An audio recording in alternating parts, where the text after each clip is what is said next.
You already knew my name and seem aware of my doings here in Cordona. I presume this newspaper...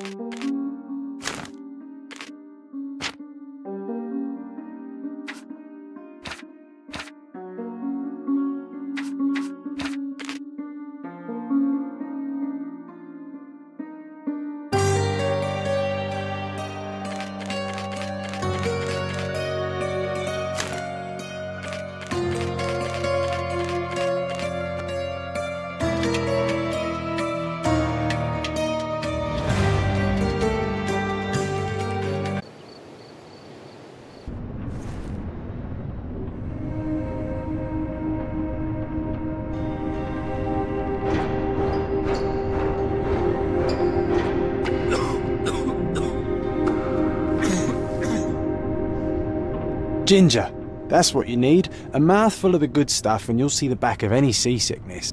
Oh, thank you for your support, John. Don't suppose you actually brought any ginger? No, I don't get seasick. Terrific. Don't worry, Sherry. We've almost arrived at Cordona. I can see land through the porthole. So much for docking by tea time. The captain seemed more interested in his maids than in his maps. Oh, is Sherlock grumpy? Cheer up. We're back where we grew up. It's exciting. What's changed? What's the same? Ugh. I'm starting to question whether the weeks-long journey was worth it. Travelling all this way, enduring this indignity simply to visit a grave. Even if it is my mother's. Ah, that's just Mycroft's nonsense, still rattling around in your head. Try to forget what he said. I have. I believe it was that this is a performative farce, a feeble excuse to avoid responsibilities, and that there was nothing to be gained from it. You needed to do this. Enough of the self-pity and doubt. So we're a little late. What of it? We'll retire to the hotel and visit her in the morning. It'll be worth it. Thank you, John. And if you want to notify the captain's wife of his indiscretions, I will not stand in your way. Ah, at last. I'm quite ready to get off this cursed boat. Come on. We'll go together.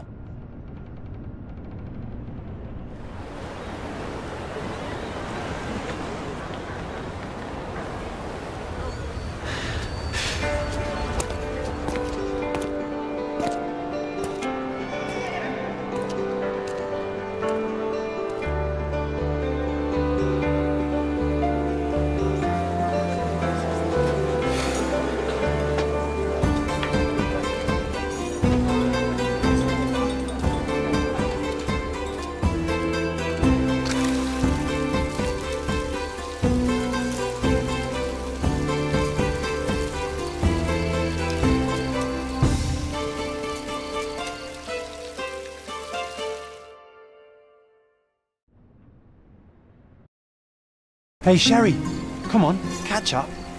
Yes, yes.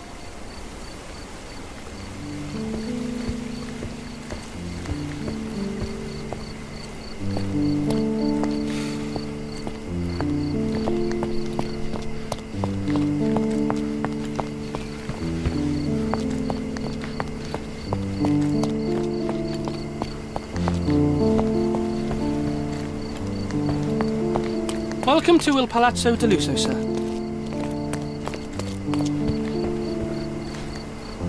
Sherlock, don't get lost in this huge garden. Follow the sound of my voice.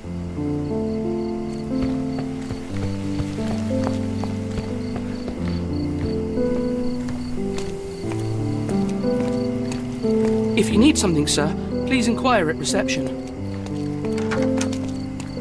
Welcome to Il Palazzo di Lusso, sir. We just need your signature.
Would you kindly sign these papers, sir? There you are. Ah, Mr. Holmes. Yes, we have room 221 prepared for you. I see it was reserved for 2 people. Would you like a second key? Oh, no, I think we'll stick together. Very good. Rooms are upstairs, sir. Welcome to Cordona. Hurry up, Sherlock. I want to see our room. I hope there's a balcony with a view. Hurry up, Sherlock. I want to see our room. I hope there's a balcony with a view.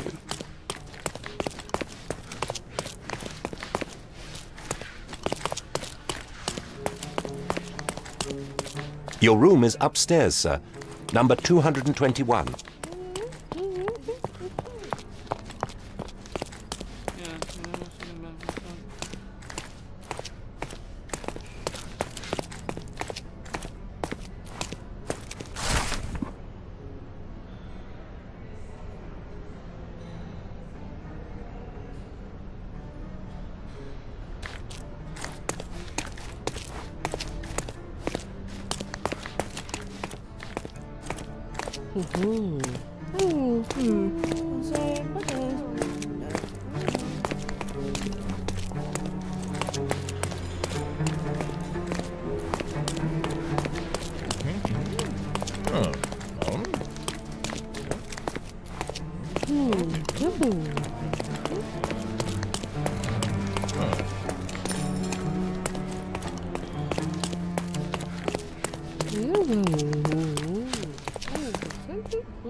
I apologise, sir, but your room is not yet ready. Perhaps, in the meantime, you would like to relax in the foyer? Tonight, the restaurant is offering a complimentary marlin ceviche to all our guests. Let's check what they have on offer. Perhaps, in the meantime, you would like to relax in the foyer? Tonight, the restaurant is offering a complimentary marlin ceviche to all our guests. Let's check what they have on offer.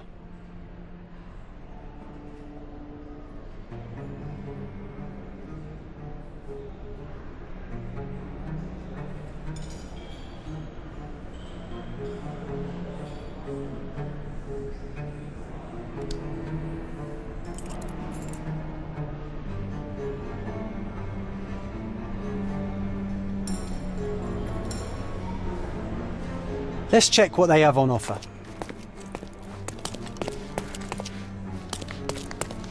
Perhaps, in the meantime, you would like to relax in the foyer? Tonight, the restaurant is offering a complimentary marlin ceviche to all our guests. Let's check what they have on offer.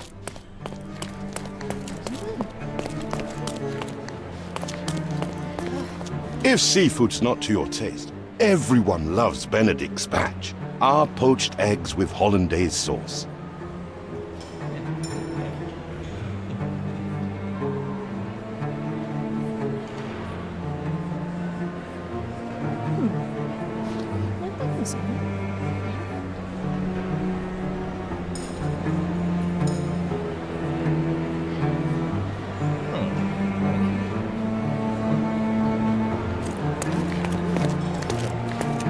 Hey, Sherry, just our luck.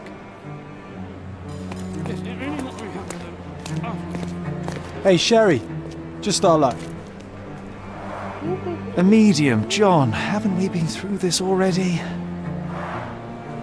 Come on, it's not like we've got anything better to do.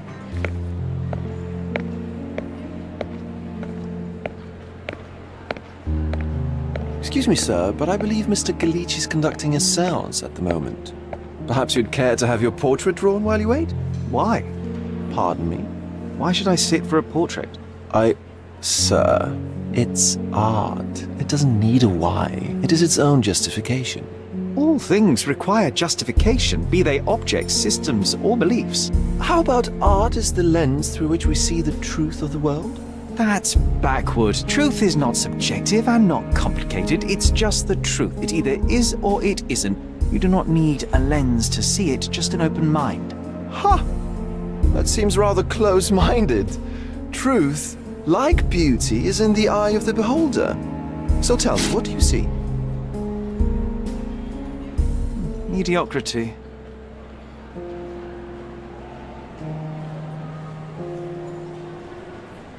Come now, Sherry, what did he do to deserve that? The servant mentioned ceviche at the bar, Sherry. You should grab us some, and I'll find us a table. I'm starving.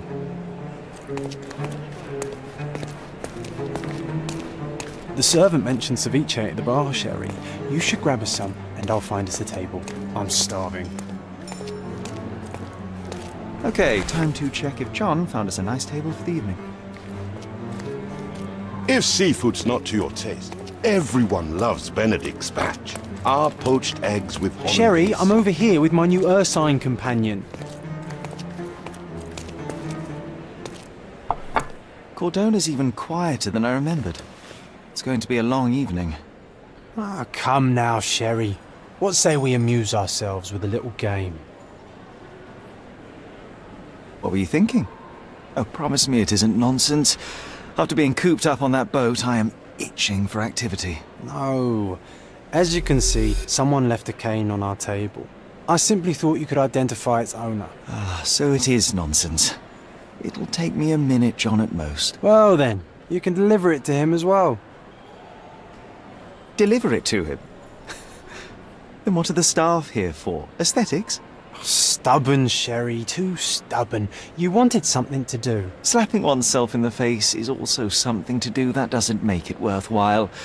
But all right, let me take a look.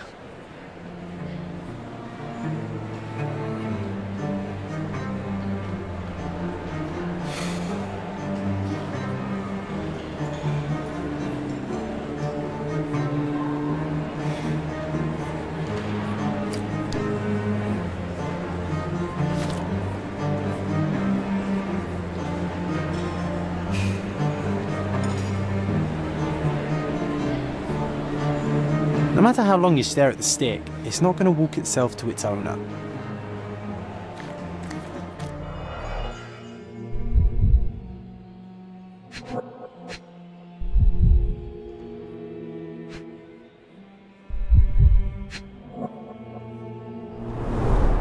The hand grip is a head of a golden Javanese statue, probably stolen from a temple. The dents suggest it has been used as a bludgeon.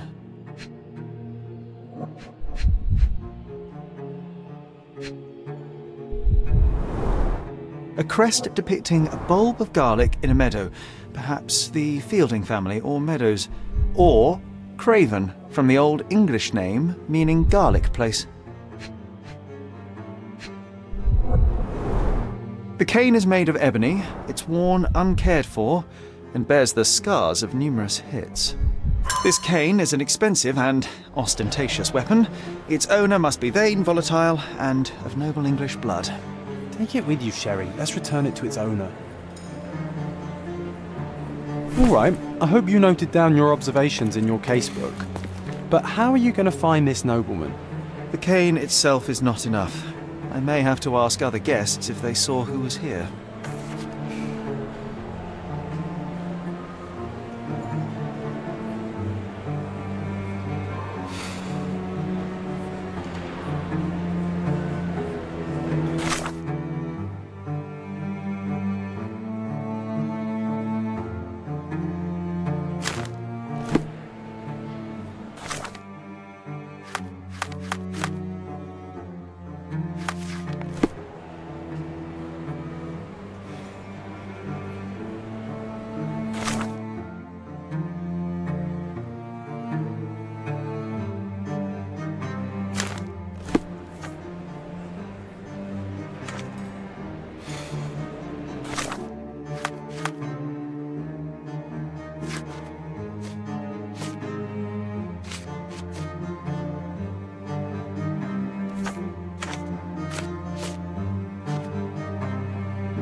Are you able to help me?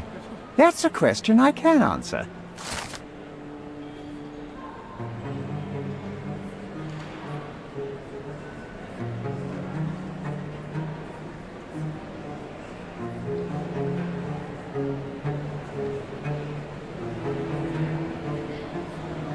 Well, even with your keen senses, Sherry, I doubt you'll find the cane's owner on your first try. And would you be confident enough to bet on it, my friend? Why not? Let's see how good you really are. I didn't see the owner, Sherry, so I can't help you find him.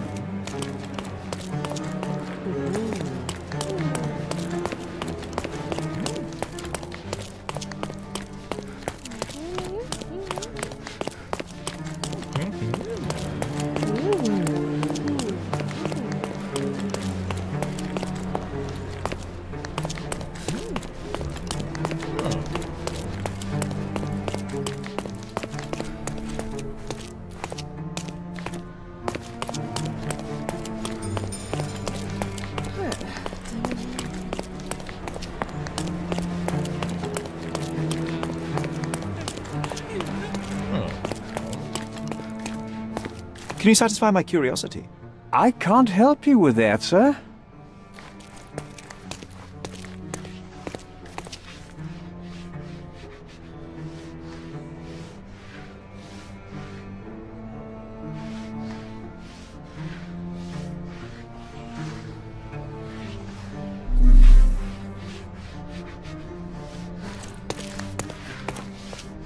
May I ask you something? Please, don't get angry, sir. But I know nothing about this, I swear to you.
Can you satisfy my curiosity?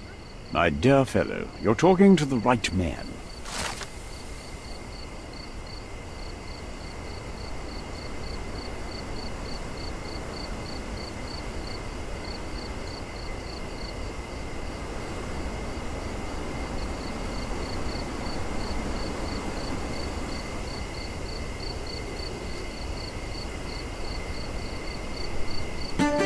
Sherry, don't we now have the perfect excuse to visit the seance? I'm just going to give the cane to its owner. You will not persuade me to take part in this show. May I ask you something? I'm sorry, but I've never heard of that. Come on, if you hurry, perhaps we'll see the ghost.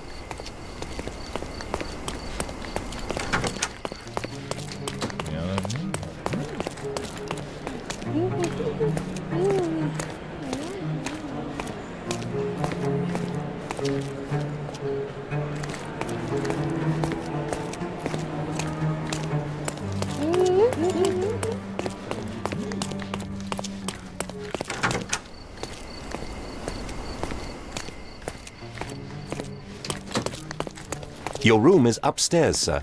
Number 221.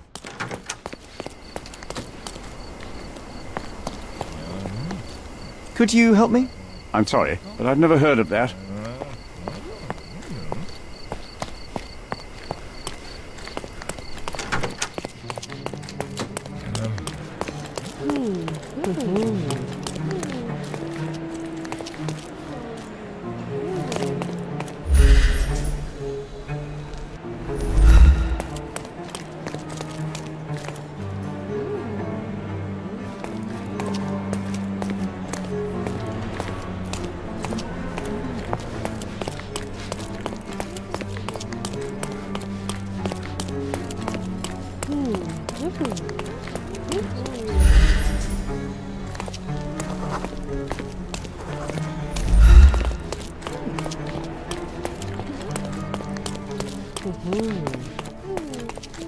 Do you know anything about this?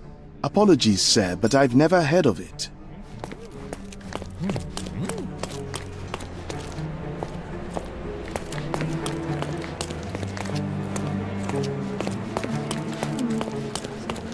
May I ask for your assistance? I have nothing to hide, sir, but I've never heard of this. Time to check your who, what and what, Sherry. Who are you asking, about what and dressed as what?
Come on, if you hurry, perhaps we'll see the ghost.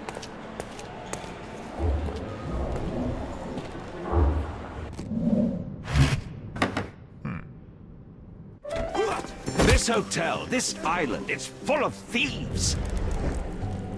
First my cane, now the diamond. Take your hands off me! Do you even know who I am?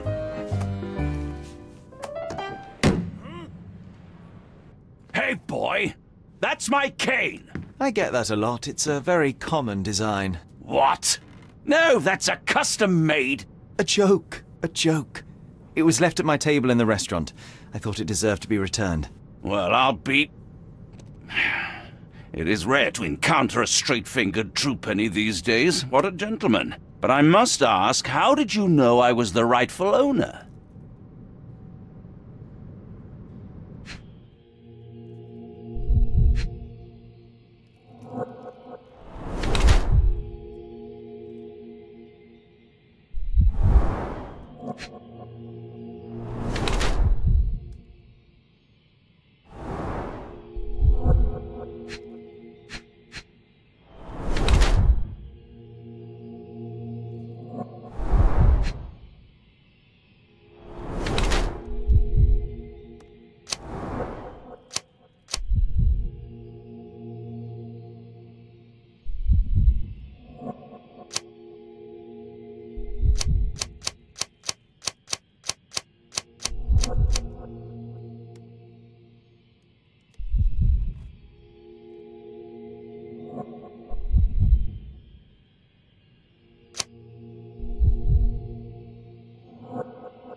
Simple deduction. Your cane told me everything. I was after a British noble who takes boxing lessons but suffers from some liver issues. And if one were to go further, one may even be able to extrapolate your name from your heraldic symbol, Lord Craven. Well, you're half correct. I am indeed Lord Andrew Craven. Your other guesses were wrong. But you still have the edge over that blasted medium. Well, you found my cane. Perhaps you can locate my diamond, too. Yes, you should do it. It will be child's play for you, Mr. Holmes. And if a child can do it, then I'm sure the local police can suffice. The police? Why bother? I know this harlequin stole it. The only question is, where? Fine. Give me my stick and I'll resolve the matter myself. This thief almost confessed after a single punch. I suspect a beating may result in answers of questionable veracity. Fine. I shall spare you and he the trouble if you first answer me this. You insist the medium robbed you during the séance. But what occurred exactly? It was a dirty trick. We were sitting here in the dark, chanting and holding hands, as expected. Then something began to appear from the medium, like a cloud or a bubble. The swindler called it ectoplasm. Ah, yes. Common in the spiritualist trade, and quite the spectacle. Indeed, perhaps too much. My beloved Emma screamed in horror, and I stood to defend her, attacking that cursed ghost. How brave. But my hand hit nothing. The medium jumped away from me, and Emma fainted. I lit the candle, and the diamond was gone.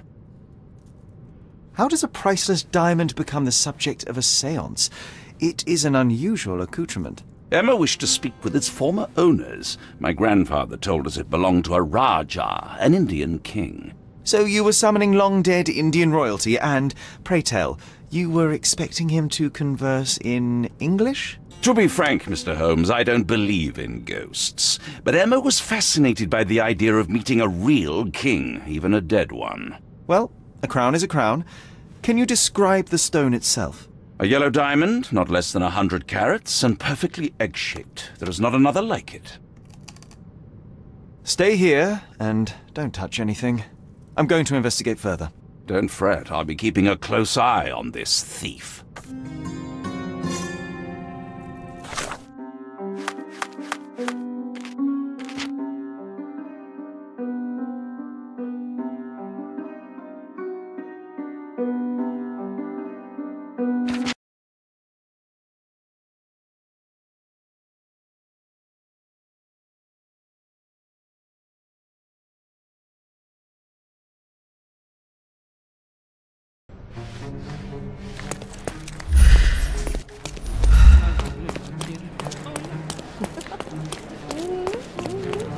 Come on, if you hide...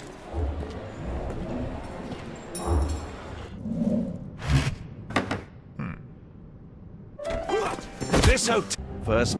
Hey, boy!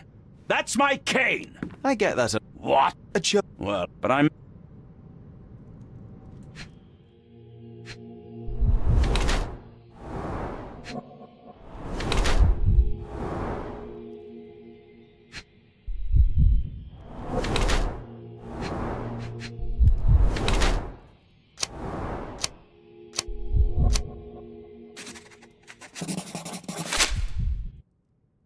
Simple deduction. Your cane told me everything I needed to know. I was after a strong, middle-aged man with a keen interest in adventure, noble blood, and affection for strong drink. And if one were to go further, one may even be able to extrapolate your name from your heraldic symbol, Lord Craven. Marvelous. Simply marvelous. That's me, Lord Andrew Craven. You are the real medium. You hear that, Emma? Well, you found my cane. Perhaps you can locate my diamond, too. Yes, you should do it. It will be child's play for you, Mr. Holmes. And if a child can do it, then I'm sure the local police can suffice. The police? Why bother? I know this harlequin stole it. The only question is, where is it hidden? Fine. Give me my stick and I'll resolve the matter myself. This thief almost confessed after a single punch. I suspect a beating may result in answers of questionable veracity. Fine. I shall spare you and he the trouble if you first answer me this. You... But my... How to be frank... Well, a crown. A yellow diamond? Stay here, and don't touch anything. I'm going to investigate further. Don't fret. I'll be keeping a close eye on this thief.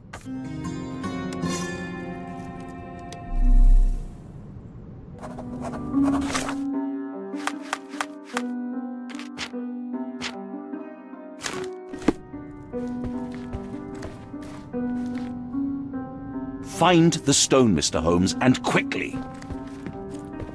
Pale skin, quickened pulse, unsteady breathing. She's barely conscious. The feebleness of women. Really, Sherry? Poor thing. Ooh, I love the ambience. Nice and creepy. Thank you for helping us resolve the situation, sir.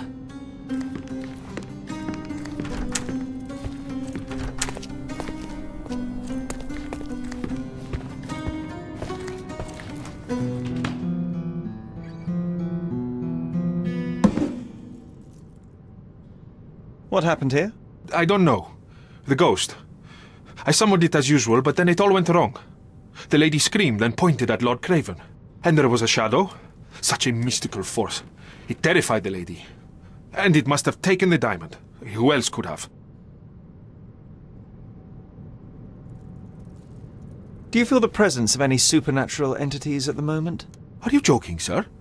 My nose is broken, this maniac wants to kill me, and you're asking about the spirits? I suppose this can wait. I will investigate, and the culprit will be identified. But the stubborn brute Lord Craven blames me right now. As if I could do something like that.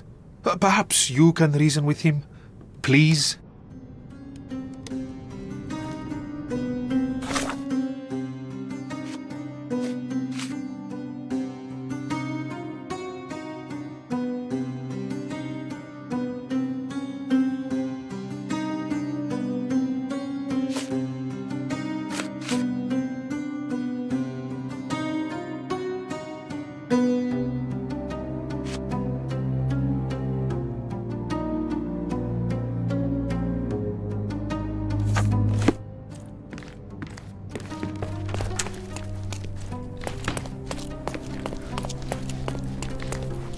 Can you satisfy my curiosity? I can't help you with that, sir.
There are light traces of rouge on the edge of this wine glass.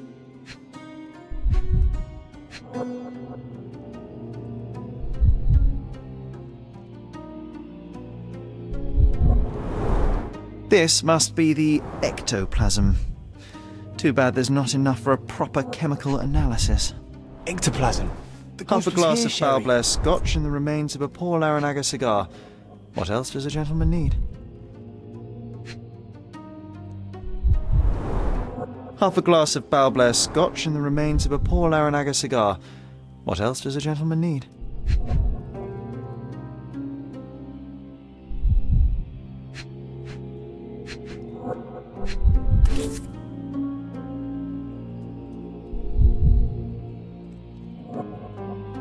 This brooch is old and cheap, but the moth design has its charms.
Quite a display for the tremulous visitor.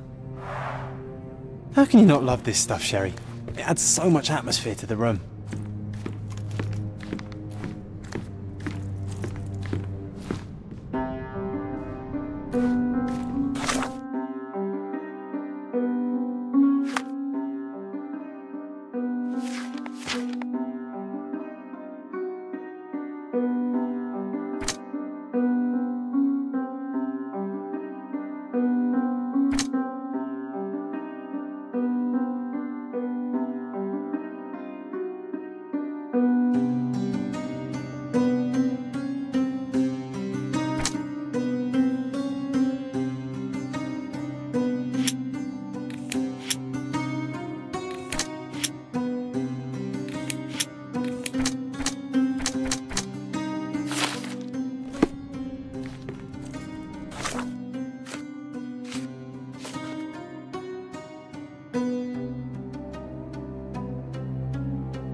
Was this covered on purpose?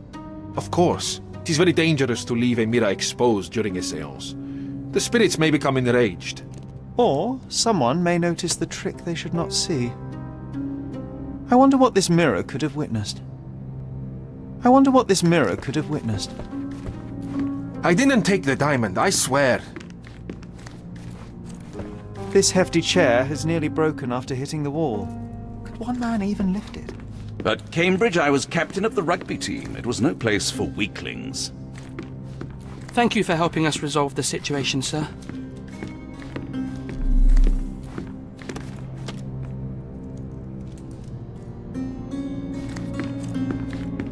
Pale skin, quickened pulse, unsteady breathing. She's barely conscious. Feebleness of women.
Pale skin, quickened pulse, unsteady breathing. She's barely conscious. The feebleness of women. Find the stone, Mr. Holmes, and quickly.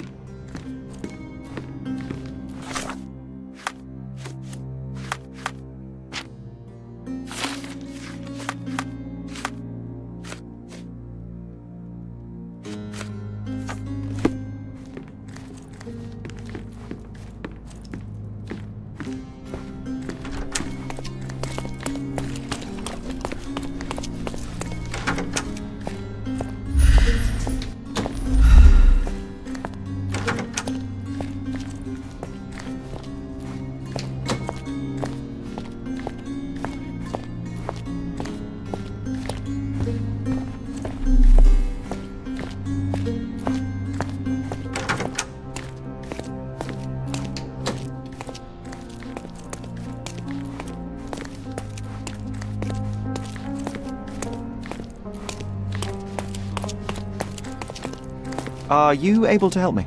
Apologies, sir, but I've never heard of it.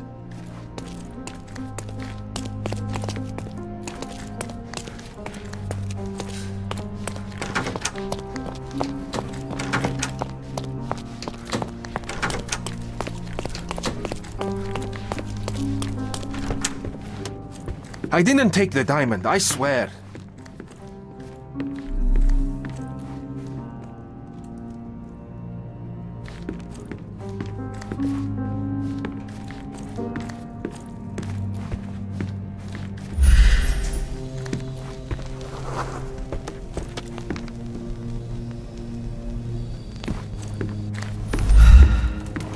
Ooh, I love the ambience. Nice and creepy.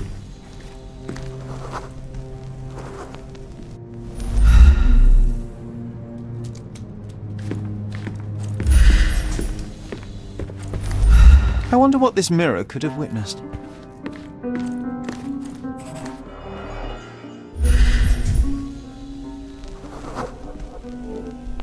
The diamond was placed on the table so that all participants could reach it. Ah, seems like you're ready to delve into your mind palace, Sherry. I'm sure you'll make some good deductions. It seems there may have been an unexpected visitor outside the window. Ah, I hope it was the ghost of the Raja.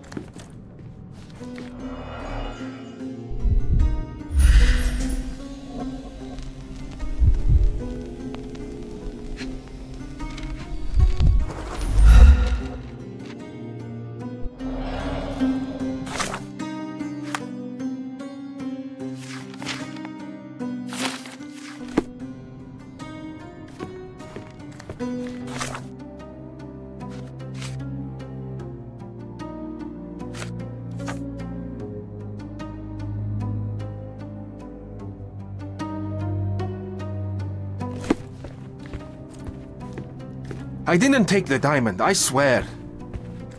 Thank you for helping us resolve the situation, sir.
Are you able to help me? Excuse me? What? I'm not sure I know. Can you satisfy my curiosity? Excuse me? What? I'm not sure I know. You obviously haven't thought this all through. Or are you just annoying these people on purpose?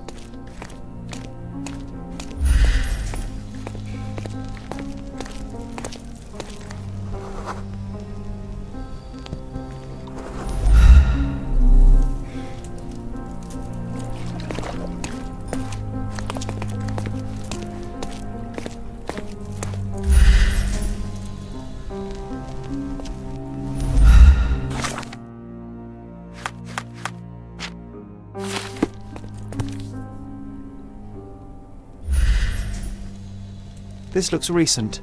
A shoe with a broken heel will surely leave scratches. All right, John. Do you think a ghost could leave this footprint? I'm reserving judgment. Use your keen eye to follow the trail.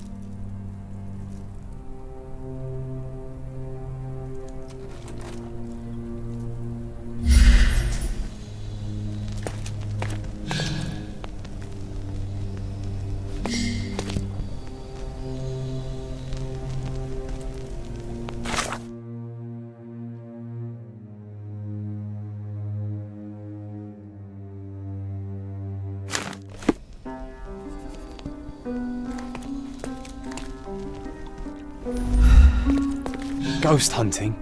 This case gets more exciting by the minute.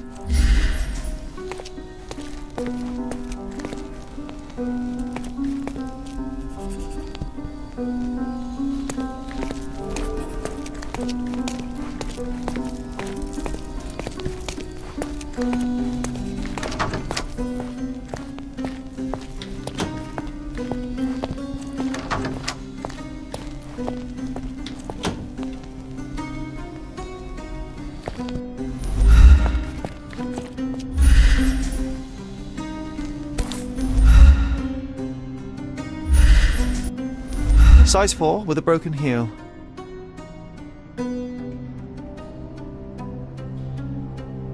Rose Moore. All the maids in the hotel wear this exact shoe.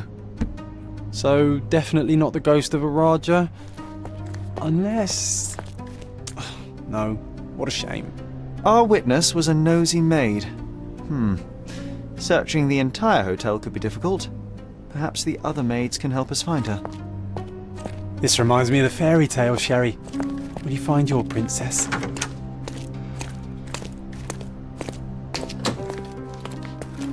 May I ask for your assistance?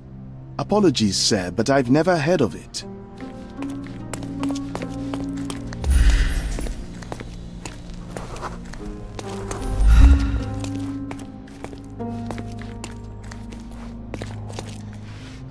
May I ask you something? You look like an honorable man. I have some information for you.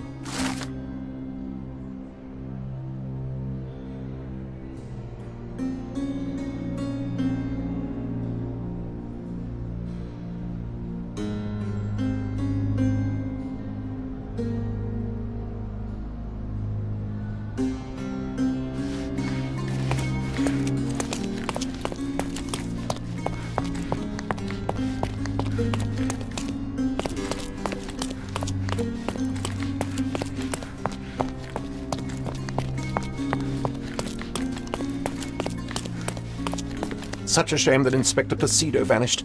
I'd feel much safer with him handling this. Such a shame that Inspector Placido vanished. I'd feel much safer with him handling this.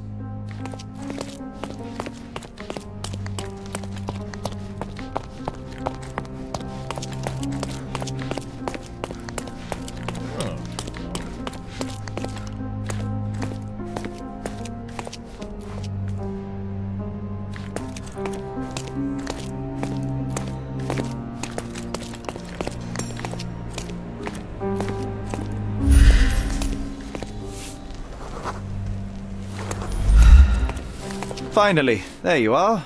One would think a maid would be easy to find in this place. I'm sorry, sir. Do you need more towels? No. You are the maid who saw the ghost in the séance room, yes? How did you know? Simple. You changed shoes after breaking a heel while fleeing the scene. I'm sorry, sir, but if I may ask, who are you?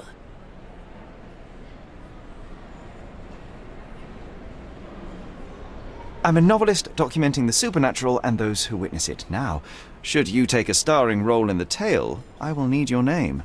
Oh my, a book? And you want to include me? I'm Lucia Saletta. Something went wrong during the séance, Lucia, but no one will tell me what happened. You would be a valuable interview if you were there. I was, and I saw everything with my own eyes. Describe what happened during the séance. A lady and two gentlemen were sitting at a table, touching their hands to something. The medium started to whisper and chant, and a ghost appeared. A ghost? You're confident? It was unearthly, sir. It grew from the medium's chest. A glowing cloud or a bubble. I pressed closer against the window to see better. And the lady saw you? How did you... Yes! She screamed and pointed, so I hurried to escape, and I broke my heel. But I did see the ghost. A sickly, evil thing. And that's all you can tell me? Did you see any of what happened next? The medium, Mr. Galici, he was doing something with the ghost. He grabbed at it like he was trying to catch it. And then I ran. I suppose I should be grateful you endured these horrors for such a long time. All right, I have your account memorized. Good day. You lied to the poor girl, Sherry. What a tease. She'll dream about being a character of that book. Surely a pleasant dream is better than no dream at all, John. Oh, let's get back to the crime scene. I always love seeing you explain simple things to simpletons. The ghost. Oh, sir, I'll remember it forever. Oh, let's get back to the crime scene. I always love seeing you explain simple things to simpletons.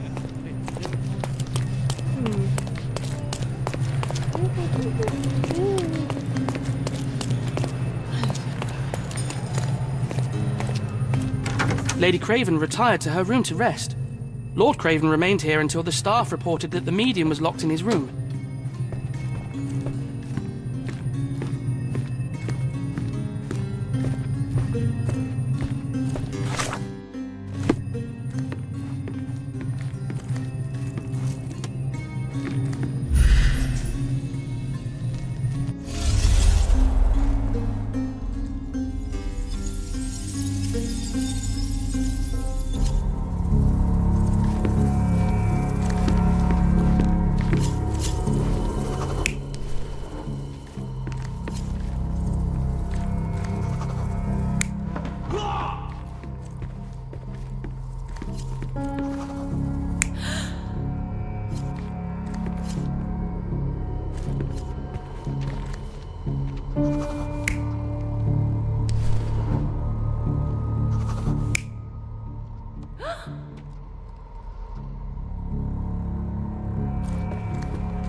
It all began when the lady screamed and pointed at the window. Lord Craven jumped up, ready to face anything, ghost or human. The medium shrank back in dismay. He was not expecting such a reaction and had to quickly hide the ghost. The lady was the only one left touching the diamond, at least until she fainted. Amazing! It's like you saw it with your own eyes, sir. Oh, I forgot that you were here. I guess I should discuss all of this with Lady Craven. The Cravens are upstairs in room 226. It is one of our finest suites. If the lady was touching a diamond, then she would have felt the ghost take it. What do you think it felt like, Sherry? A jellyfish? The Cravens are upstairs in room 226. It is one of our finest suites. Oh, I love the ambience. Nice and creepy.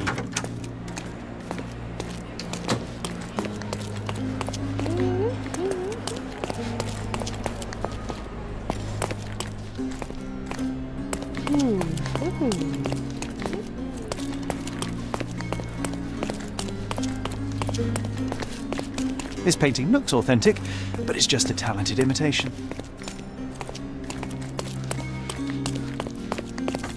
Lady Craven is not who she seems. Remember her behaviour in the hall.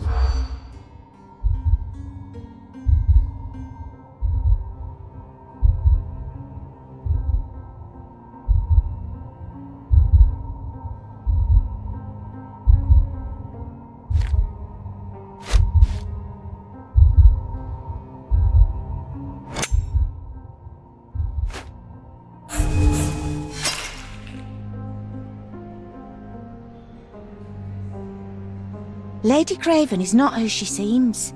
Remember her behaviour in the hall.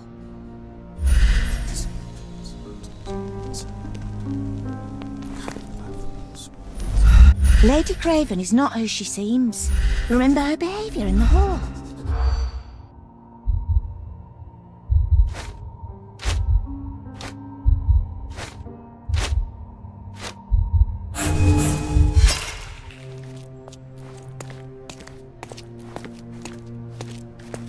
Lady Craven is not who she seems.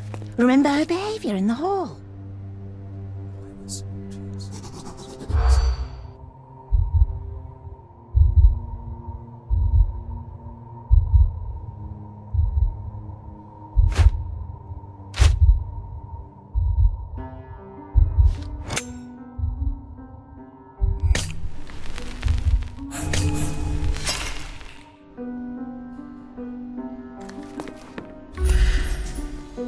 Lady Craven is not who she seems. Remember...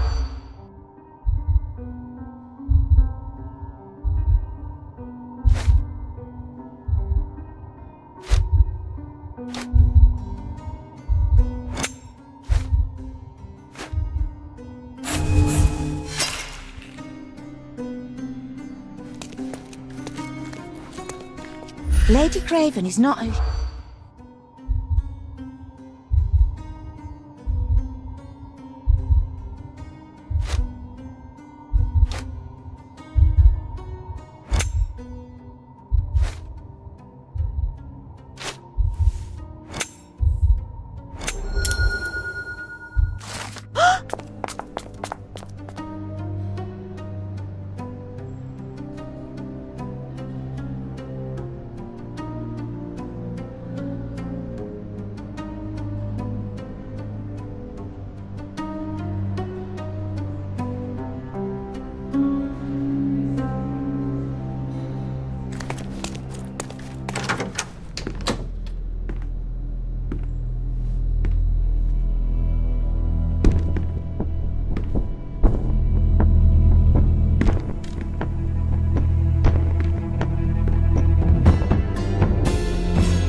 You're here, at last. I didn't do that. I swear, I found her this way. Well, I did have some questions for her, but it seems I've arrived too late. Now it's a matter for the police. Mr. Holmes, you said it yourself. They're children. They'll only make things worse. You promised me you would investigate. Investigate a theft, not a murder. Fear not. I will tell them all I've uncovered. Please help me. The police will surely accuse me of Emma's death. You are the only one who can find the truth. Fine, but only because it's slightly more interesting than the walls of my room. Tell me what happened. Look, after you left, I waited in the seance room until the servants locked up Mr. Gallici, the medium. And was your mistress there too? Oh, so you know? I suppose I shouldn't be surprised. Regardless, the staff took Emma to her room. She was still feeling dizzy. So you didn't follow her. Interesting. Where did you go instead? To the bar. It had been almost an hour. I see. And how long did you stay? I partook of a well-earned whiskey or two before retiring upstairs. Ask anyone there. Is Mr. Gallici still being held? And where did the servants secure him? He's in room 225. But that pigeon-livered man at the reception desk refused to give me the key. Well, I will have to visit reception myself then. Perhaps he will listen to reason. Now we arrive at the tragedy at hand. So what transpired after your detour to the bar? I headed up to my room to find Emma on the bed. I didn't pay her much attention at first. I was still preoccupied with that damned medium. But when I realized she was silent, I drew closer and discovered she was dead. What's more, the diamond lay right there beside her. Oh, well, that is splendid news. Splendid? The return of the diamond will be cold comfort if I live out my days in a jail cell. You must help me. Let me see what I can find. Barely an hour has passed and you already have yourself a murder mystery, Sherlock. Why am I not surprised?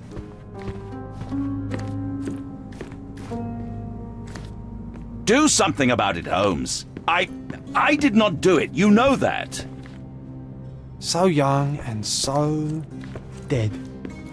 Another mystery to investigate, my friend.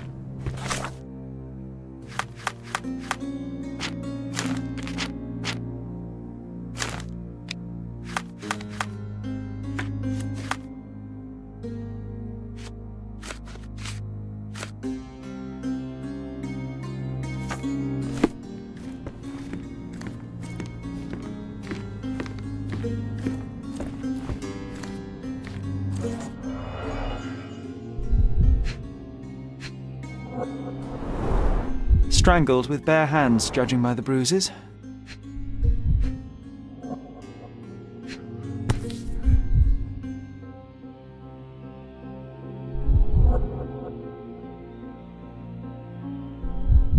This must be the missing diamond. A tremendous specimen, now forever tainted.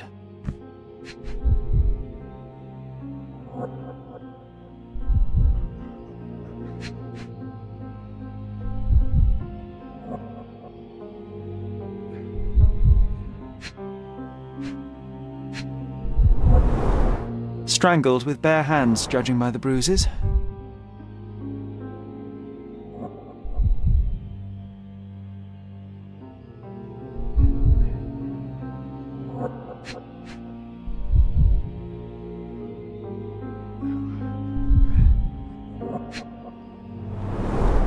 Everything was tipped out of the bed as if it was searched. Do you think she stole the stone? It's certainly possible, but we won't get her confession now. Well, there is a professional medium right next door. Do something about it, Holmes. I did not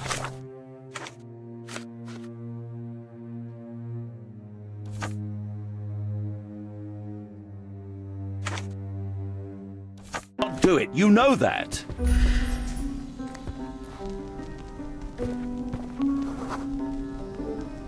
A remarkably simple lock.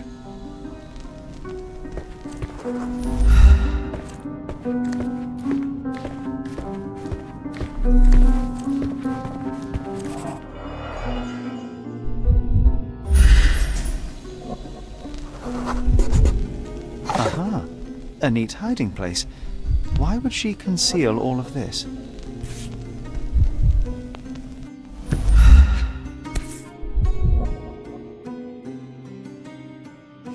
This ring looks out of place among the others, and the design is familiar.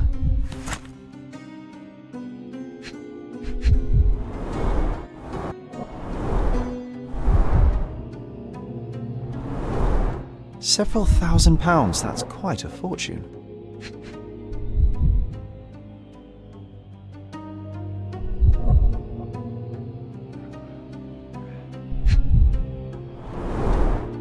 Fard Rouge Calomel Mascara, a real altar of beauty for the travelling temptress.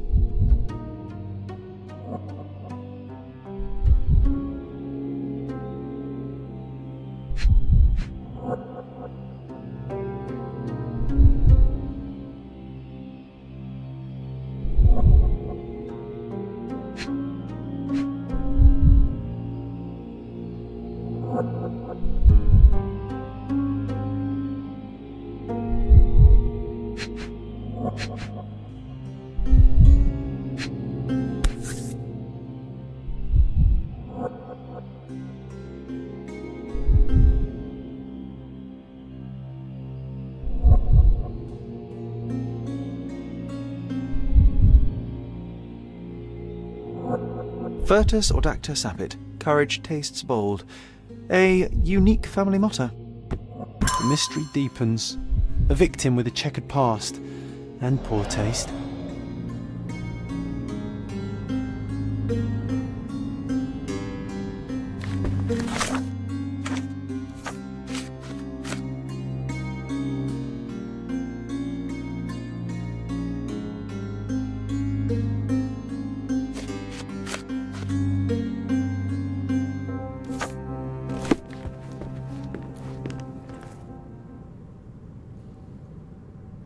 Do you recognize this ring?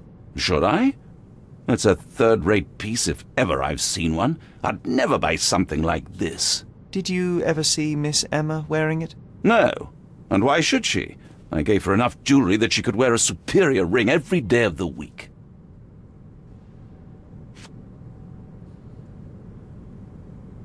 I found these jewels secreted away. Are you familiar with them? Ah, it cannot be so.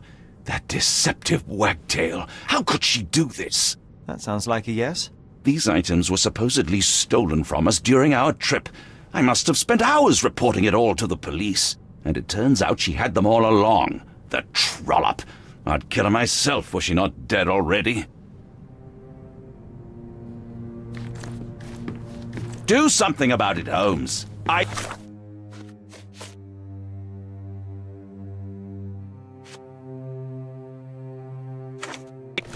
did not do it. You know that. Do something about it, Holmes. I did not do it. You know that.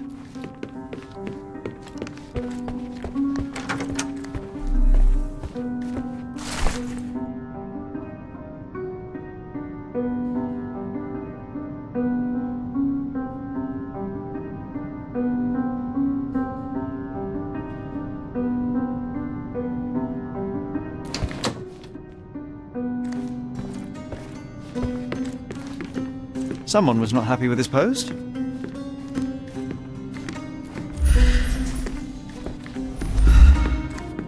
Someone was not happy with his post.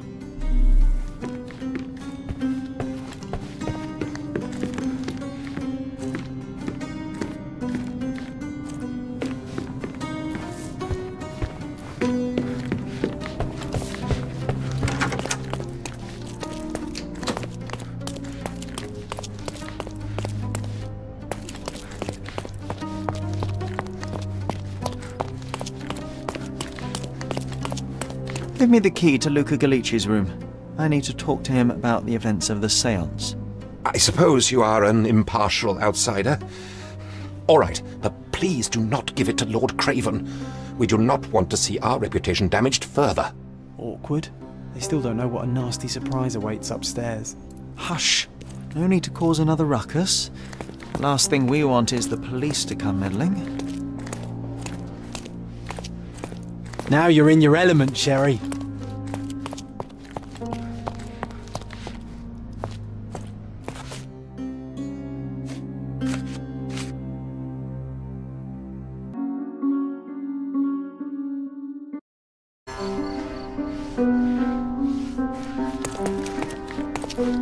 Such a shame that Inspector Placido vanished. I'd feel much safer with him handling this. Now you're in your element, Sherry.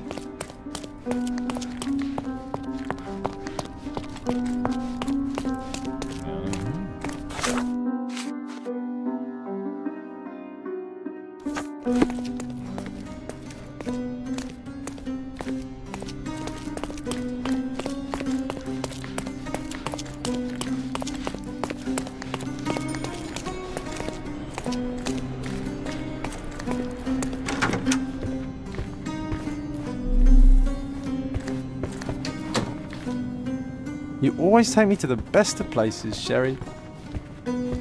A familiar substance. It's the ectoplasm that stained the séance table, but this time there's enough for analysis.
My faith in this medium has burst, just like a rubber balloon.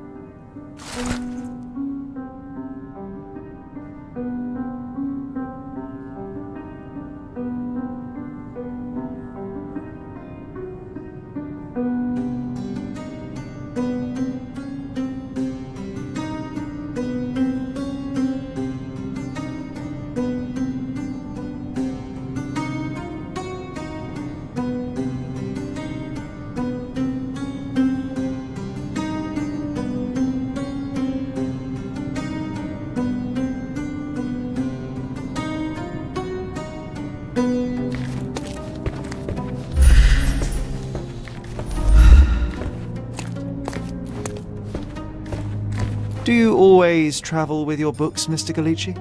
I do. In my line of work, one needs resources available to help deal with the unpredictable and unworldly.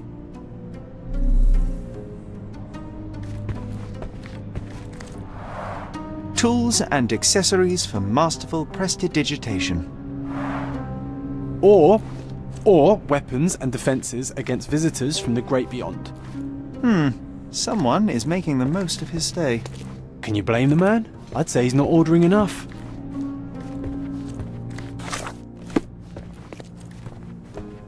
I'm afraid I can wait no longer to hear your account of the séance, Mr. Galici. So please, tell me what you saw. Lady Craven wanted to meet the spirit of the Raja. My conjuration was successful. Perhaps even too successful. I am sure the spirit was the only one who could have taken the diamond. Lord Craven needs to leave me alone. Do you think the police will believe you? Of course. I didn't take anything, and spiritual phenomena are beyond their control. Or should I summon the ghost again so they may attempt to handcuff it? I think I would prefer to begin my investigation in the physical realm.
I have shocking news that changes your situation entirely. Oh, no, wait.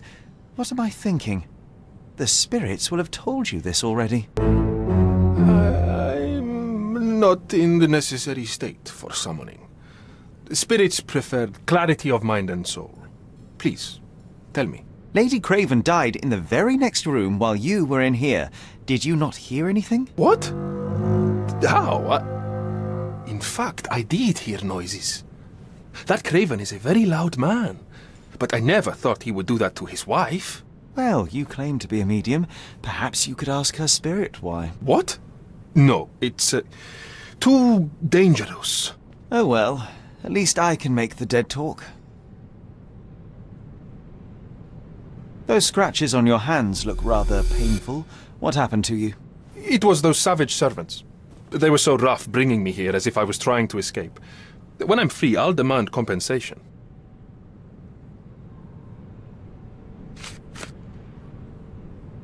That's a remarkable pin of yours, Mr. Galici. Does it have any meaning? The butterfly? It's a reminder of a time in which I was truly happy. What a coincidence. Lady Craven had a ring with the same design. A coincidence indeed. I suspect it is a common theme in jewelry.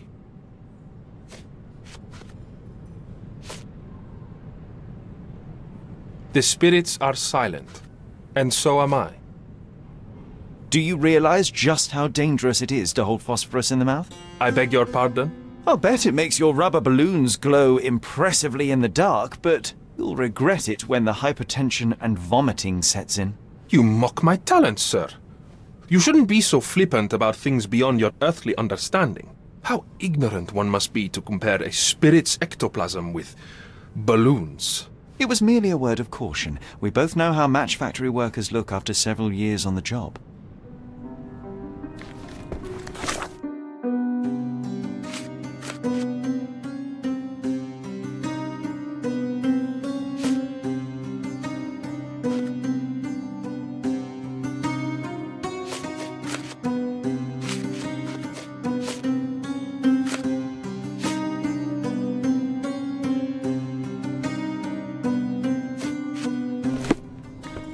This is all just a big misunderstanding.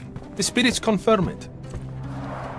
Tools and accessories for masterful prestidigitation.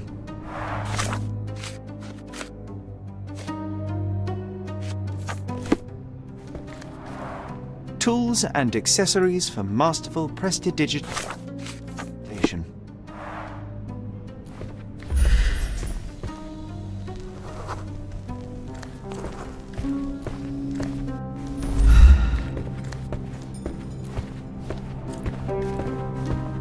Bilge, balderdash and baloney, the lot of them.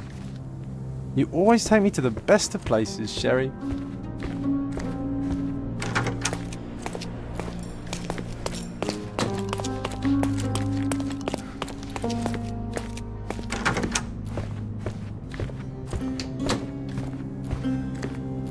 Do something about it, Holmes. I did not do it. You know that.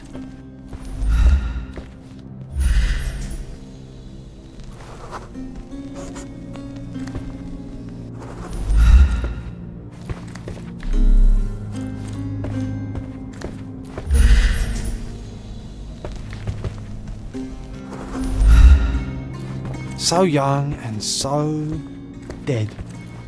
Another mystery to investigate, my friend.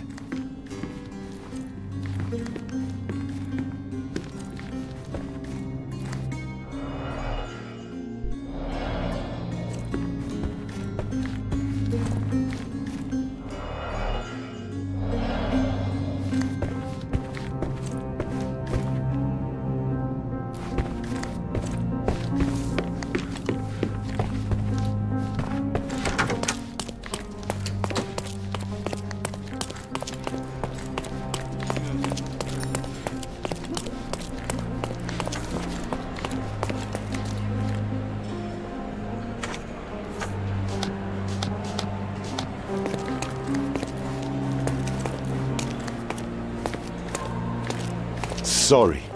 Maybe a guest noticed him. Is this familiar to you? Friend, you're lucky there is something I know about this.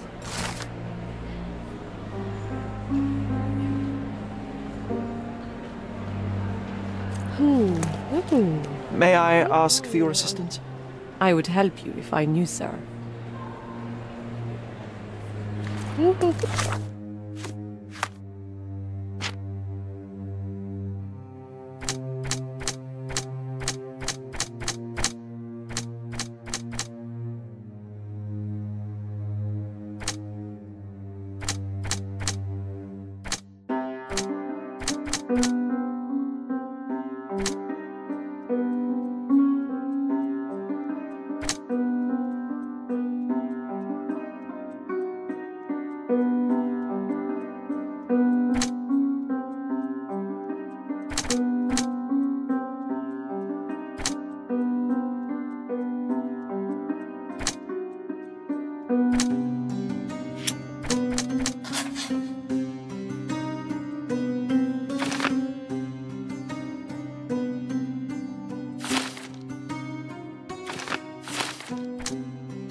This is all just a big misunderstanding.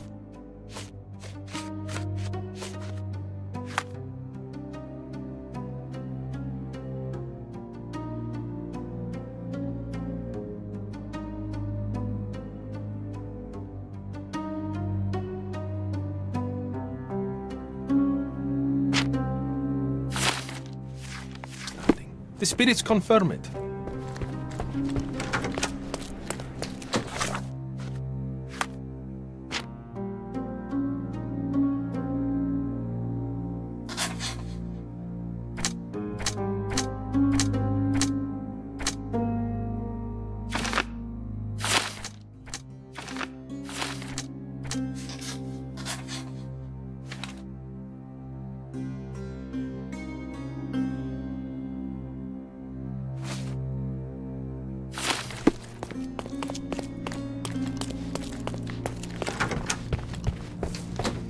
Do something about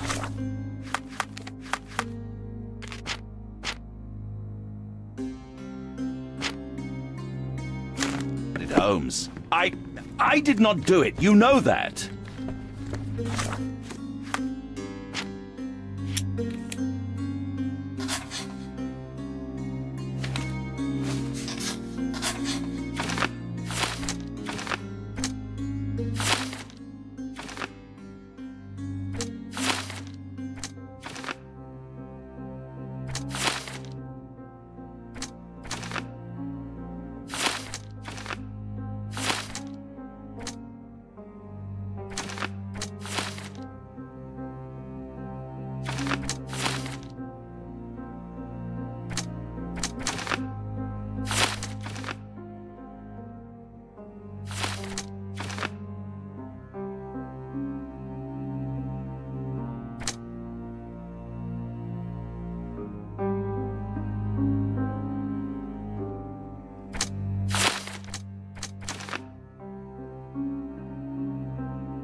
Do something about it.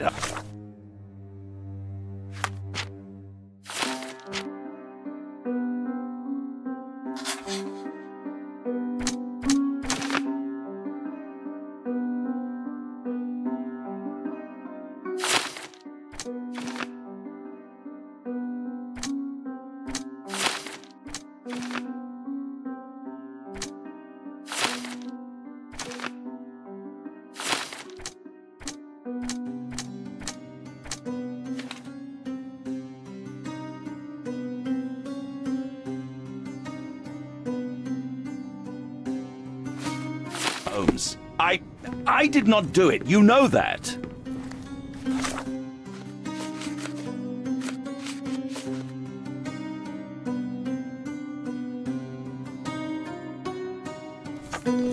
Do something about it, Holmes. I did not do it. You know that. Do something about it, Holmes. I did not do it. You know that.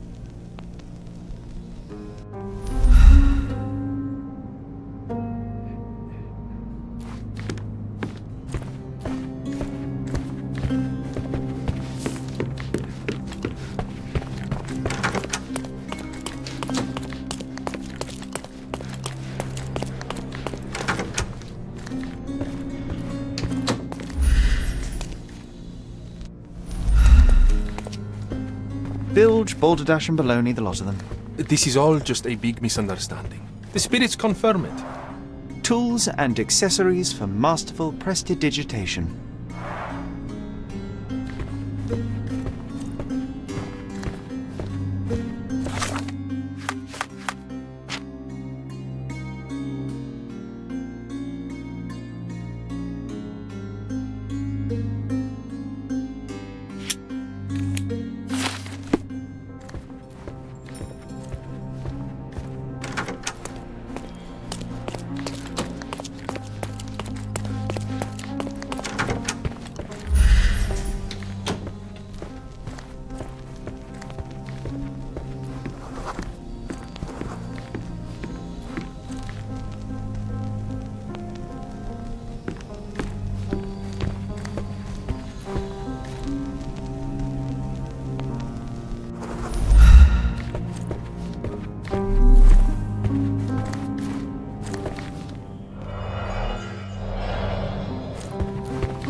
Do something about it, Holmes.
I did not do it. You know that.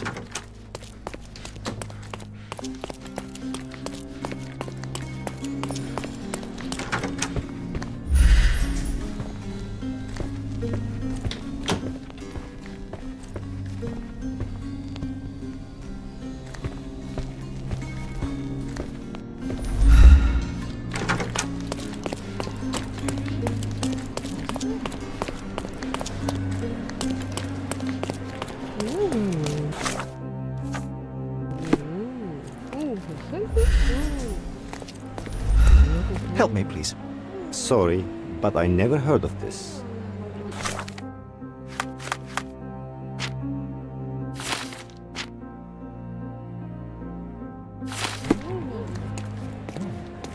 Would you like another?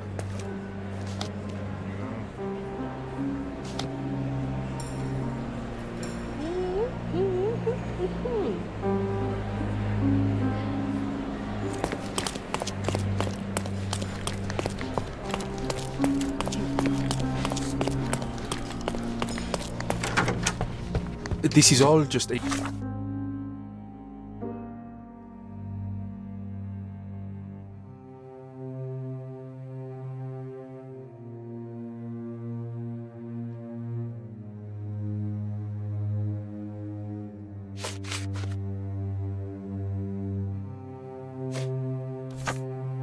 big misunderstanding. The spirits confirm it. This is all just a big misunderstanding. The spirits confirm it.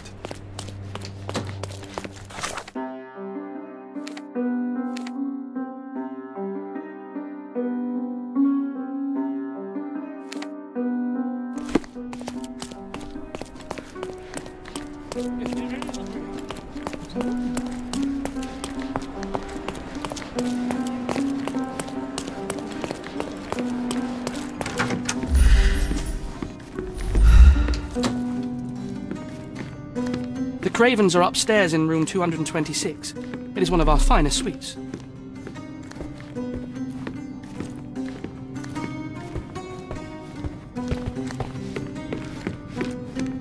Ooh, I love the ambience. Nice and creepy.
So young and so dead.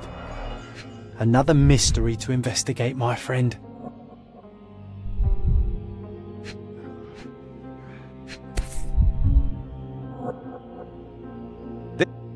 This must be the missing diamond.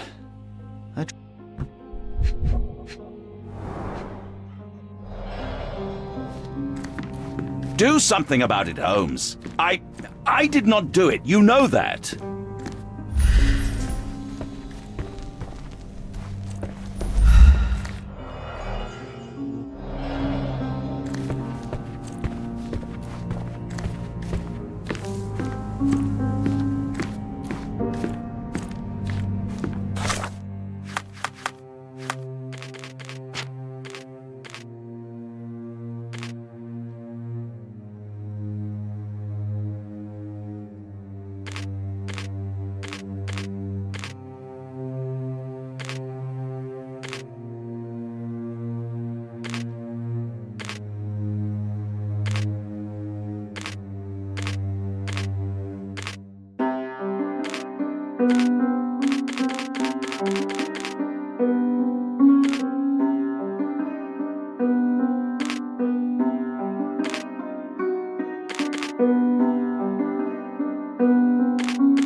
Tools and accessories for masterful prestidigitation. This is all just a big misunderstanding. The spirits confirm it.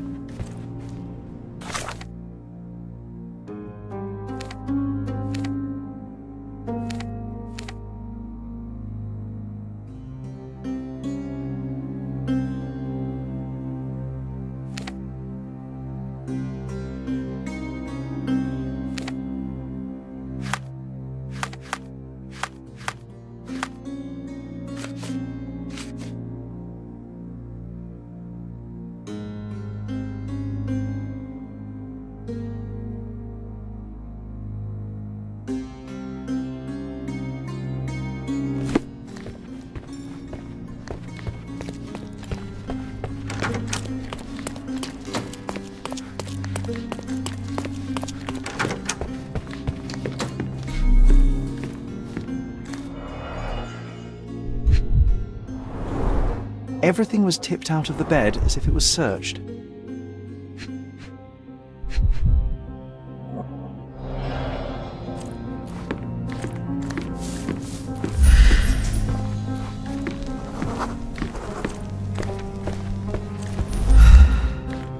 So young and so dead. Another mystery to investigate, my friend.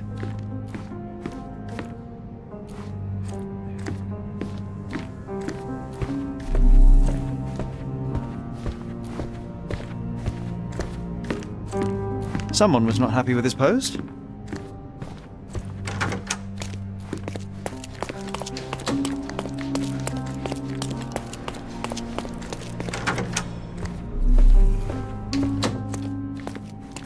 Bilge, balderdash and baloney, the lot of them. You always take me to the best of places, Sherry.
Whoa, what a breathtaking... Those are the sharp eyes of a man with a bright mind.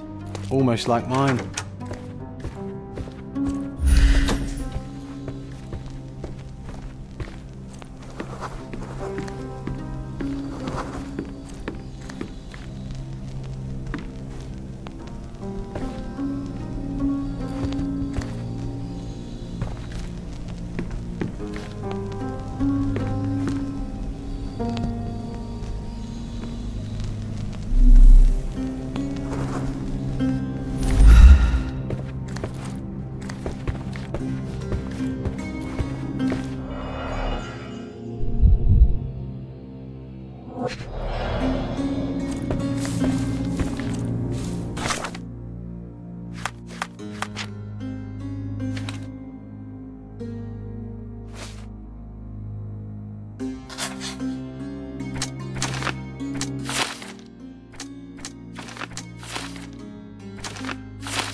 This is all just a big misunderstanding. The spirits confirm it.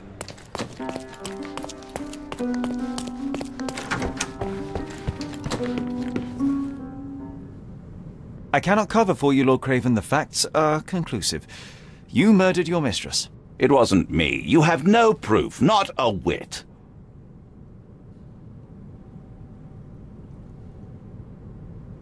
A couple of whiskies go down fast for an alcoholic. That left you plenty of time for murder. That's ridiculous. I am no alcoholic, and there are witnesses who will attest I was there for at least a quarter of an hour. You have bruised knuckles, and you look a mess. The poor woman fought for her life, and you bear all the evidence. This whole evening was a mess. You know I got into a scuffle with the medium in the séance room. Nothing has changed since then. You entered the room just as Miss Emma was hiding the diamond. Discovering that she was the thief was the final straw. Preposterous! I didn't know a thing about it until you showed me her stash. There's plenty of proof, sir. The police would certainly arrest you. You scoundrel! You said you would help me.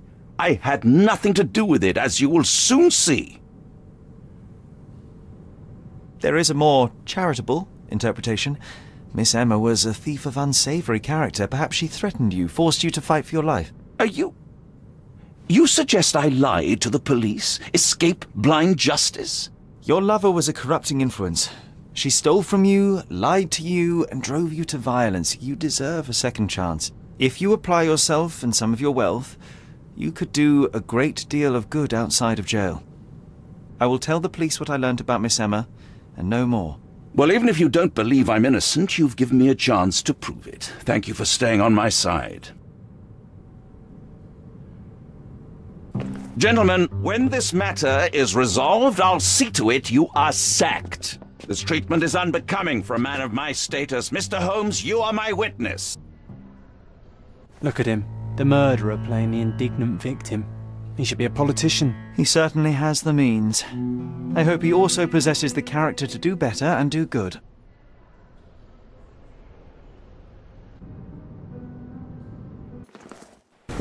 That was too much fun, Sherry. I'm buzzing. Buzzing. Wasn't it fun? A woman died, John. I was too slow to the truth, too hesitant to intervene. How can you... Oh, lighten up. Those people made their choices. If you swan about with a diamond in your pocket, that's what happens. Wealth is a weakness. So we must blame those who covet it. With enough money on the line, Sherlock, a man will do just about anything. Even murder. And then we get to solve it. I suspect you perhaps cannot grasp the true horrors of mortality, John. Oi, I am aware of my perilous existence, thank you very much. I must admit, even if the outcome of the adventure was imperfect, there was some pleasure to be had in the puzzle. Well, Cordona seems more depraved and decadent than we thought. I bet you'll get another chance. A bet, you say? A figure of speech. Just a figure of speech. Ah, damn. Well, take one last look at the view, then we must be off. It's time to do what we came here for.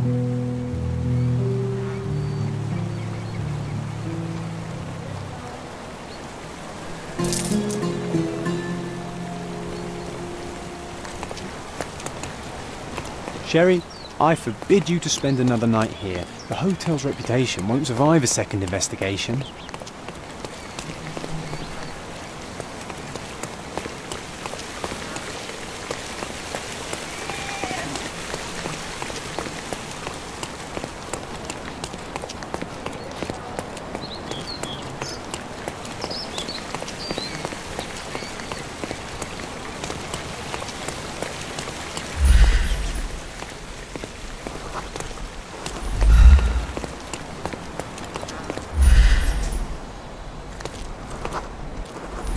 A free ride for every hotel visitor.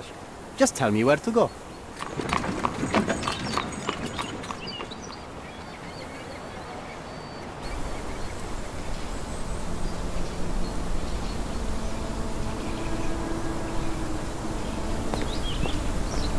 Is everything all right?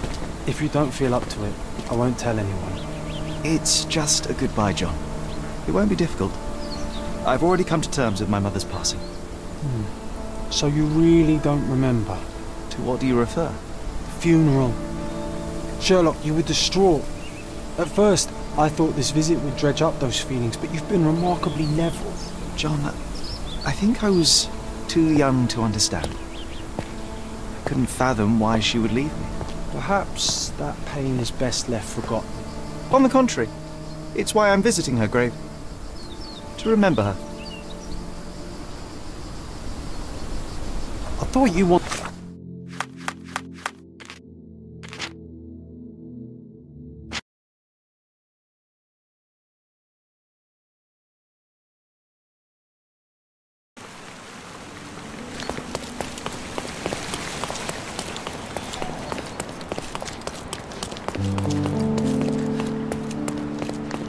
Come on, Sherry.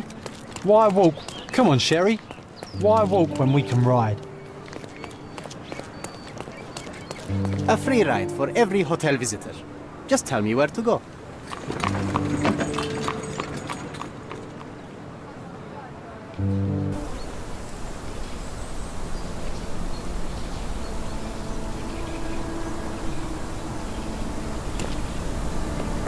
Is everything all right? It's just a goodbye, John. It won't be difficult. Funeral. Sherlock, you were distraught. John, I thought you wanted to remember, Sherry. Concentrate, and I'm sure it will come back to you. I thought you wanted to remember, Sherry. Concentrate, and I'm sure it will come back to you.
Don't mind me, sir.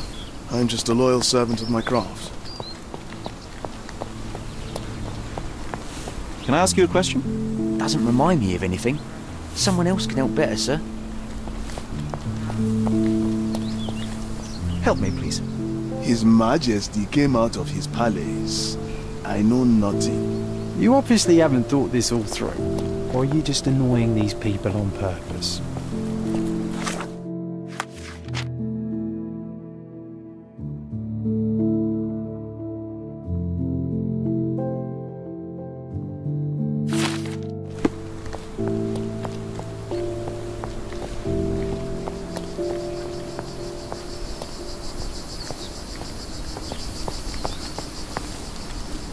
Could you help me? His Majesty came out of his palace. I know nothing.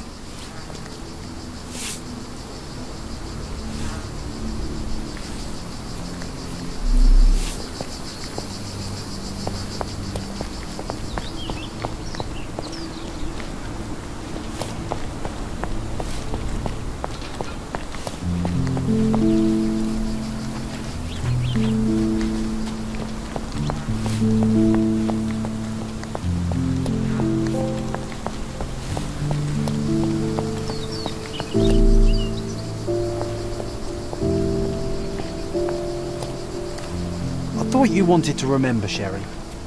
Concentrate, and I'm sure it will come back to you. Mycroft was adamant that we leave for London immediately after the funeral. He never told me why, but I saw how unsettled he was by the long requiem.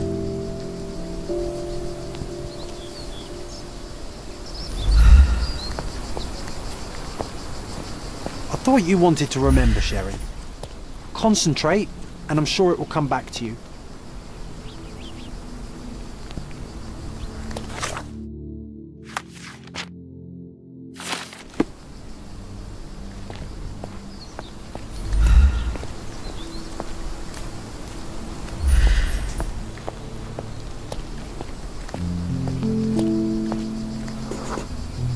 The service was sparsely attended. Though my parents were buried separately, the pastor said they're united in heaven. I didn't believe him even then.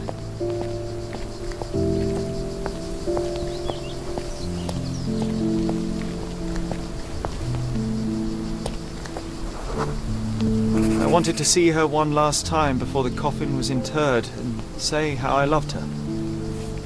The chance never came. I feel rather faint. You're fine, you're fine. It's over now. You remembered everything. It will get easier soon.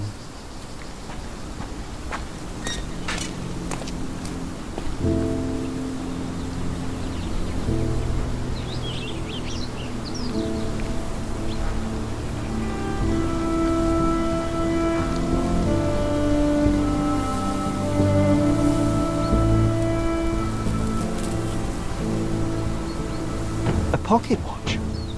It seems familiar, John. Why is it here?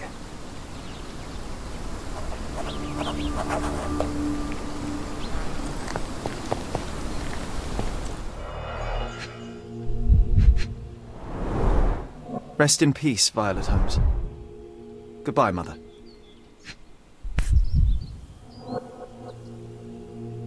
This watch was a gift. My mother's initials are engraved on it. The piece is in good condition. It must have been placed here only recently.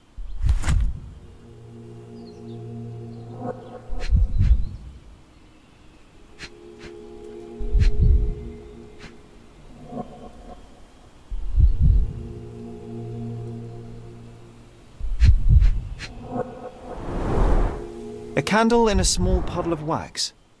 It cannot have been lit for more than half an hour. Is this really how you want to spend this time? This is my mother's pocket watch, John. Who put it here and why? Are you not in the slightest bit interested?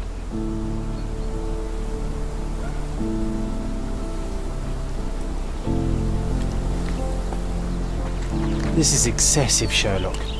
Can you not let the mystery be?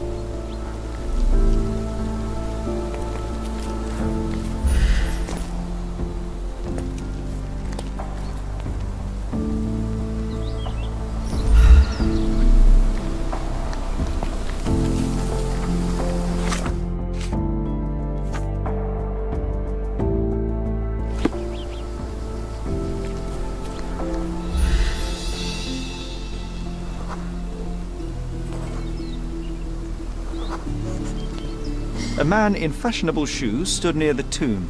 The size of the prints suggests he is approximately 5.5 feet tall.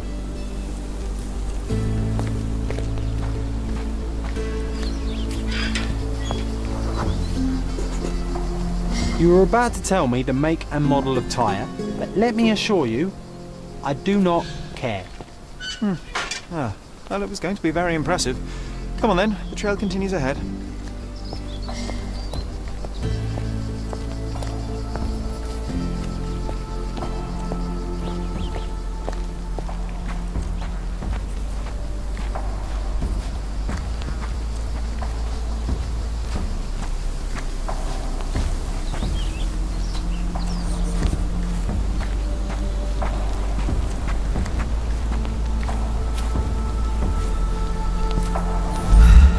He mustn't be far away to leave it unattended.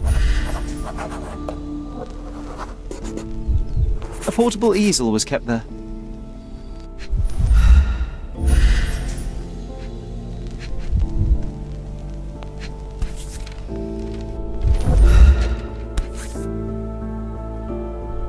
The Hospitaller crypts. If memory serves, they're located at the far end of the cemetery around an old tree. I hope that inspiration strikes upon visiting these beautiful vaults. At the very least, you'll enjoy the view. Yours, Mercurio.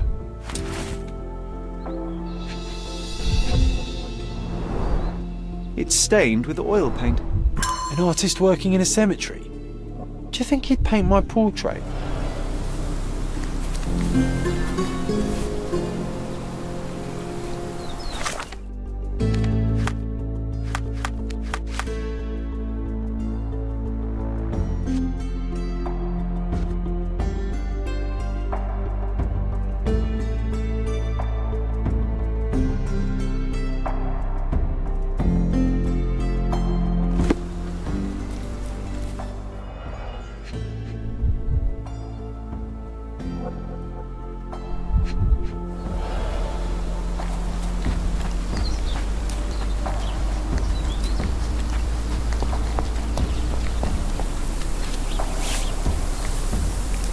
it's that ridiculous artist from the hotel.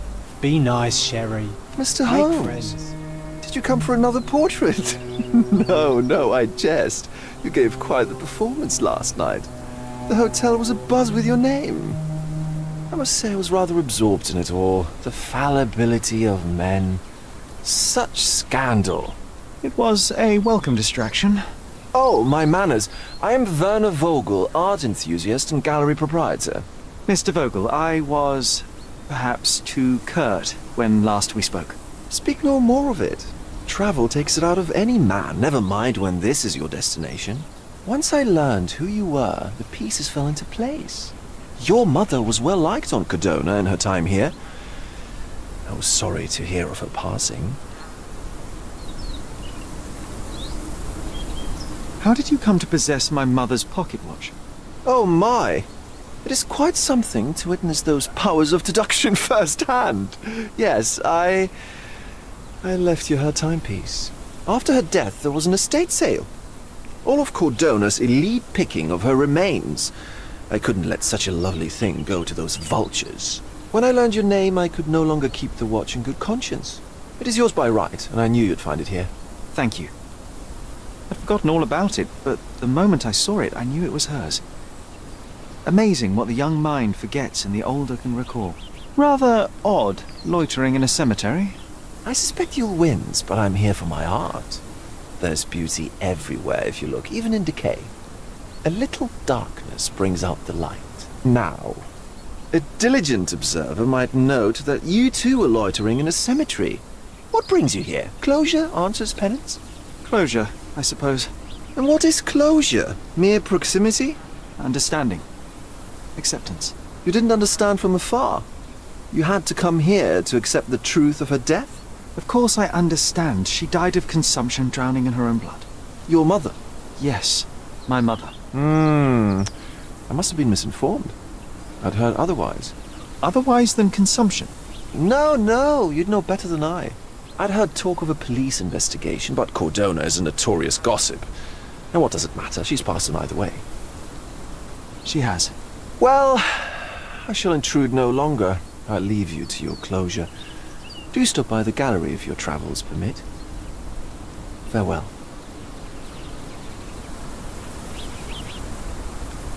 Are you all right, Sherry?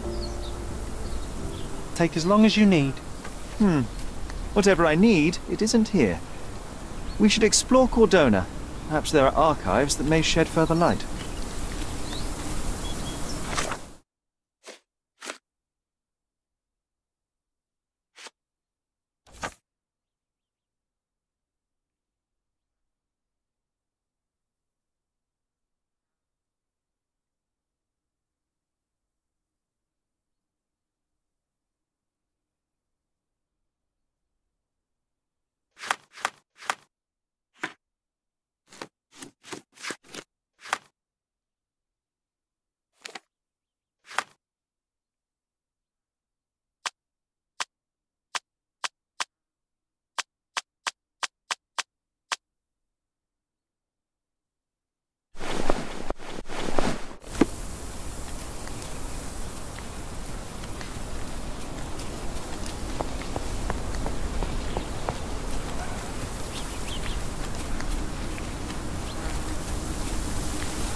He's odd, Sherry. Even odder than I.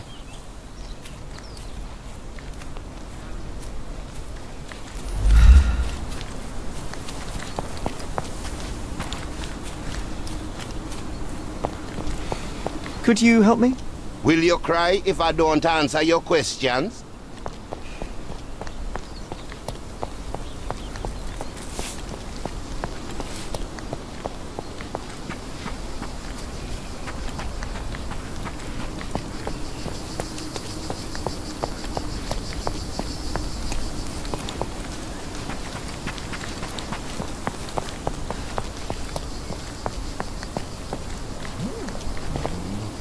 May I ask you something? If I knew the answer to that, I'd have your suit in exchange. May I ask for your assistance? Why should I care about your troubles when you don't care about mine? Everyone's looking at us, Sherry. You sure you know what you're doing?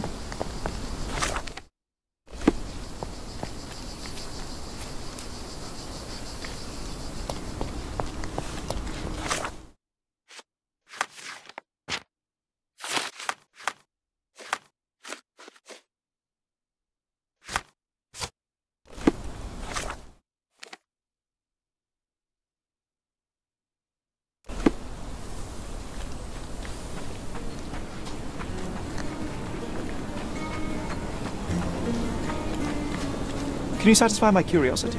So you think if you have money, we should bow to your whims? No, sir.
May I ask for your assistance? A solid question, sir, but I don't have the answer.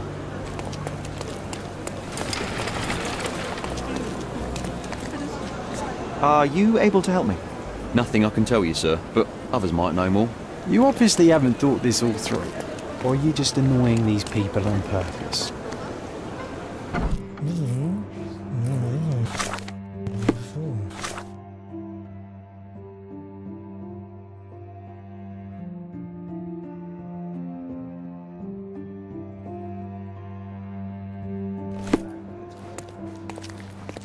Excuse me, just one question. Nothing I can tell you, sir, but others might know more. Stark do this, Stark do that. I'm not a clerk, damn it. How am I supposed to get those records now? Yes? What is it? Would you like to report a crime? No, I wouldn't. My name is Sherlock Holmes. I want to use the police archives. Wouldn't we all? I'm serious. So am I. Officer Logan locked himself inside and he's not letting anyone in. What happened exactly? A tailoress from Scaladio's been robbed. Logan spent 2 whole days at the shop sketching the thief, and she still insists that it's all wrong. That shrew drove him up the wall, she did. But why the archives? Won't that stall everyone's work? You bet it will. He's looking up all the thieves in Cordona over the past decade. Say one thing for Logan. He's persistent. Would you mind if I talk to this tailoress? I could get you the sketch in no time. Get off your high horse, mister. You think you're better than our sketch artist? Actually, I'm quite certain I am. Let me prove it. Well, I see no harm in it, as long as it gets Logan out of there. In fact, I need to look up some records too. Here's the address. Good luck. Sorry, I'm busy now.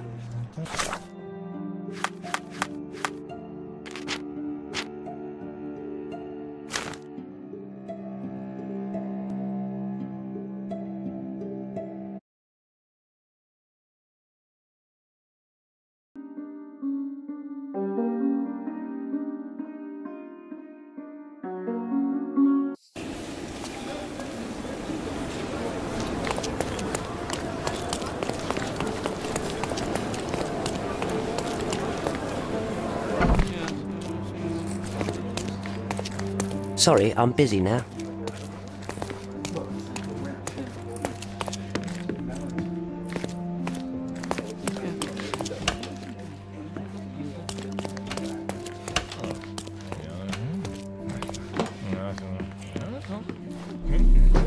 May I ask you something?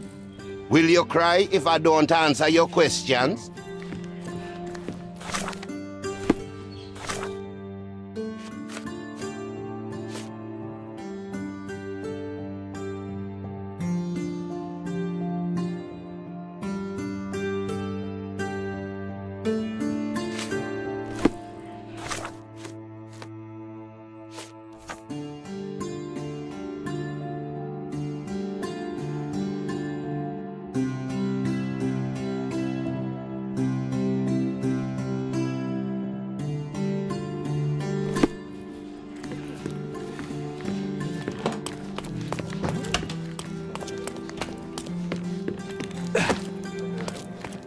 Sorry, I'm busy now.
I'm pleased to meet you, ma'am. My name is Sherlock Holmes. I'm here to sketch the thief for the police investigation.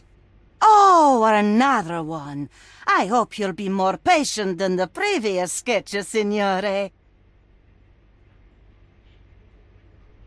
I suggest we do it differently.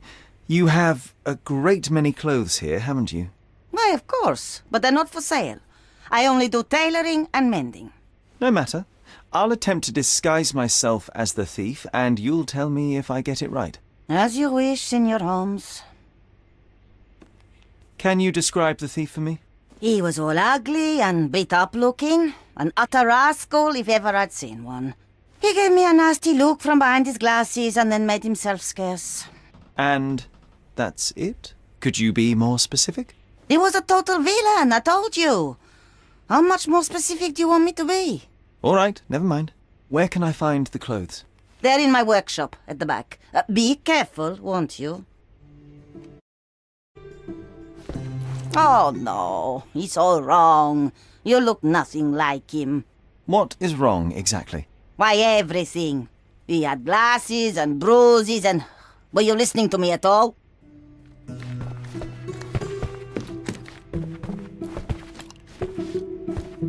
John has wares if you have coin.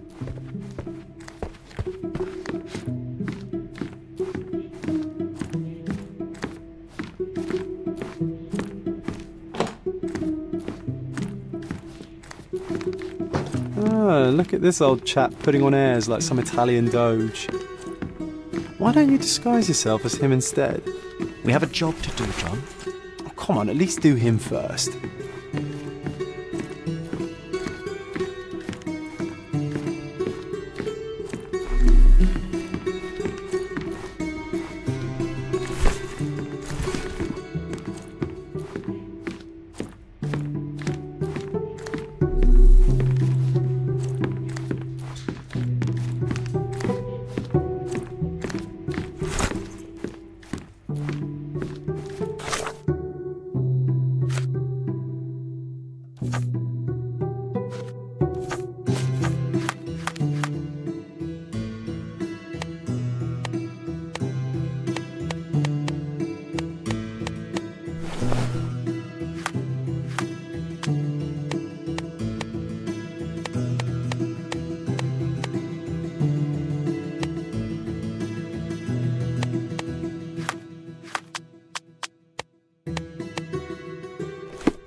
He did wear glasses, but not like those. His were angular and evil-looking.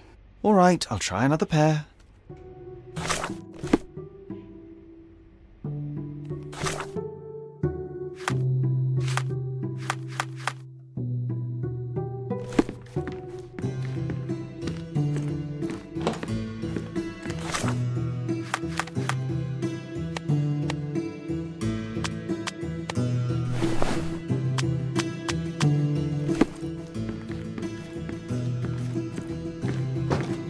Your face is too innocent now.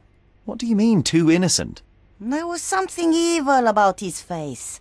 Like a moustache. Yes, the kind that all villains twirl as they plot their evil plans. I'd say that not all villains wear moustaches, but I get your point, Mom.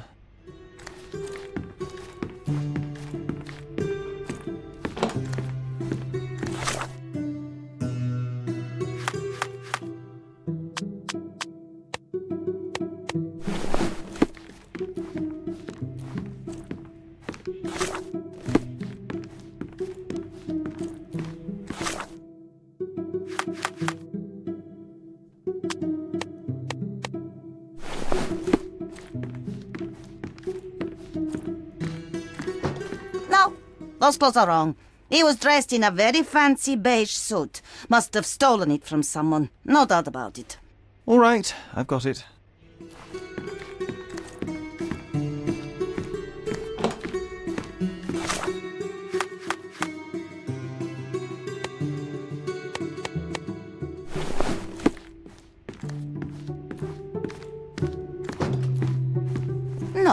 signore, that hat is wrong. I told you it was a regular bowler. You didn't tell me it was a bowler. But I did. You ought to pay more attention, signore.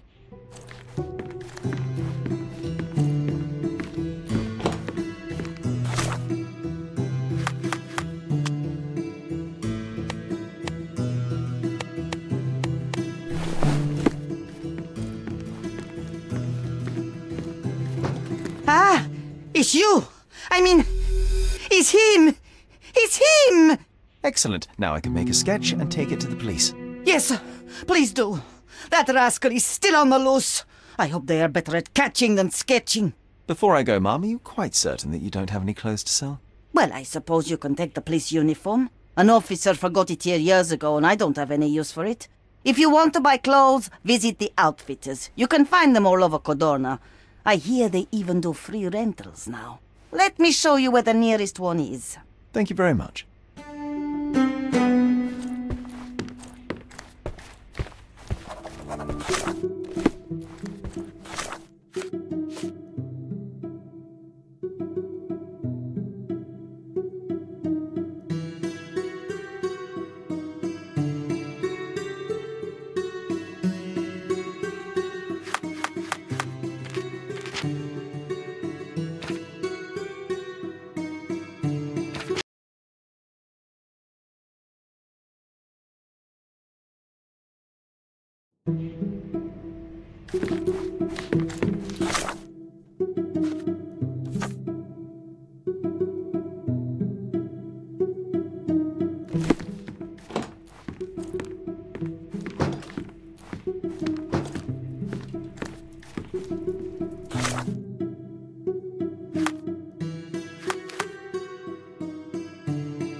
What can I do for you, Sherlock?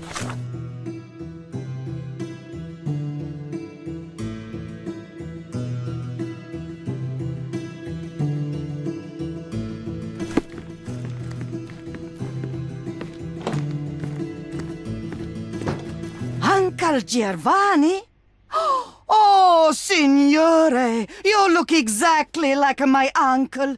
He's the grandson of the Doge of Venice, you know. I knew you reminded me of someone. You are as alike as two peas. Perhaps you have some royal blood in you, too. That is flattering, I suppose, but I sincerely doubt it, Mum. I told you he's a doge. Now that's a deduction. He's not an actual doge. Something If you say isn't so, right. my lord, the doge.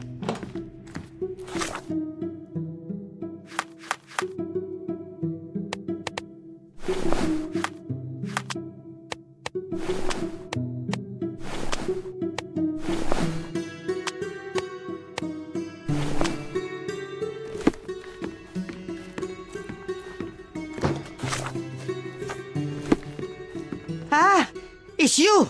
I mean, it's him. It's him. Excellent. Now I can make a sketch and take it to the police. Yes, please do. That rascal is still on the loose. I hope they are better at catching than sketching. Before I go, Mum, are you quite certain that you don't have any clothes to sell? Well, I suppose you can take the police uniform. An officer. If you want to buy clothes, visit the outfitters. Let me... Thank you very much.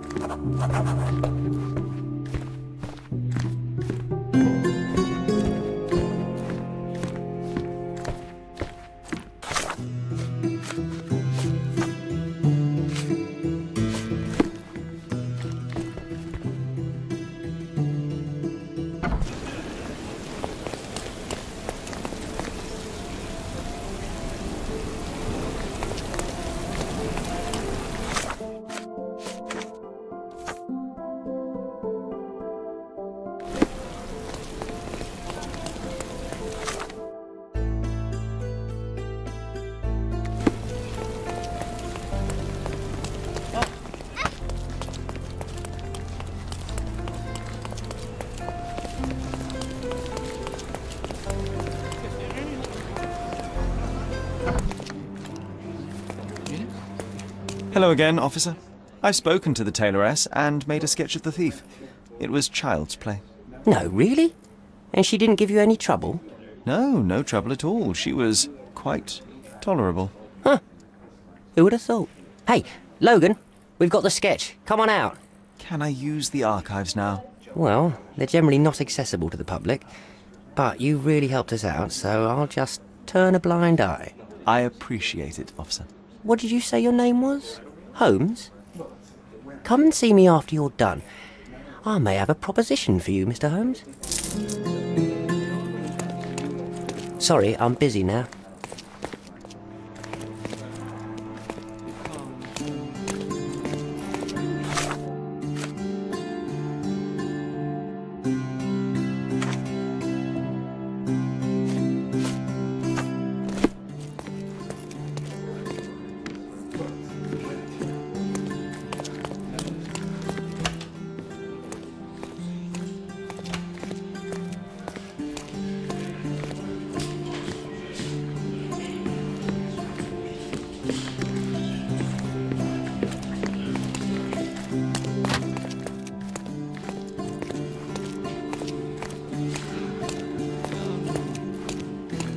Do you know anything about this?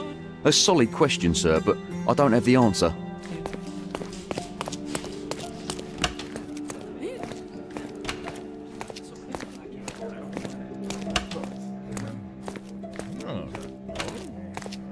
Oh, I need a day off.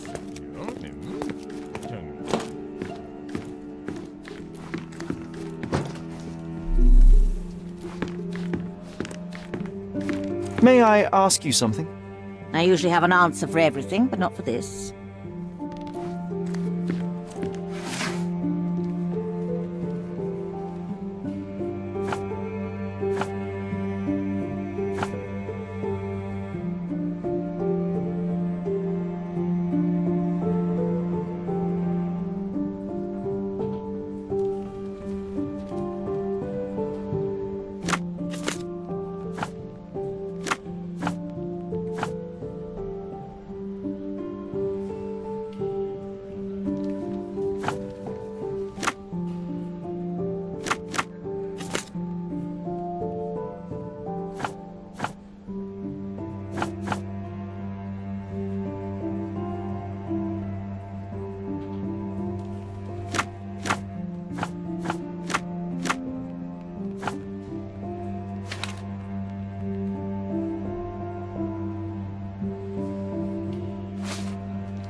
John, I just recalled that we were living here on Cordona in a manor. And there was a policeman. Really? What else do you remember? What happened to our mother? The memory was vague, a mere flash. I have to find our house. Absolutely. Let's do it.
What would the sergeant do?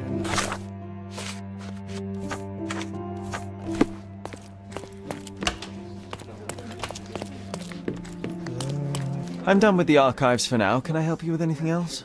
As a matter of fact, you can. The thing is, our chief inspector has vanished, as if we weren't undermanned enough as it is. Wait, what do you mean, vanished? Gone missing on a case. Shady business, but that's besides the point. See that board? Pending cases are posted there for any available officers to investigate. I would take them myself, except that I've been told to work the reception desk, like some clerk. Yes, we're that short-handed. I understand your predicament, but what does any of it have to do with me? I may be available, but I'm certainly not an officer. Oh, don't worry about it. Consider yourself a temporary one-man independent police force. That's a bit of a mouthful. There's just one small, minor basic formality. You'll need to complete our physical training course. Easy. Well, I'm not one to balk at a spot of exercise. What must I do? That's the spirit. Sergeant Ermy will show you the ropes. Follow me.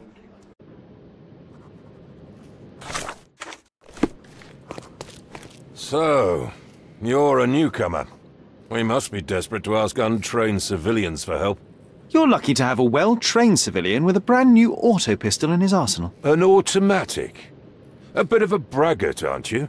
Are you trying to test me already? That is why you're here, boy. I need to verify your skills before I can allow you to catch criminals. The first targets are in the next room. You know what to do with them. I'll join you in a while to see the results. Go on. Shoot the targets. Concentrate, Sherry. You need to hit every target to show the sergeant how we do it. Concentrate, Sherry. You need to hit every target to show the sergeant how we do it.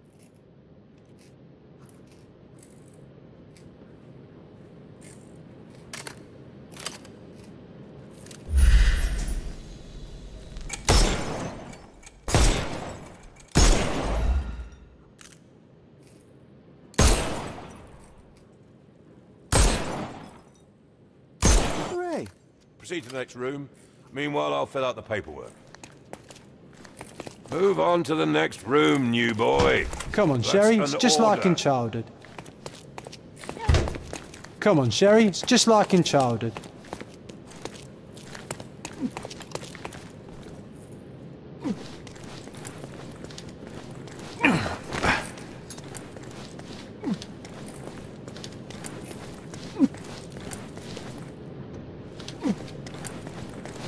Steady, Sherry. Steady. And go.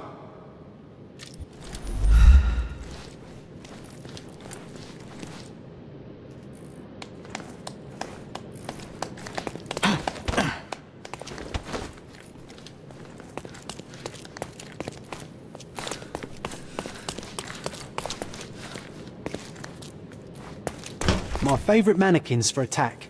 Let's strike them ninja style. Aim for where you might take advantage and don't forget the environment.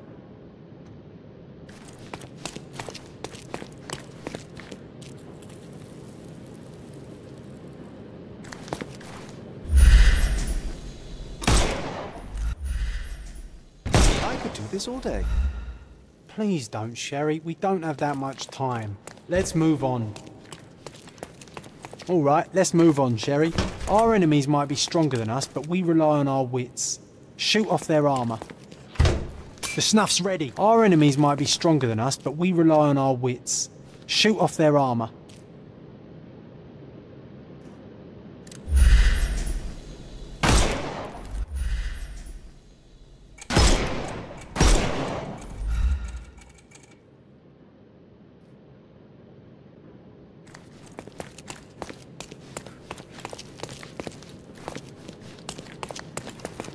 Our enemies might be stronger than us, but we rely on our wits. Shoot off their armour.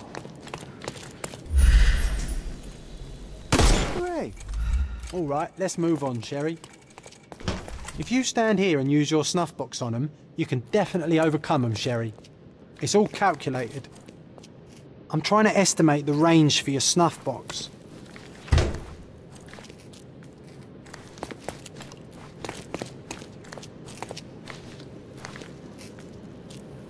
Look at that helmet of his. You won't be able to get the powder past it. Helpful advice, John. I would never have guessed. Good job, new boy. Well, I'm almost finished with the paperwork. Let's talk about your results.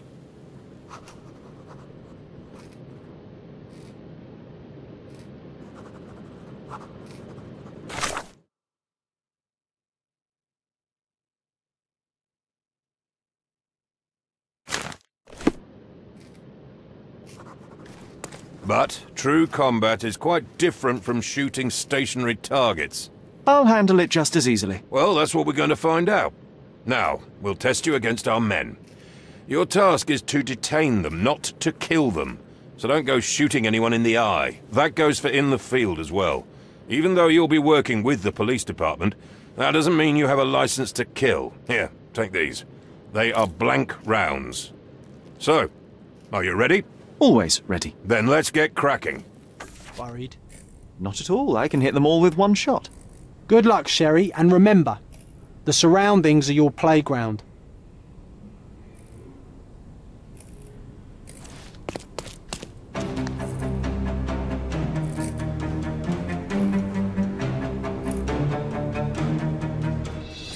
I'm coming.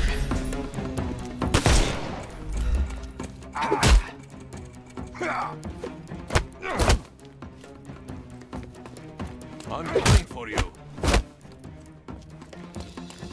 I couldn't miss the party.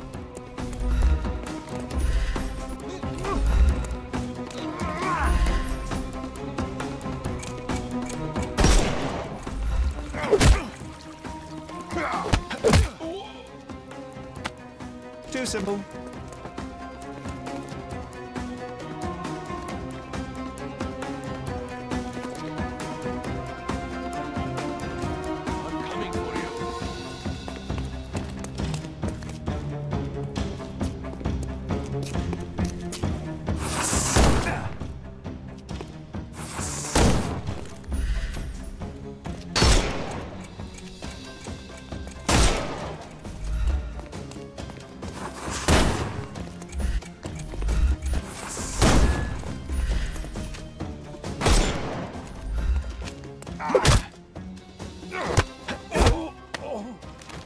Don't cry. Give him the pepper snuff.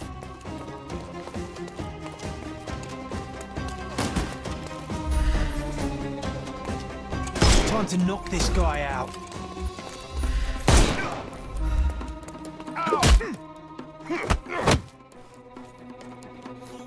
I couldn't miss the party.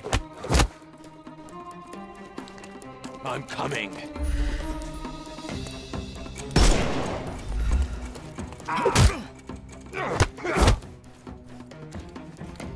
I couldn't miss the party.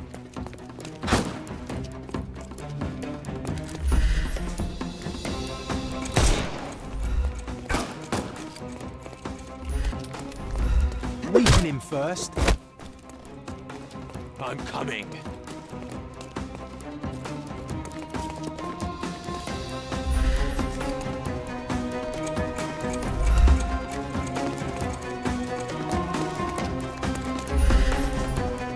I'll put you 6 feet under.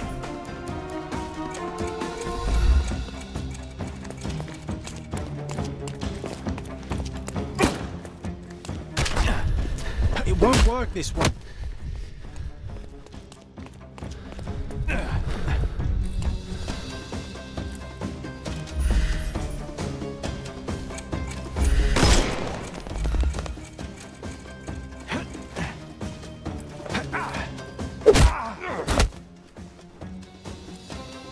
I couldn't miss the party.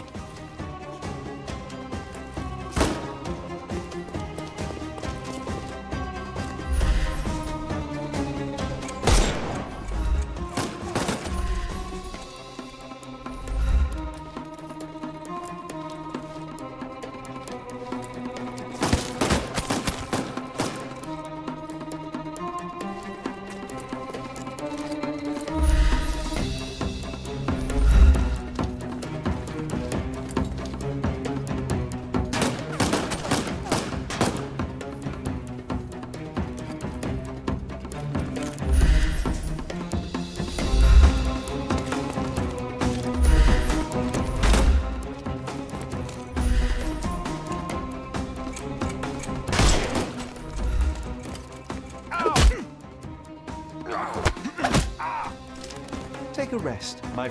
The snuff's ready. That's enough. You've proved yourself. Congratulations on the arrests. I can't believe you did so well with the close combat. I did tell you that I'm well trained. Well, do the same on the street, and you'll be well rewarded for every arrest you make. Here is your certificate. You are now an authorized crime scene consultant. Well, it's now your duty to make this city a safer place. Cordona won't ever forget it, but at the same time, it will never remember. I'll tell Stark all the necessary details about your successful certification. Congratulations. Now you're a certified crime scene consultant. Congratulations. Thank you, my friend. Now, shall we head for Stonewood Manor? Don't know. You have the whole island to investigate. It's all up to you. Any progress with the case, Mr. Holmes?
couldn't miss the party. Don't cry, you'll live.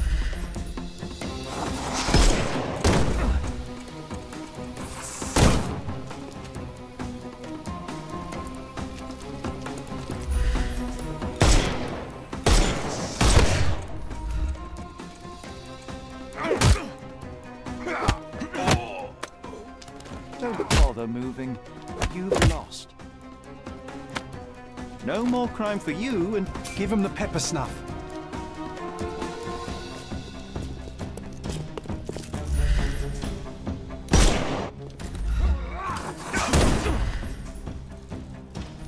I couldn't miss the party.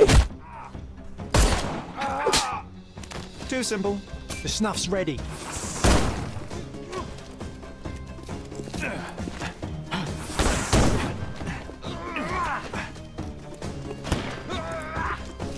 Just die!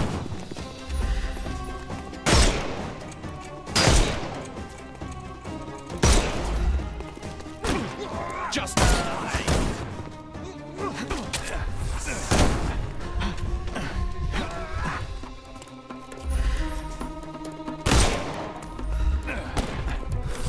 I'm coming for you. Ow! Ow! Take a rest. Give...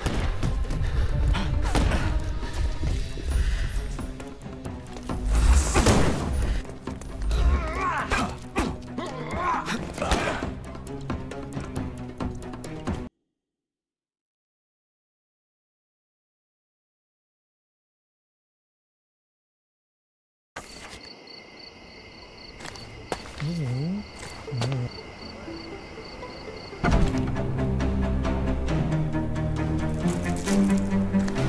coming.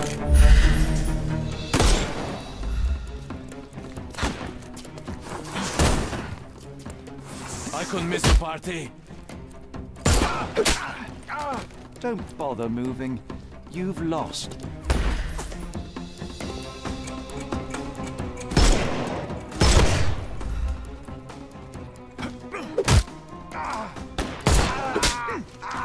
Too simple.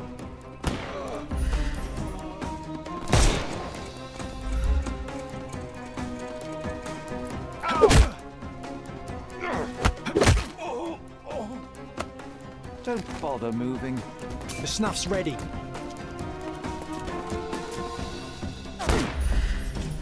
Take this!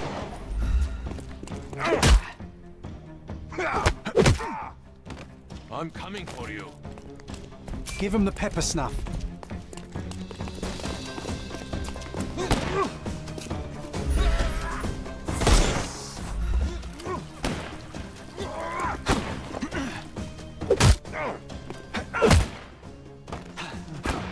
I couldn't miss the party.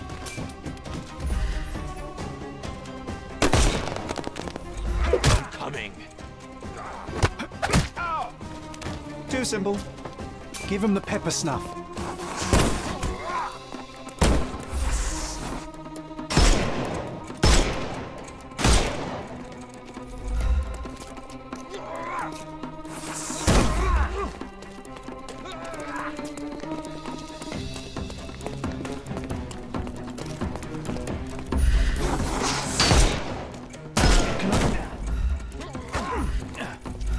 It won't work this way. I couldn't miss the party.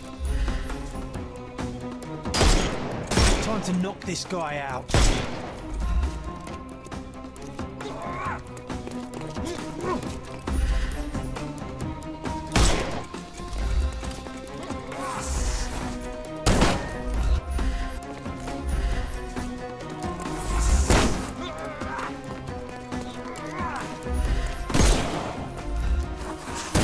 I'm coming. Don't cry, you'll live. I couldn't miss the party.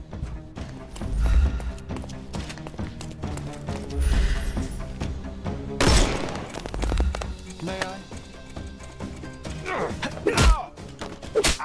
No more crime for you. Give him the pepper snuff.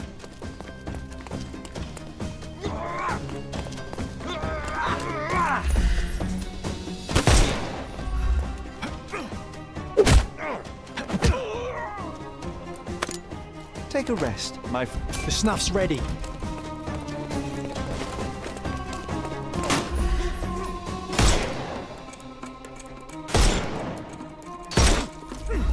I will end you.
May I ask for your assistance? Oh, I'm sorry, but that's beyond my knowledge.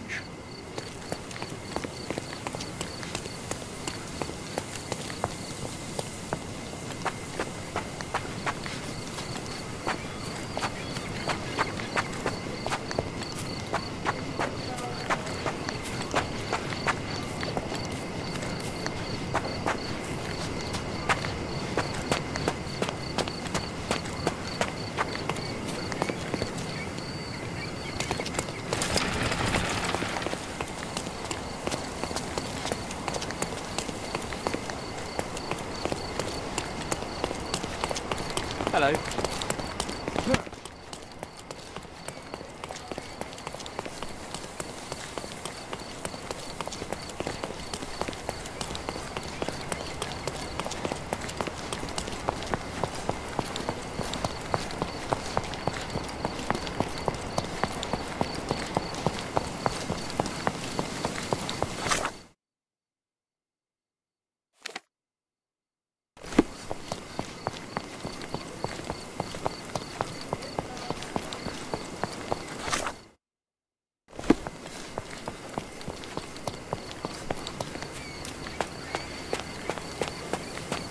Hey, Sherry, there's post here, and it seems as if the letter was delivered recently.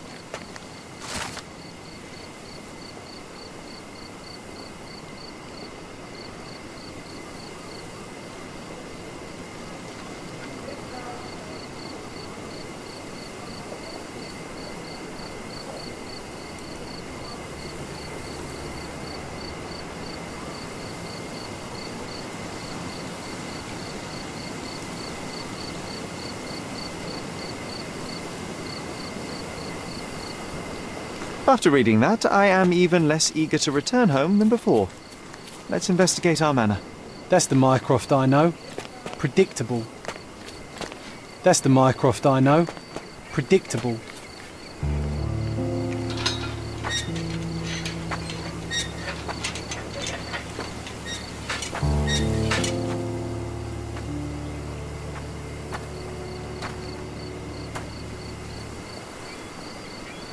There she is.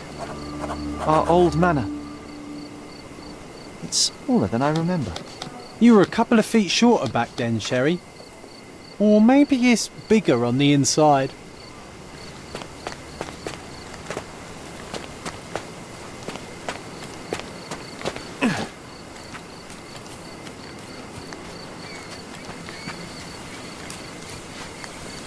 Why does this barn give me such an unpleasant feeling? Oh, I know. It's because Mycroft used an axe to shoo you out of here. It scarred you for life, but I enjoyed it.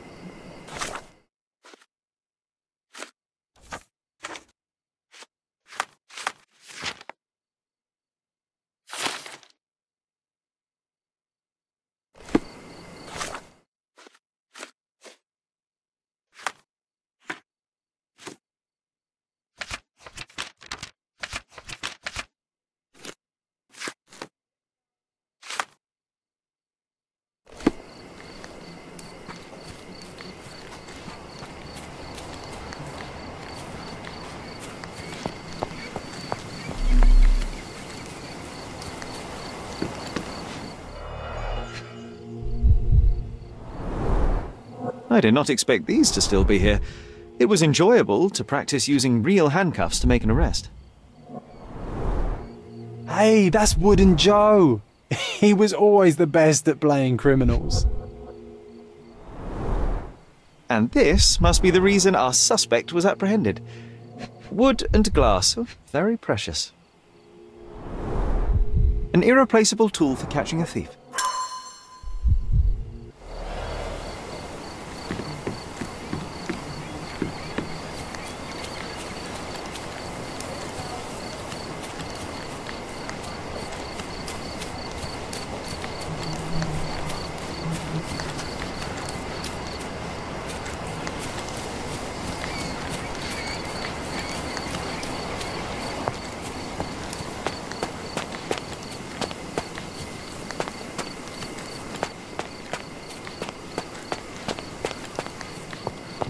The ash all over the door. I don't recall hearing of a fire. We don't have to stay here. You can afford another night or two at the hotel. It's stuck. Oh well, let's just head back. They probably haven't even stripped our room yet. Come on. Must be locked. Move aside. Let me have a go. Seems fine to me, Sherry. This barrier, perhaps it's mental, not physical. Or perhaps the rest of us are simply constrained by reality, John. I wonder if there's a key secreted somewhere in the garden. Try to recall that memory about the policeman, Sherry. Concentrate. A manor all to ourselves. Can you believe it, Sherry? I have so many ideas.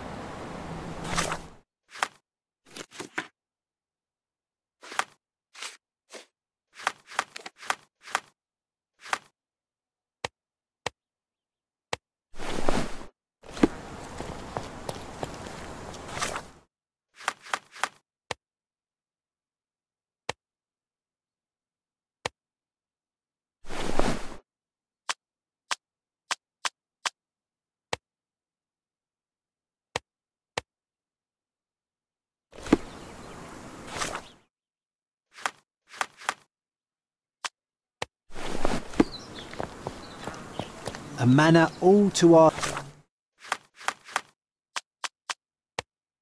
ourselves. Can you believe it, Sherry?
The policeman brought us both home, John. That's why he was here.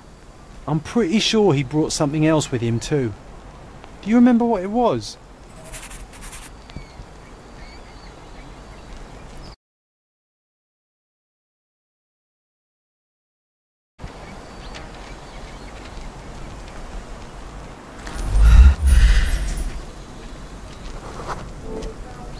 I bet it was our reward. No, we were not so lucky.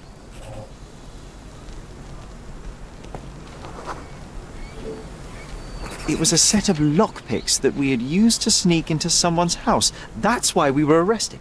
Did someone come out to investigate all the commotion?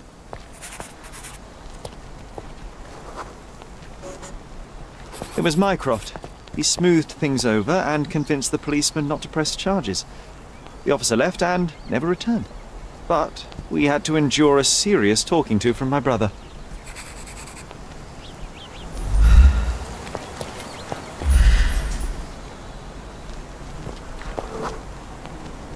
Mycroft wasn't happy about the fact that we were arrested. It felt like he lectured us for hours.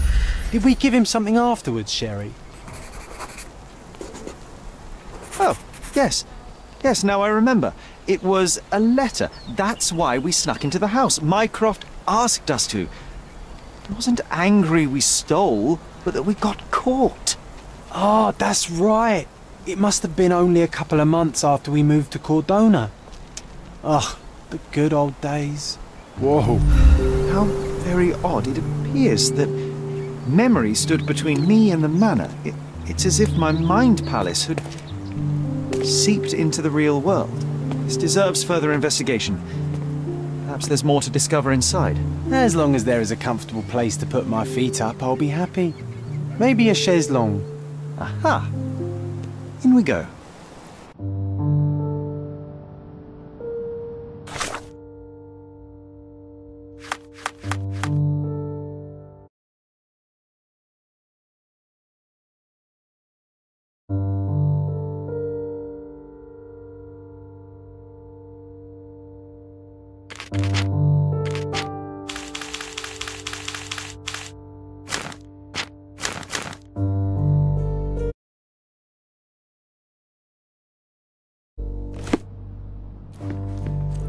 Home sweet home, Sherry. Home sweet home, Sherry. Hey, this is the luggage we brought from London, isn't it?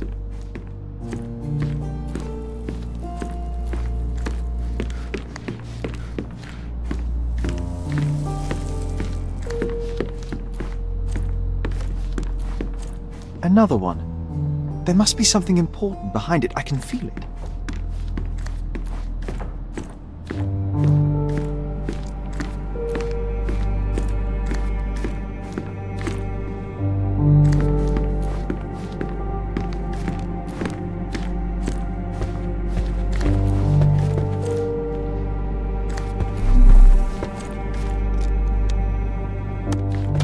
Another one. There must be something important behind it. I can feel it.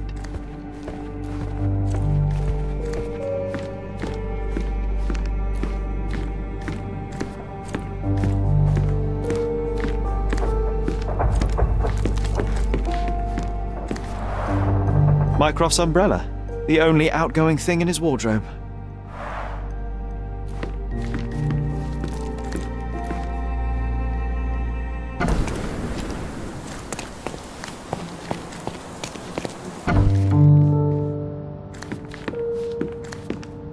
One of the first things I saw when entering this house as a child.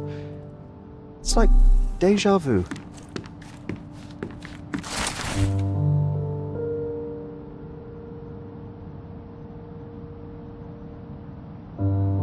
And I was wondering why it's so empty in here. There may be a small chance that some of our property could be found among local traders' wares. It is worth a look, wouldn't you say? Another memory incoming, Sherry. Strange. I struggle to recall anything about the day we moved in. The only detail I'm sure of is that it was raining early that morning.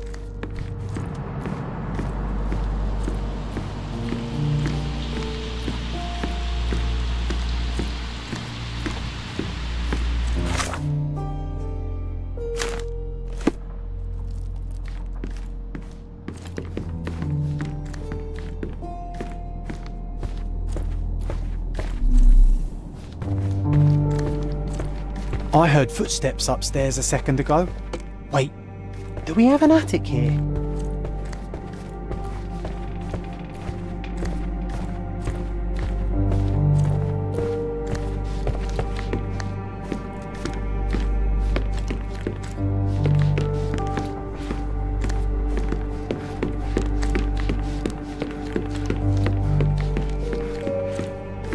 Another one. There must...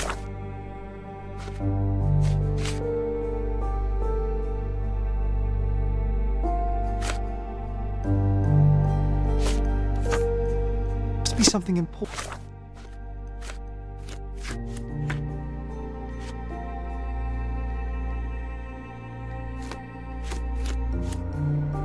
Behind it, I can feel it.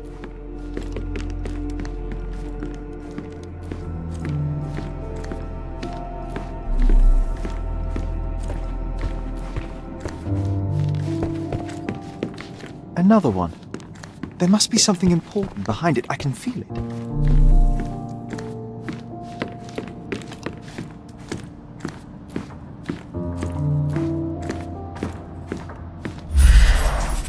I remember how angry Mycroft was about these marks.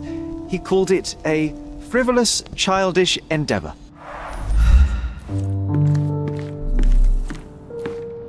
I think our family portrait used to hang here.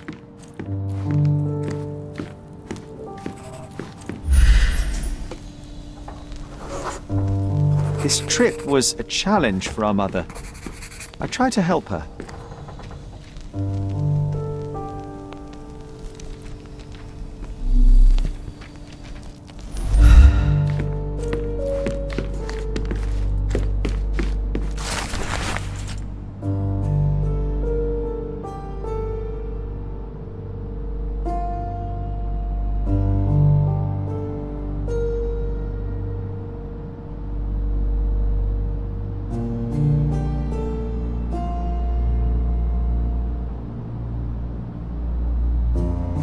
Something did happen that day, but no one can tell us the details. How can that be? Agreed. It's rather suspicious.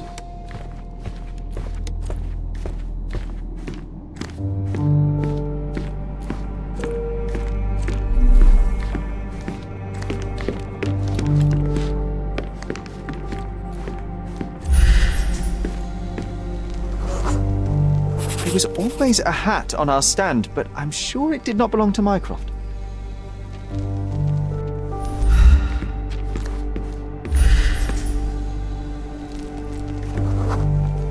Our mother brought a slew of belongings with her. She refused to leave a single thing in London. Mycroft had to spend the whole day dealing with it. Do you feel it? Is it the air shimmering, or is it my imagination?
You're not even trying, Sherry. Concentrate.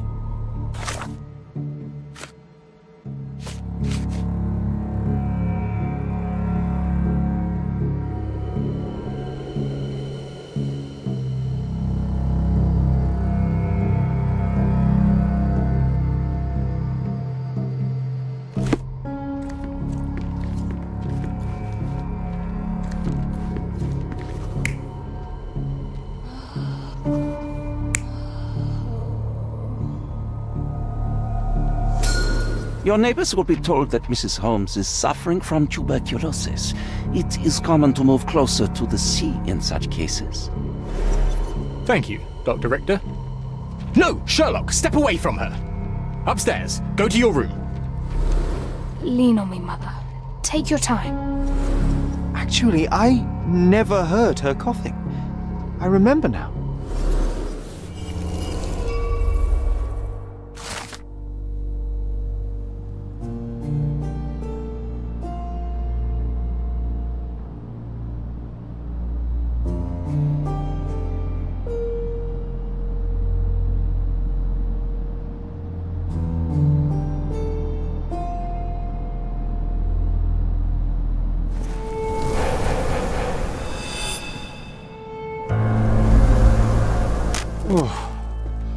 feel dizzy. It's stuffy in here, isn't it? John, are you all right? I'll be okay in a minute. How about we find our room in the meantime? Let's do it, Sherlock.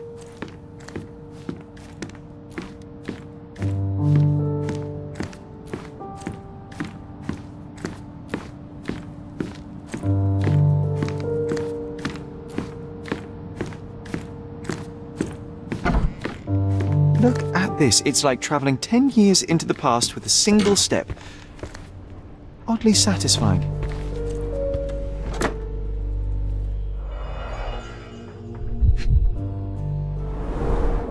Cannot believe all my toys are still here. Hey, they were not just yours. They were half mine too.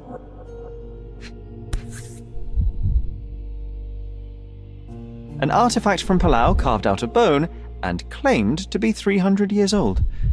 My mother proved it was a fake. My very favourite plaything. It was the perfect pirate treasure.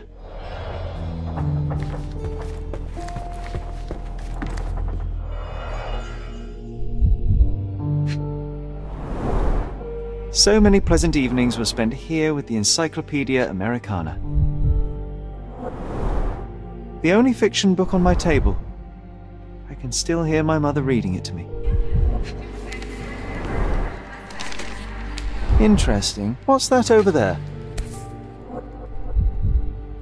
This doorknob has a cross-shaped end. Too intricate to be merely a handle. You know what? That definitely looks like a key. Let's poke around and see if we can find any secrets. Look at this, John. Remember how desperately I wanted to learn the violin? I never had a proper opportunity. Such a shame. I always hated the rule about being silent in this place. The first chemical laboratory I ever made. I almost miss its elegant simplicity. Coal dust from Miner's End, sandy dirt from the old city. We scoured the island top to bottom for these soil samples.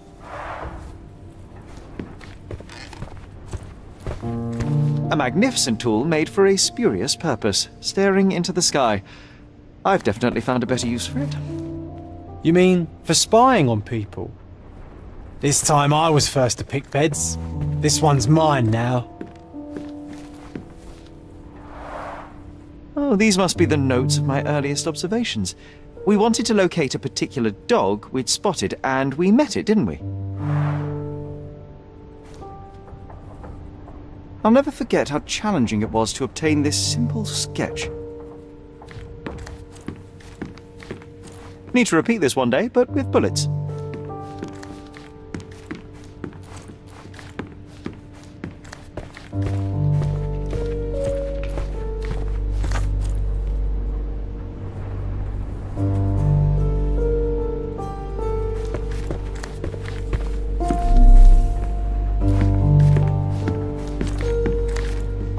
Oh, it reminds me of our neighbour. He had the same balloon in his yard, only bigger.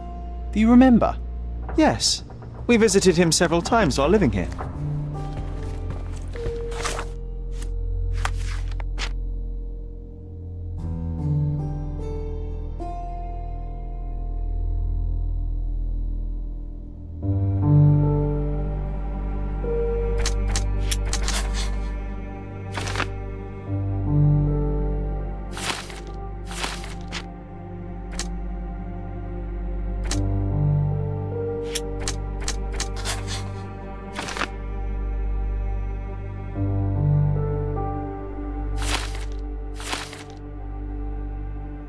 Wasn't that neighbour missing a finger? That does sound vaguely familiar. Wasn't his name, Theodore? Theodore Gilden, perhaps? It's the perfect time to investigate.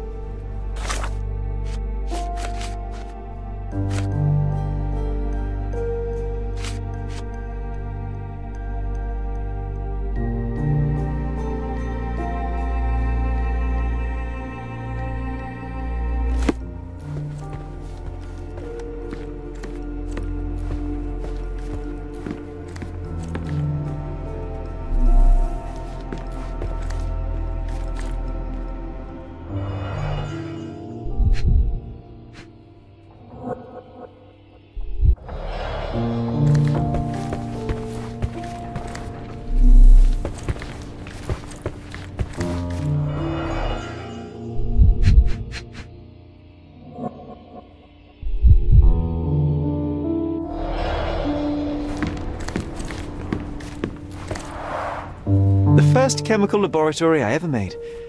I almost miss its elegant simplicity.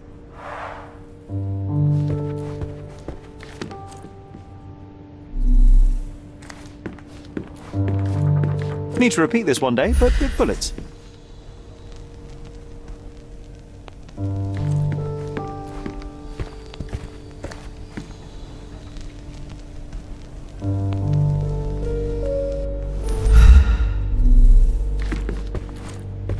This time I was first to pick beds. This one's mine now. This time I was first to pick I'll beds. never forget how This challenging one's it was to mine obtain now. this simple sketch.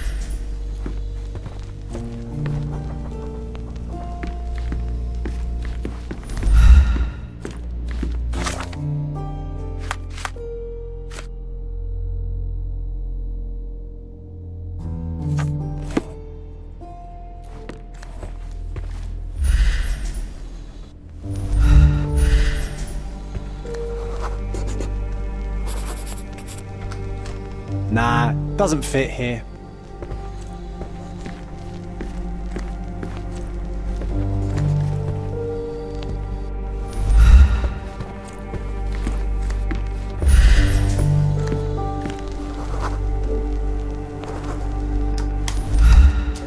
Perfect match. My small archive of crime clippings.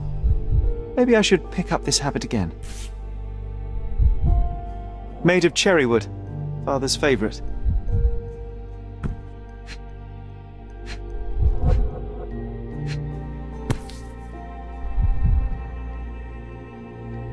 Still has a faint odour of tobacco, one of the few things on this island that smell like home.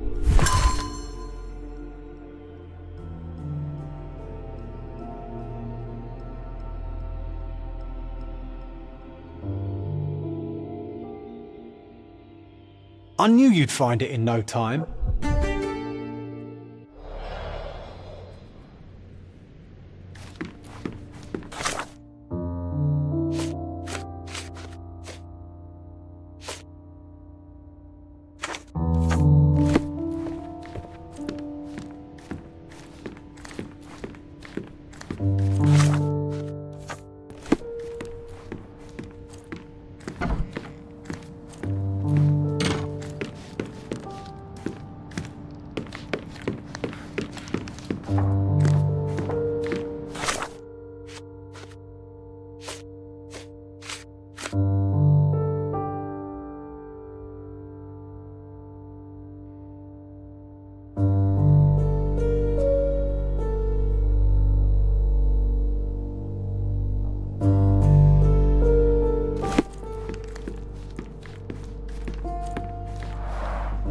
Mycroft's umbrella, the only outgoing thing in his wardrobe.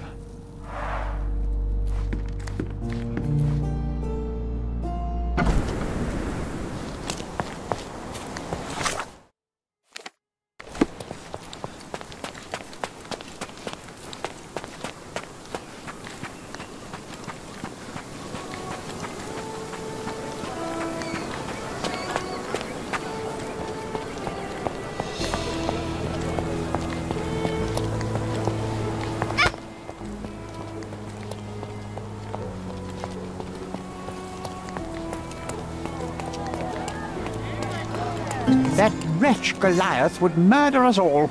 Mark my words. Destruction and trampled ground. As if they were struck by a battering ram. I wonder how we managed not to hear any of this. It's as if a storm went through here.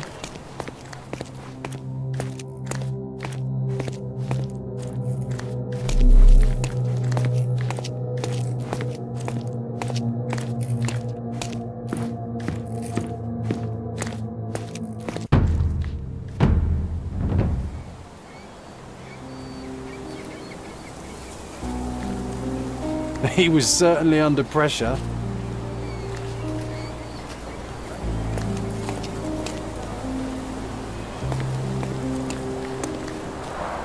Hog heaven.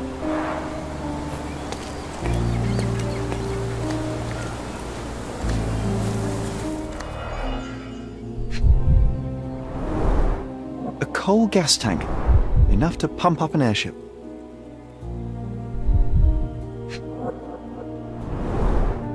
Fresh signs of impact. A rough landing led to an altercation with this shed.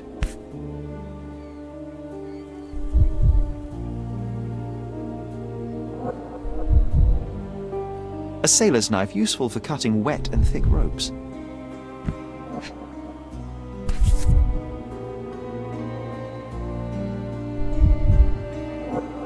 It's seen a lot of use. The blade is worn from grinding.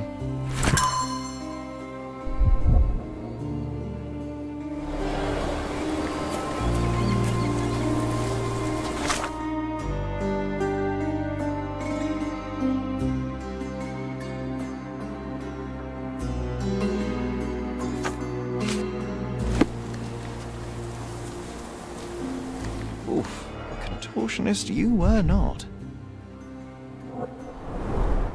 Disjointed vertebrae. Difficult to say if it was a way to start or finish him off.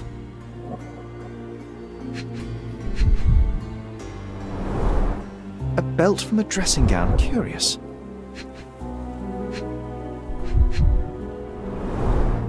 A kneecap reduced to splinters.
A missing pinky, middle-aged. It's none other than Theodore Gilden. Oh boy, Sherlock. Another death means another question. And we shall answer the question. It's far too interesting to give it up to the police.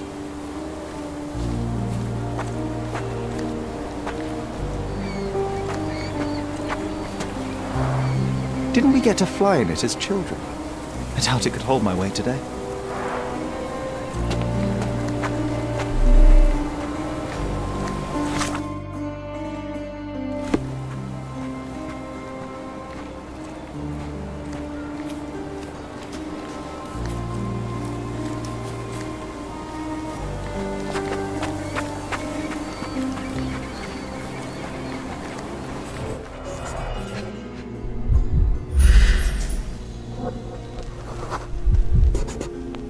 Poke the elephant with this? Really? People are hopeless.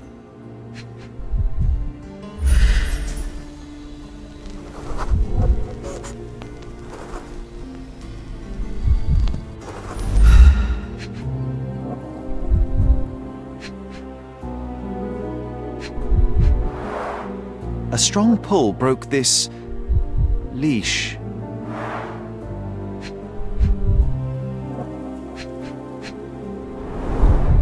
A pool of blood and saliva, possibly as a result of impact. Sherlock, take a picture of the footprint. It's valuable evidence.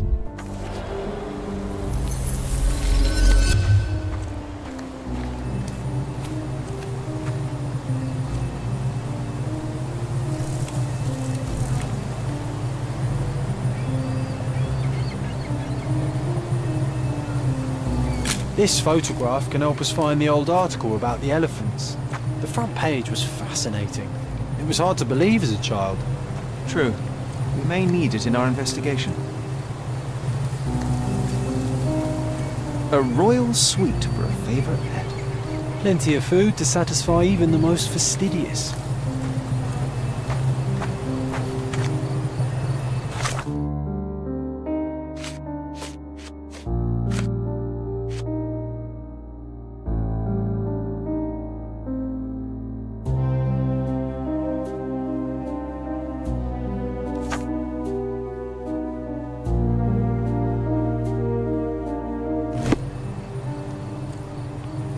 This is quite comfy.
You're not even trying, Sherry. Concentrate.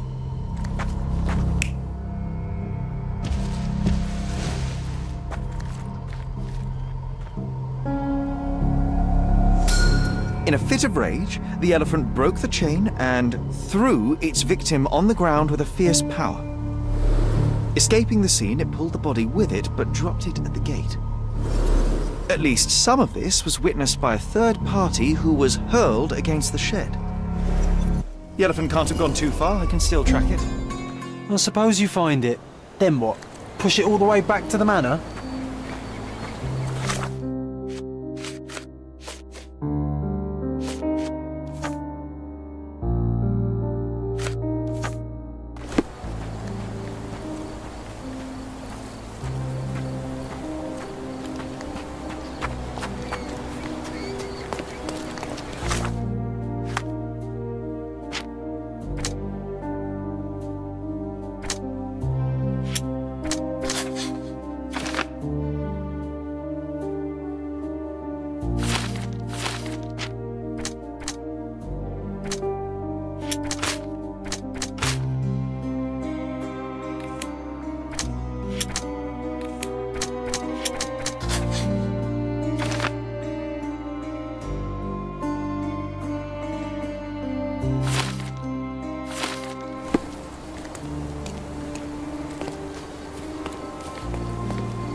This is quite comfy.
Dilemma in Deluce. The cheapest news on the island.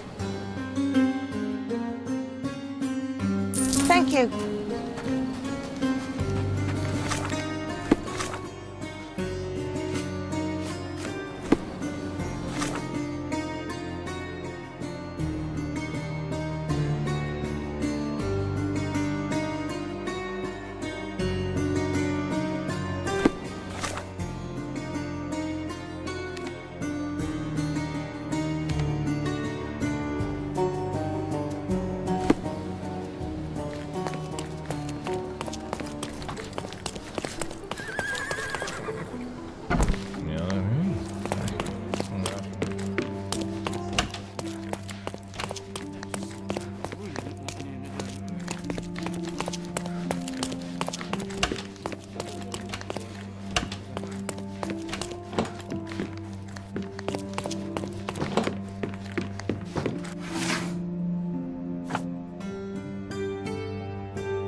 Any progress with the case, Mr. Holmes?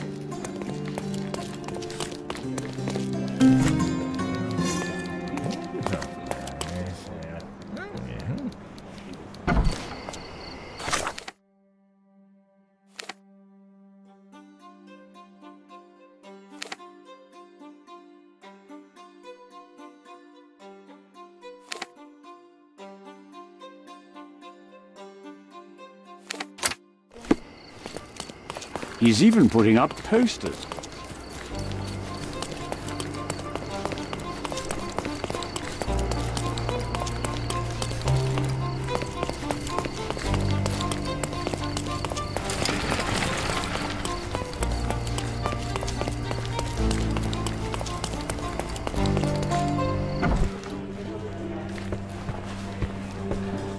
Stop the presses. Who is Cordona's handsome stranger?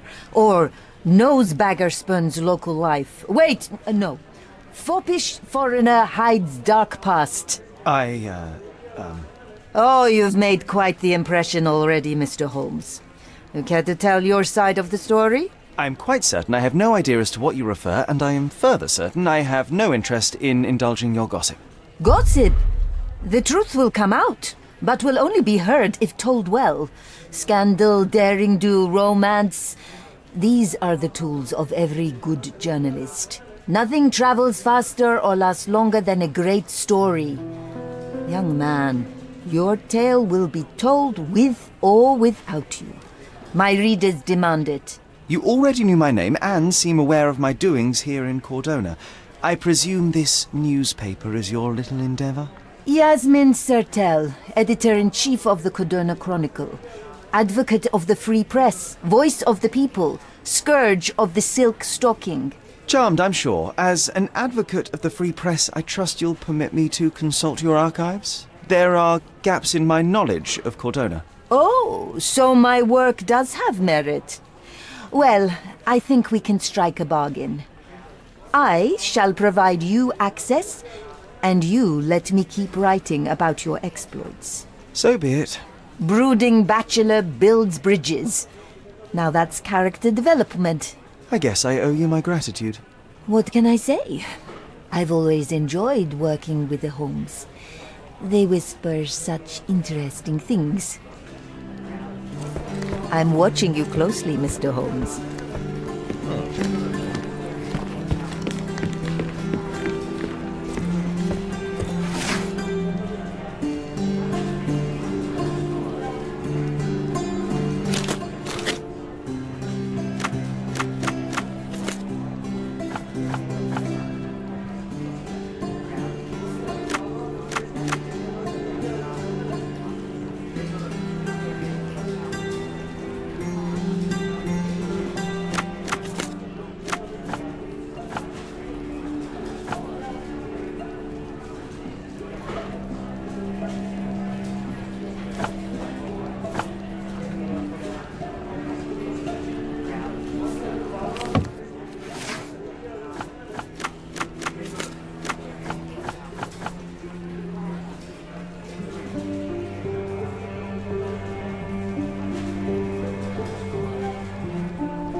that's the article. Feeling old already?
Is this familiar to you? I'm not in the mood to talk to moneybags.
The market square, beating heart of the old city. I wonder if they still sell that heavenly Turkish delight around the corner.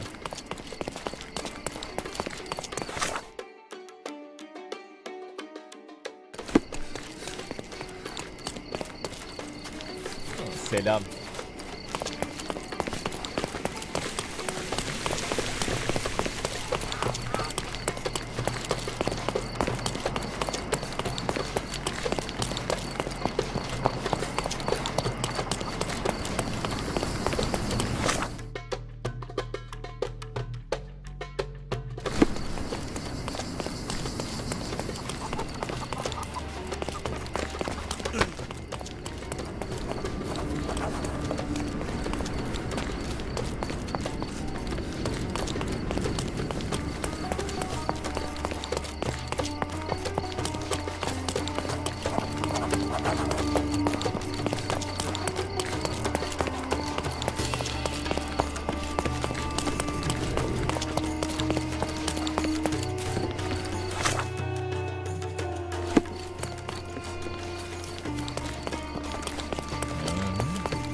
Nasılsın?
Are you able to help me?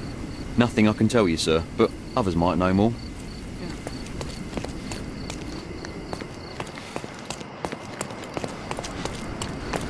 May I ask you something? I clearly have nothing to do with what you are asking about. Time to check your who, what and what, Sherry. Who are you asking? About what and dressed as what?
Wow, things really got out of hand here. Solid oak. It took quite a blow to break it.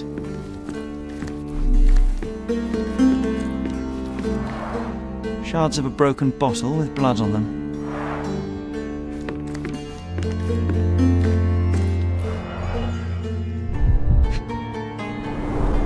Someone must have landed hard on it.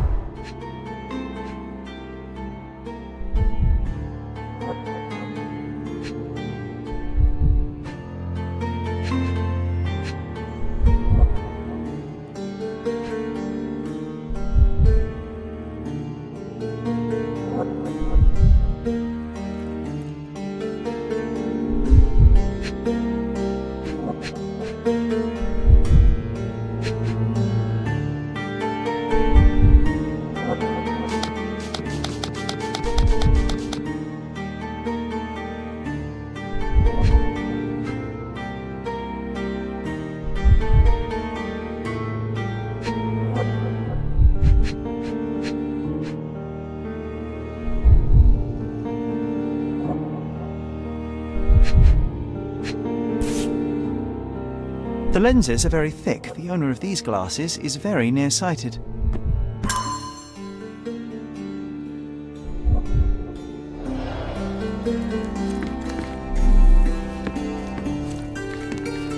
Spilled beer led to spilled blood. An unfinished bottle of rum.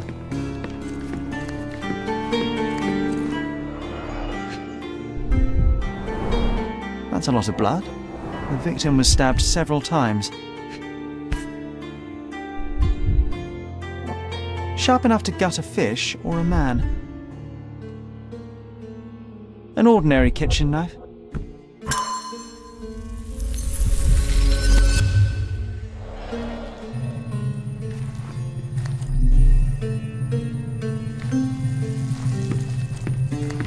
What would you like? On today's menu we have stomach punching, head kicking and the chef's special, throat slitting.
You're not even trying, Sherry.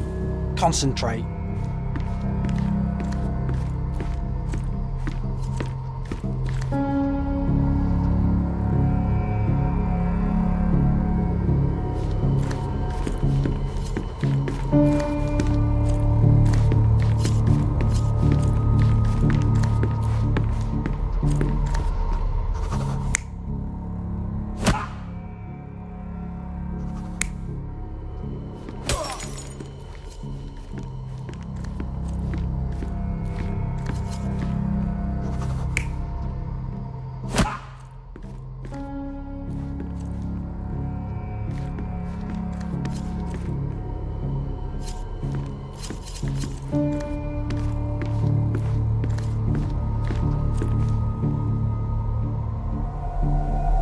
You're not even trying, Sherry.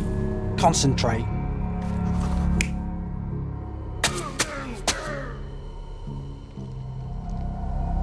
You're not even trying, Sherry.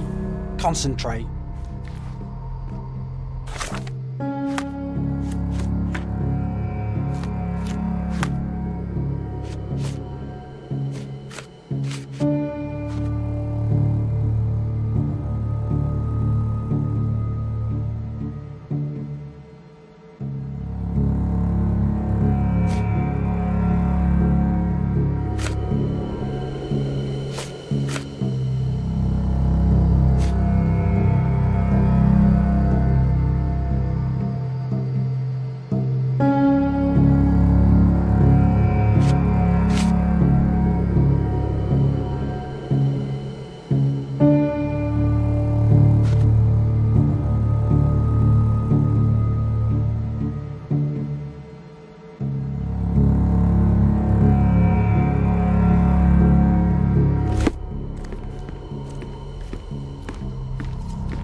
You're not even trying, Sherry. Concentrate.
You're not even trying, Sherry. Concentrate.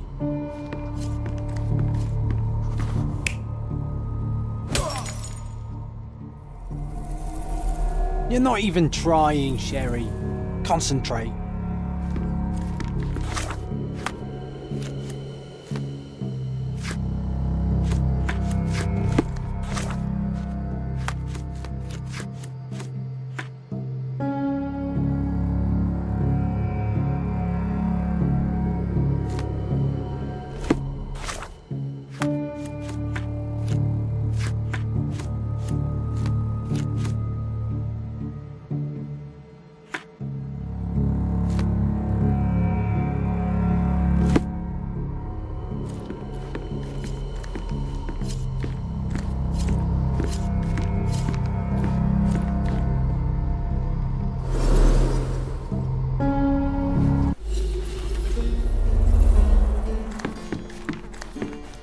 An unfinished bottle of rum. Spilled beer led to spilled blood.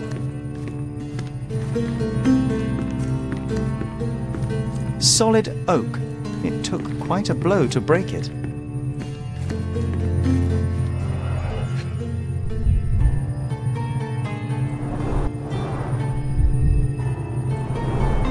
That's a lot of blood. The victim was stabbed several times. Sharp enough to gut a fish or a man.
You're not even trying, Sherry. Concentrate.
You're not even trying, Sherry. Concentrate.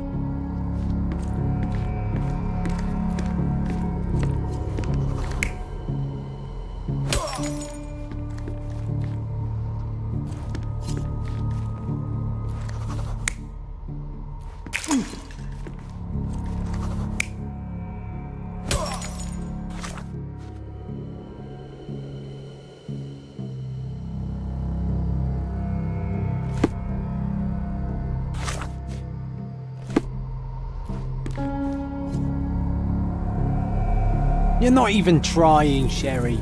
Concentrate.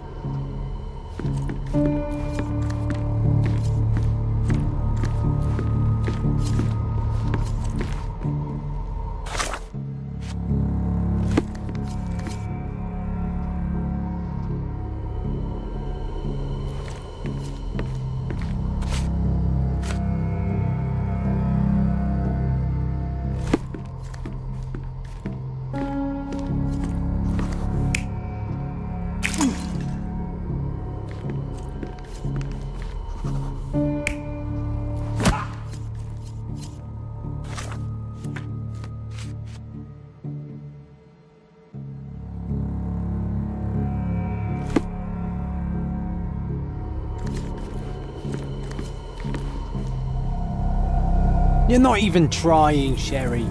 Concentrate.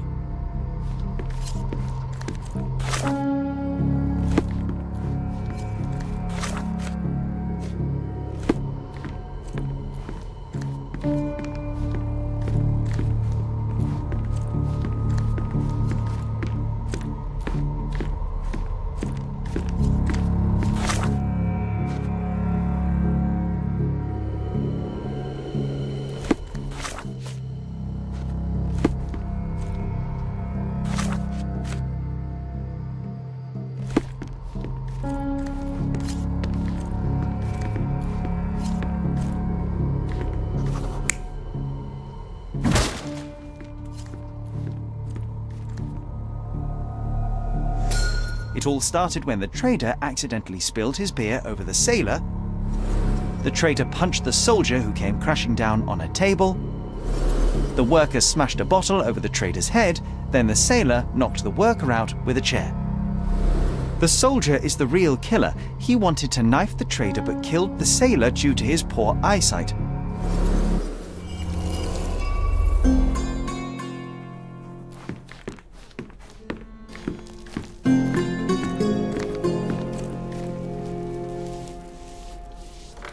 What would you like on today's...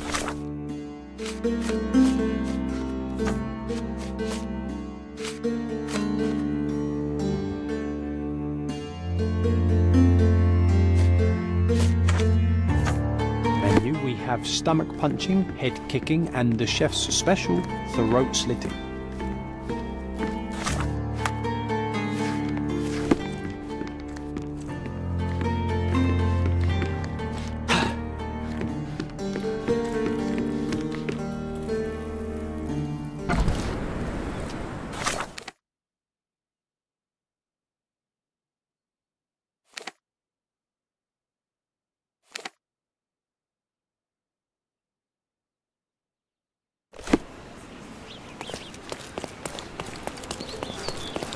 He's even been putting up.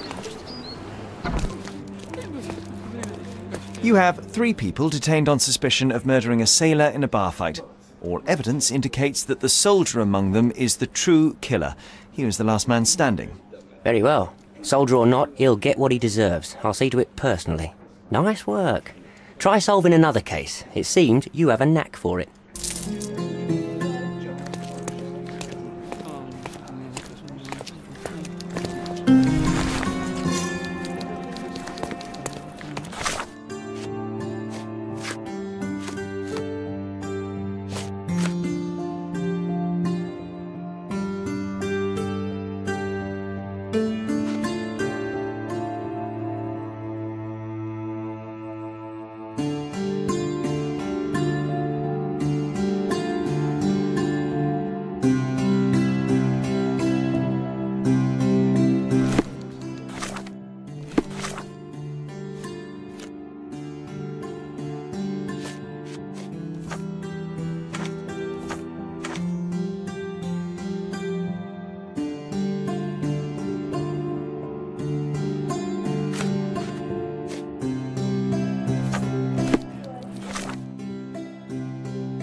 as if they were struck by a battering ram.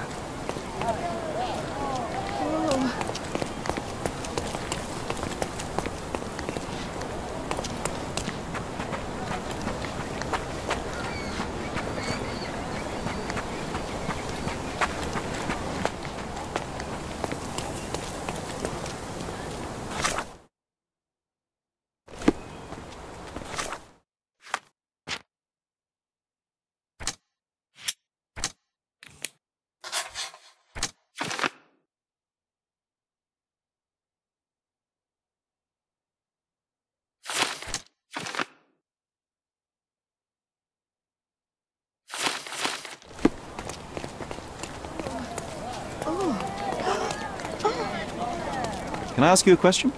That's a question I can answer.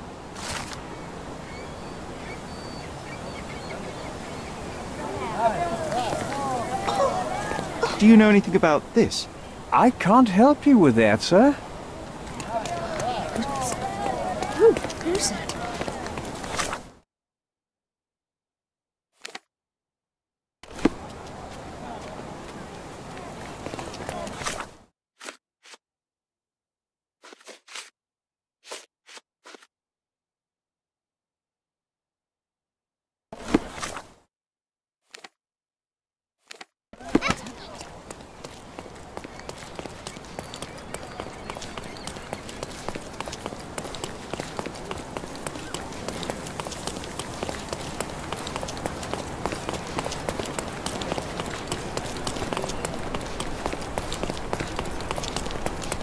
Not bad.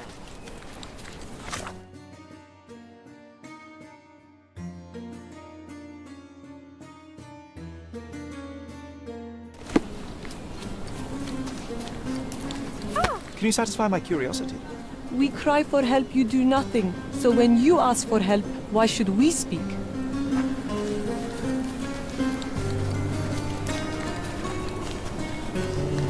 Could you help me? Mr. Moneybags, can I give you a piece of advice? You don't want to bother me. Oh, I am bored. Call me when you find the answer.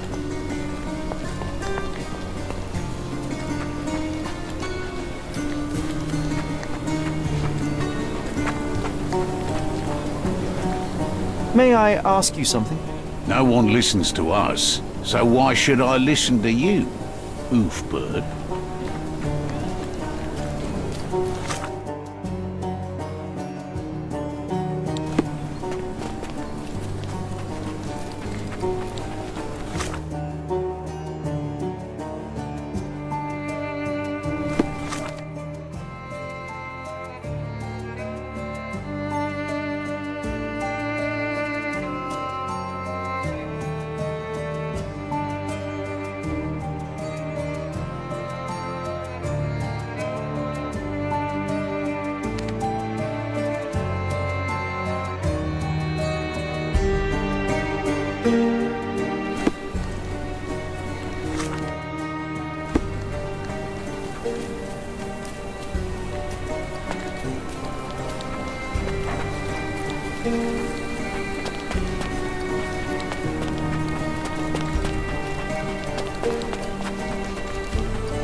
Do you know anything about this?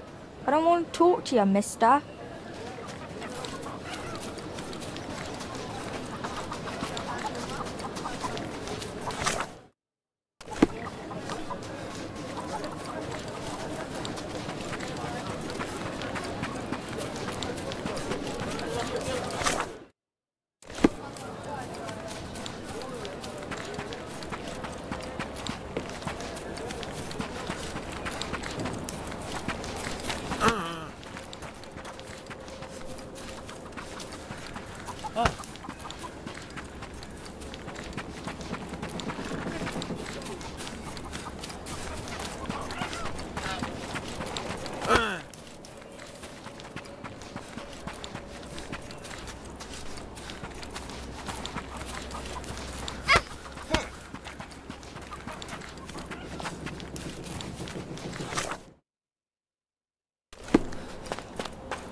May I ask you something?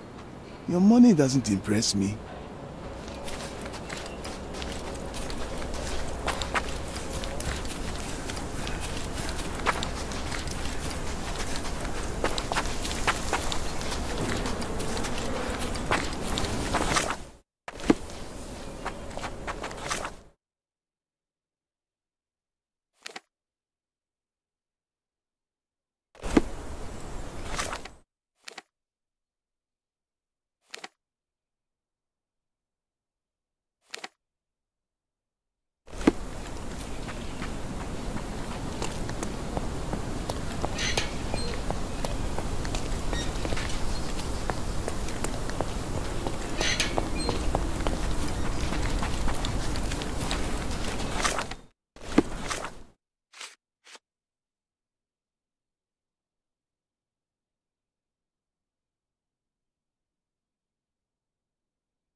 Are you able to help me?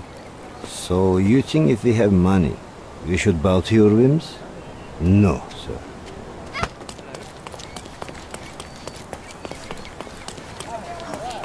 Do you know anything about this? Excuse me? What? I'm not sure I know. Oh, I am bored.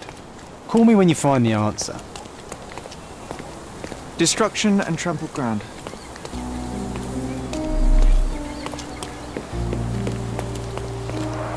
Hog heaven.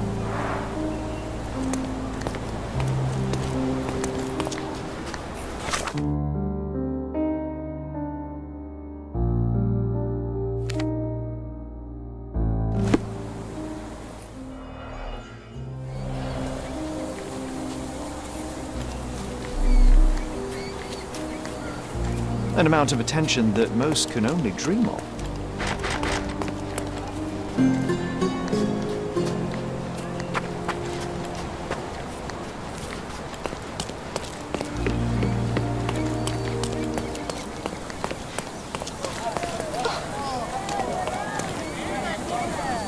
Can I ask you a question?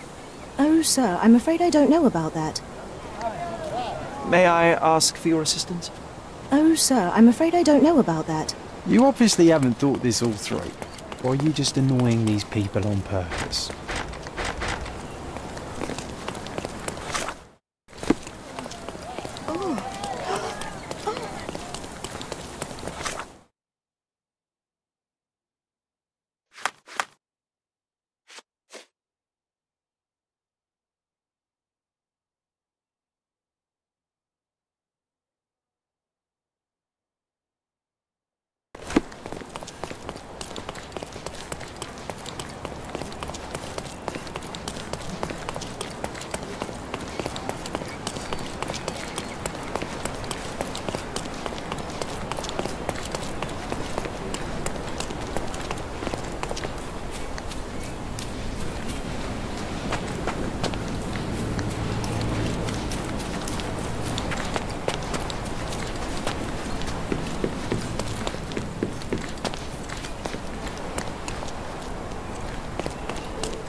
The elephant barged into this cart of olive oil. What if we're lucky and he slipped and fell somewhere along the way? This elephant is quite clumsy. May I ask for your assistance? Mr. Fancy Clothes won't find any answers here.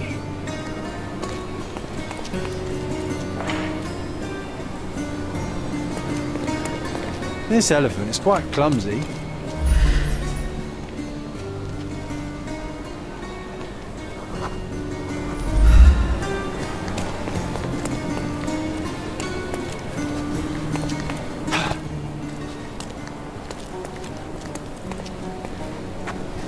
Could you help me? There is no amount of money that would make me talk.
Okay, hear me out.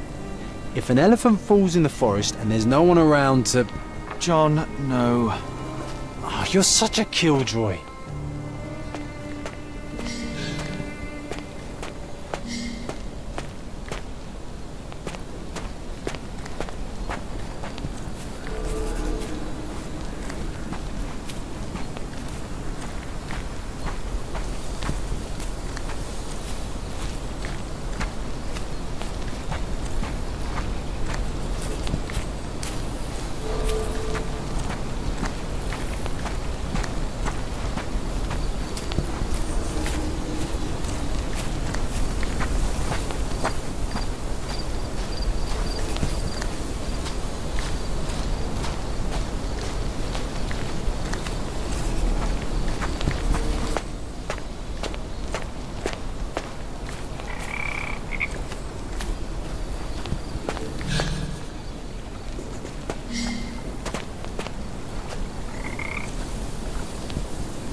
Want to go for a swim?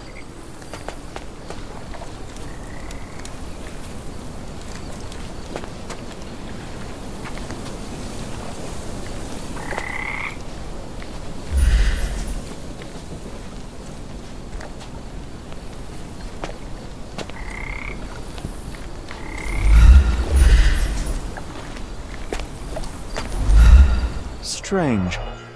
It was hung with care.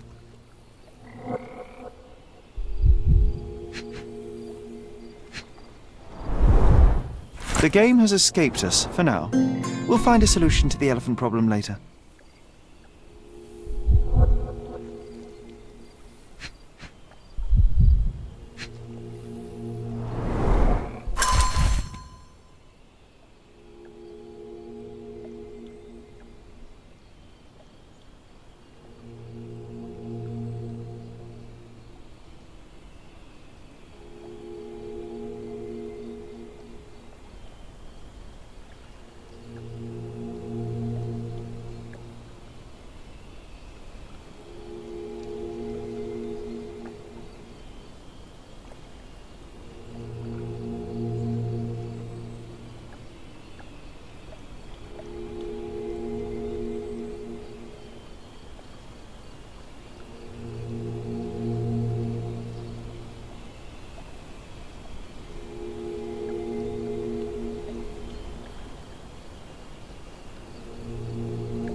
Want to go for a swim?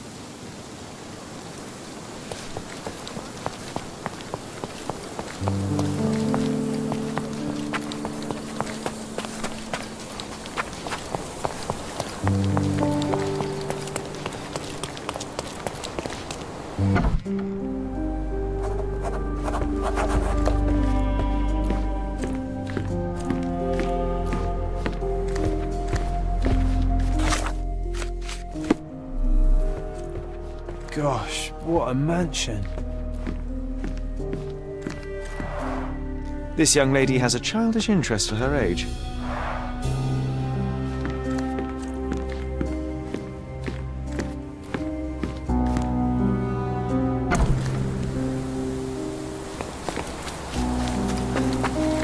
Oh, why do I get the worst jobs?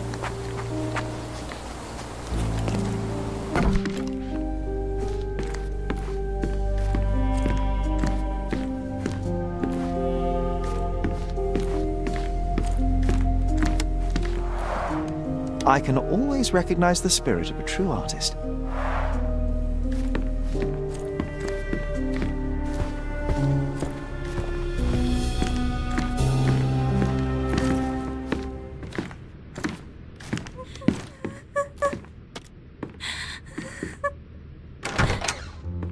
You. Who are you? My name is Sherlock Holmes. Theodore Gilden was... Did you kill him? Did you kill the elephant? It's not in the yard anymore. It escaped into the forest. You can't let it go. What if it returns? I highly doubt that, Miss... Imogen Gilden. Please, I beg of you, find that dreadful beast that killed my father. I suppose we do need to learn what happened.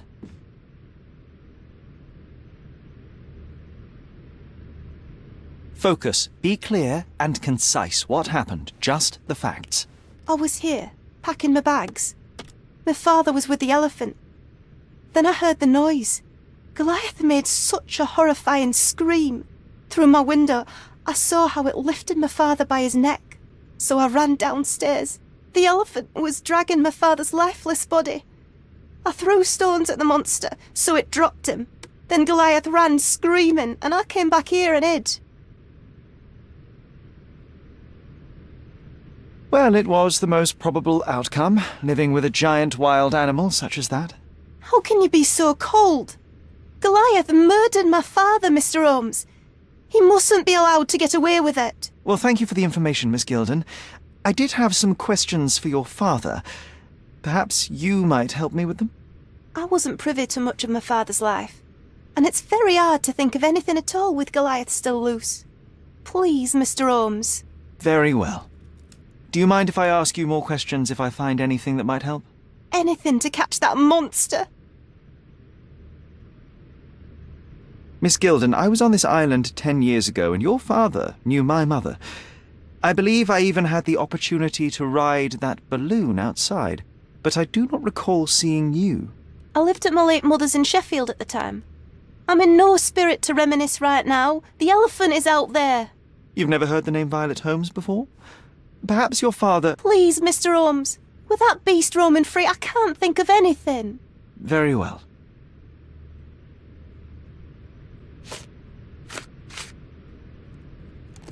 Did you observe anyone else in the yard? Any of your servants, perhaps? Servants? Do you imagine that we would have any with Goliath? No one wishes to work in this house, even for double pay. I didn't see anyone else.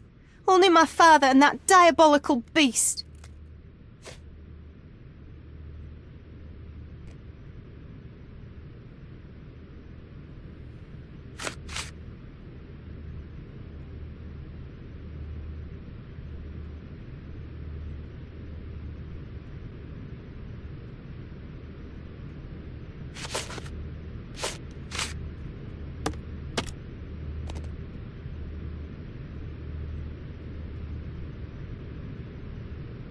Had Goliath been aggressive before? It's dangerous, but it was never aggressive near my father. My father would do anything for Goliath. All the elephant had to do was clap its ears. You envied him, the elephant, I mean? Our house is called the House of Ivory. I've heard some people refer to me as the Ivory Girl, and my room stinks of the animal, as if it's me who lives in a pen and not Goliath. It's not envy, Mr. Holmes. It's just incredibly difficult to live like this.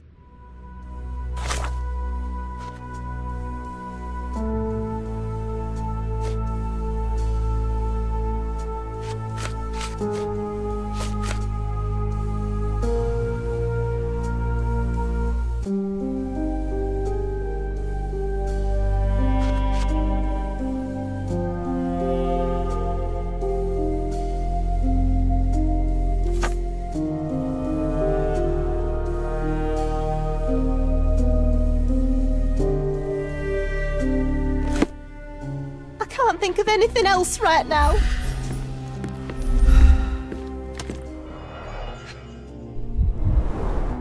She packed as much as she could carry.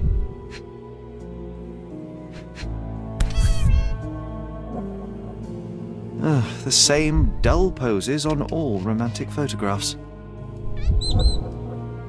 So idyllic. Enjoy your happily ever after before it stales.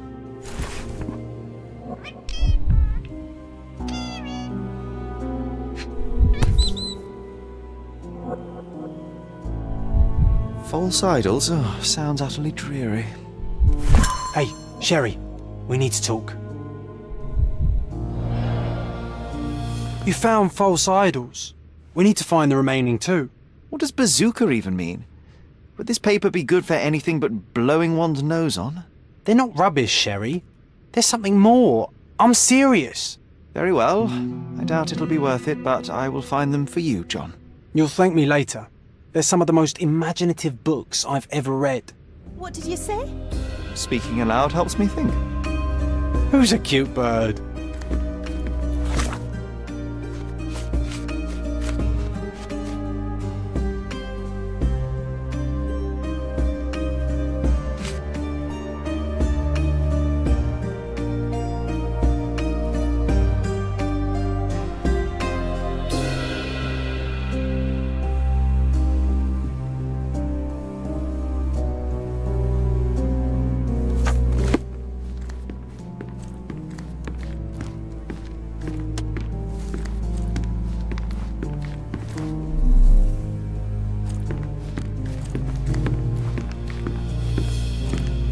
A commendable effort to barricade the windows.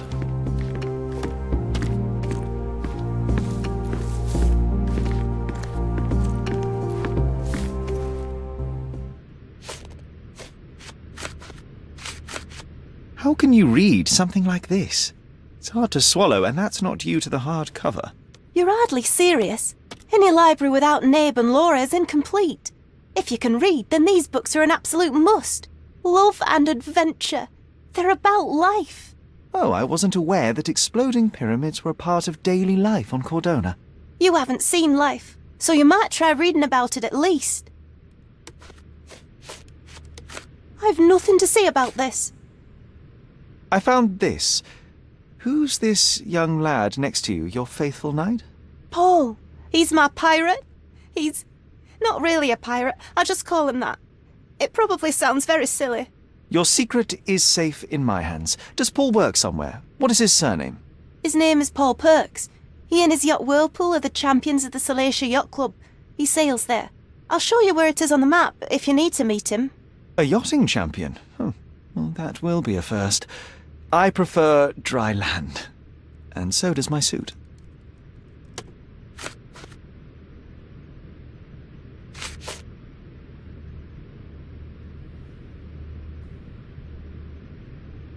These bags of yours, it looks as if you've packed your entire room. Were you planning on going somewhere? My partner and I, we wanted a change, a fresh start abroad. But now I have to stay here. Here, an orphan. I can't think...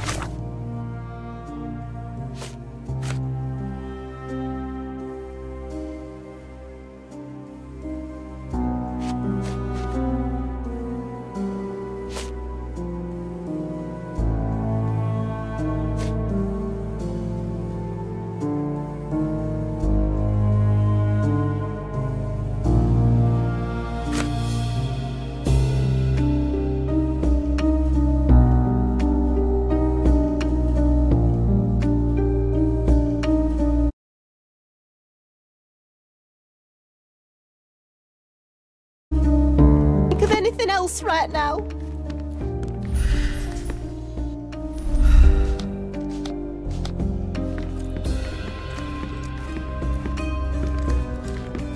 Who's a cute bird? A commendable effort to barricade the windows.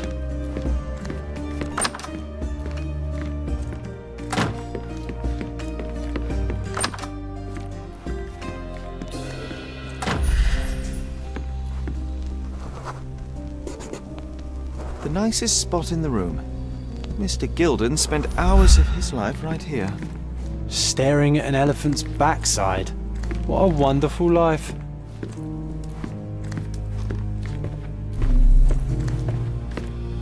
Quite the spectrum, from the history of the Roman Empire to conspiracy theories of the French Revolution. Mother. It's nice to see her young and smiling. From before Mycroft was born, our family loves to prod at the past. Holmes's desire to rake up the past is hereditary.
His second child, an apparent son and heir, I'd say.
What's so special about this place? Another elephant?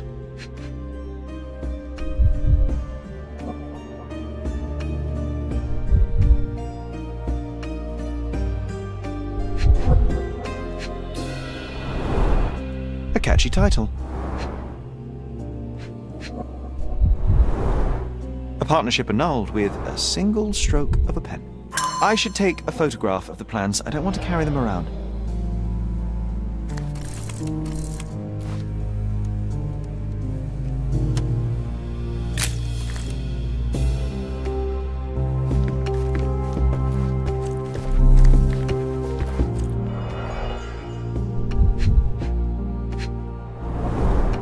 A relatively functional choice to replace the finger.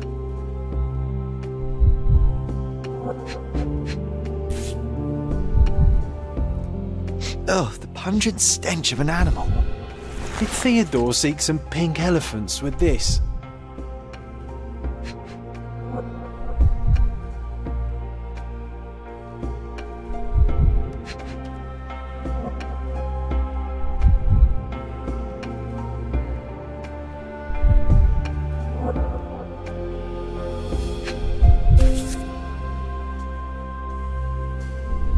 I think Miss Gilden has barely matured.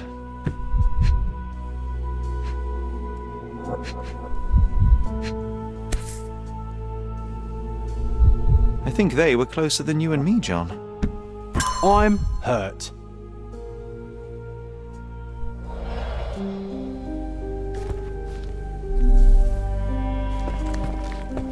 Looks eccentric and smells eccentric.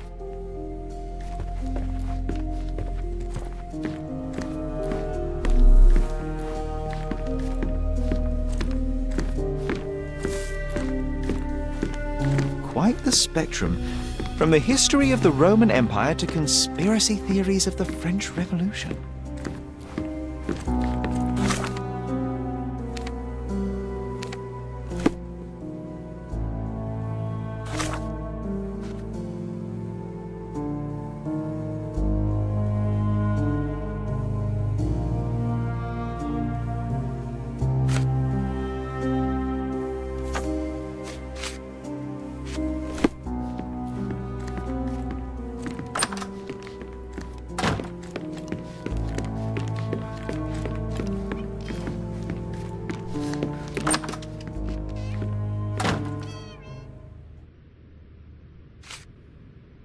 A. Swift, is this name familiar to you? Your father had it removed from this plan.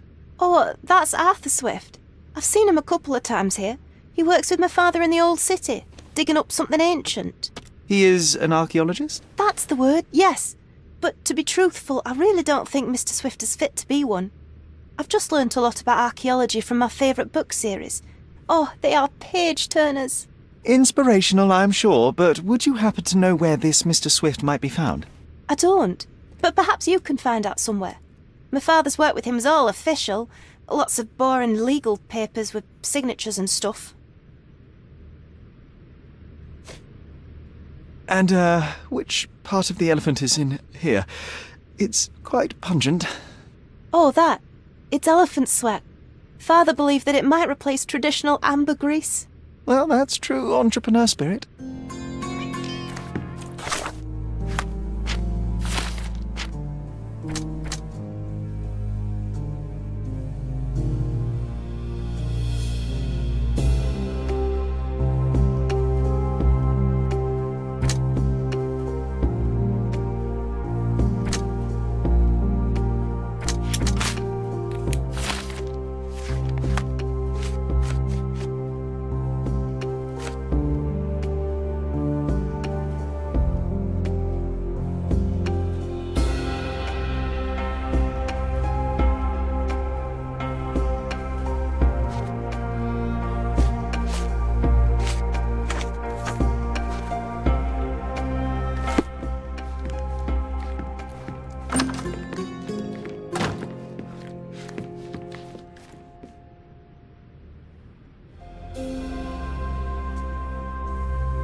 Come, take a look at our clothes.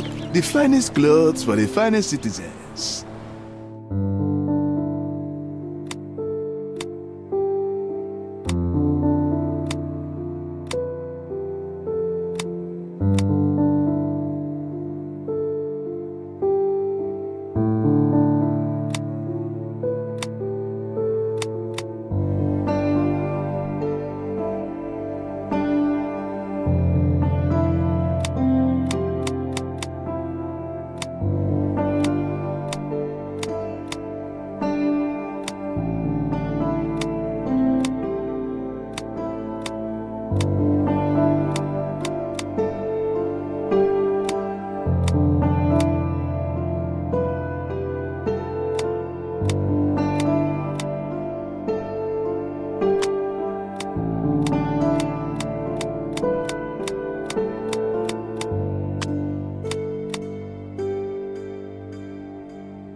A perfect choice.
I'm watching you closely,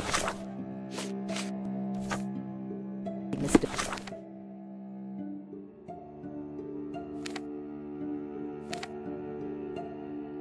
Holmes.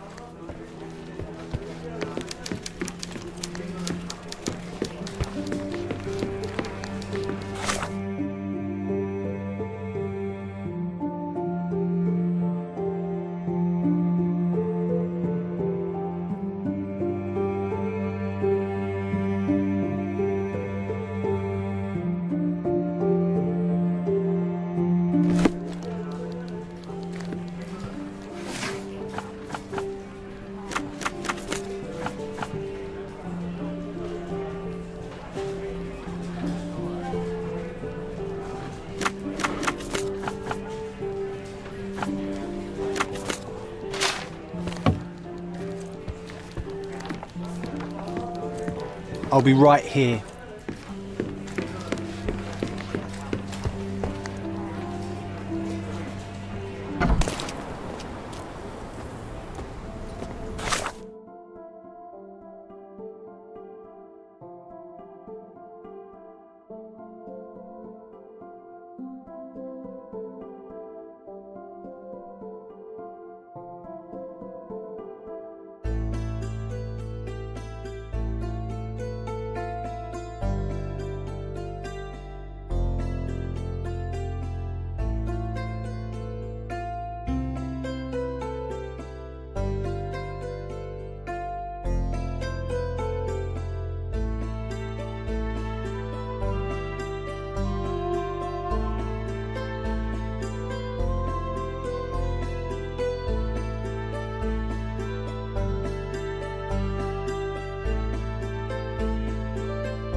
Hey, Do you know anything about this? don't you have more important things to attend to?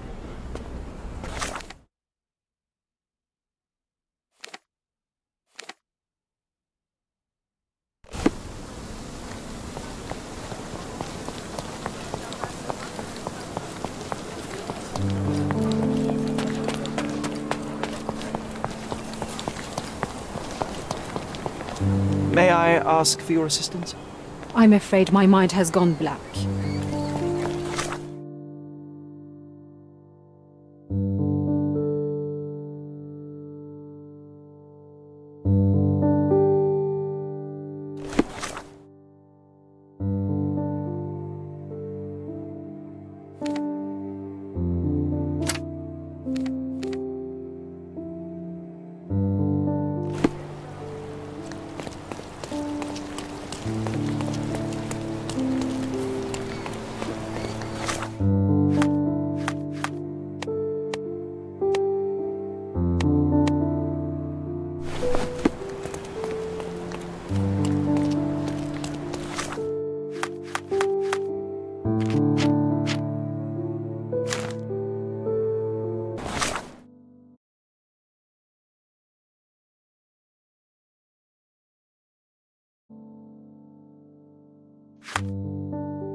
Can I ask you a question? That's a question I can answer.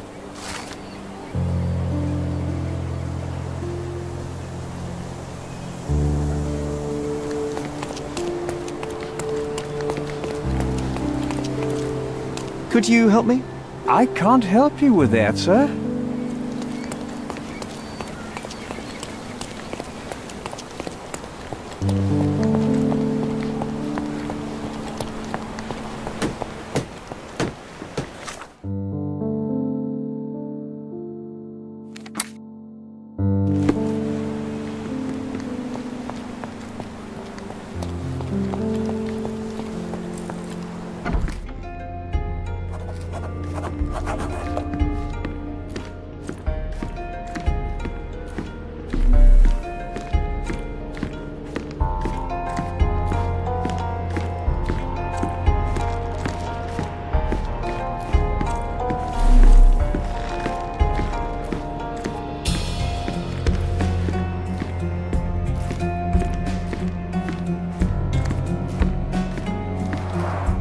Bloodied bandages. Has someone been hurt?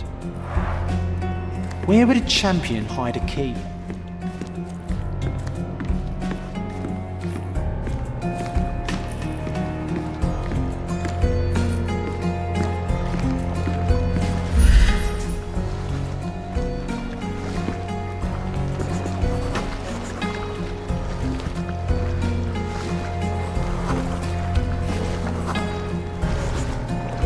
Champion's Whirlpool. Pool's bread and butter.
Foghorn to navigate and warn others at sea.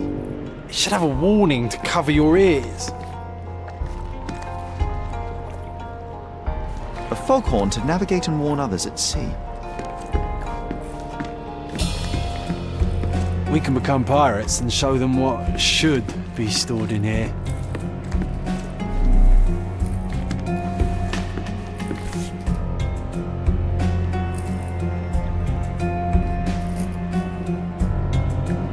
Sails of hatred. I suppose there is something for everyone, including champions. Who knew archaeology could be so exciting? Exciting is certainly a word.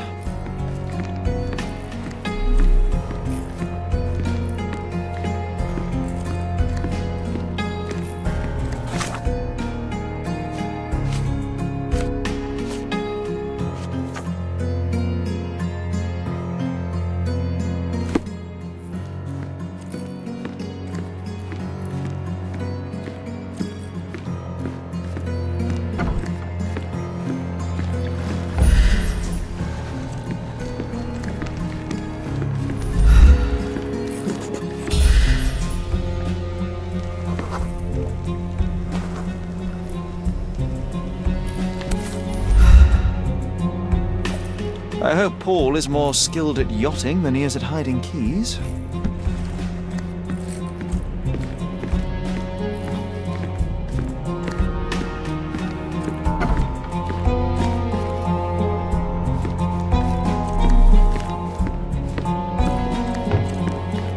Too ordinary a room for a champion. There's no incentive to put in any effort.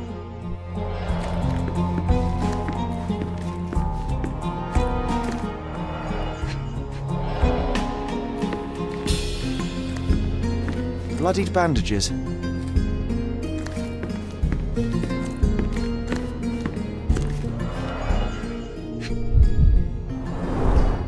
An expensive set of tools for woodwork. An amateur wouldn't know how to use these.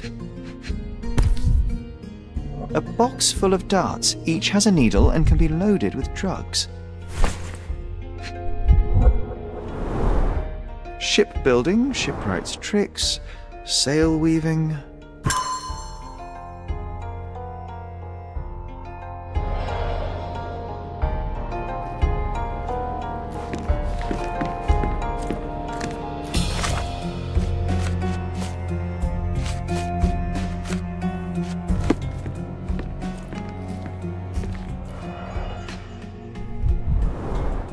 To earn big, you have to spend big.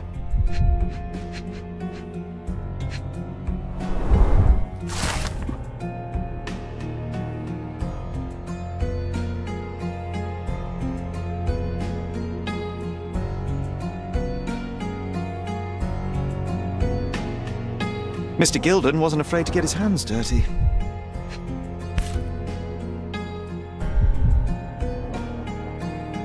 Additional earnings to sweeten the victory. An interesting place for a message to a champion.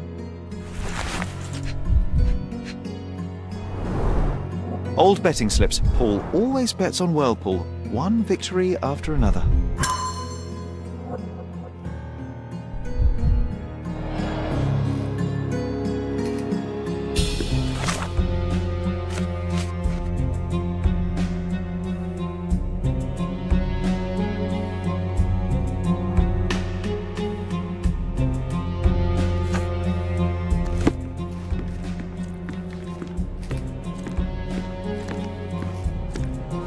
Too ordinary a room for a champion.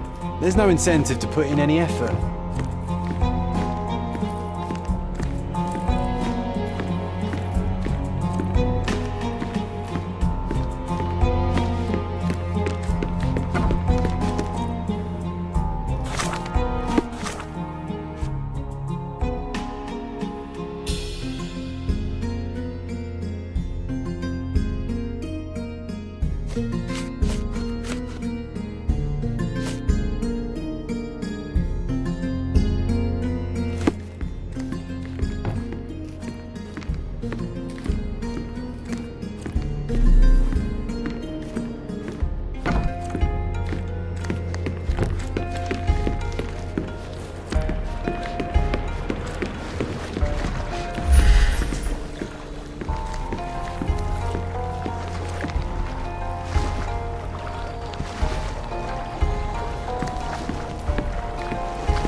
bloodied bandages.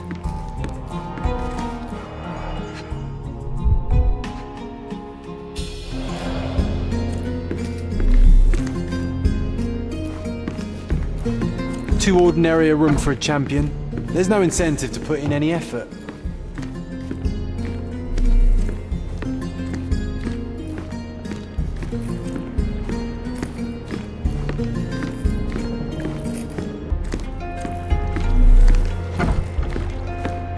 A foghorn to navigate and warn others at sea.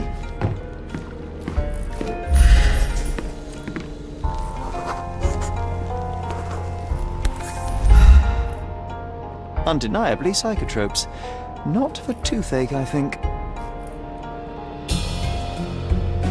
Undeniably psychotropes. Not for toothache, I think. A typical tea tin. I wonder what he has for biscuits. We can become pirates and show them what should. Oi! Hands off my possessions before you lose your fingers. Are you illiterate? The rules are written everywhere. Ah, Mr. Perks, the cabin boy himself. Champion, you mean? I was right. You are illiterate.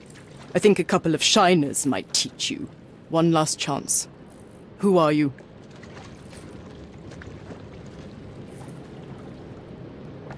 I'm Sherlock Holmes, a friend of our mutual acquaintance, Miss Imogen. Look, you artichoke. Imogen has no friends. Except for me. If you must try to insult people, it's better to know the meanings of the words that you're using. You fancy you could teach a sailor to swear? Go ahead. Show me how inventive you are. Stand still for a moment.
I'm impressed by how well a woman can handle a yacht and endure so many hardships on the open sea. The revelation of your nature could well humiliate so many rich men here, not to mention how you have broken the rules. But I understand. You've done this to forge a real career in the sport. But tell me something. Has no one asked you why you don't grow a beard? Shh! Have you been following me? You better not be wanting to end my career, because I swear you'll regret it if I get outed. Damn you, Paul. I'm sick of... Who's this peacock? Does he know who I am? I definitely know who you are not. You're not a dictionary reader, at least. I wanted to see how you... pals interact with each other in your natural habitat.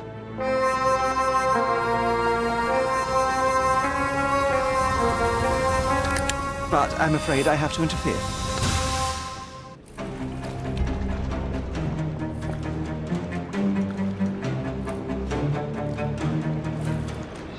I'm coming.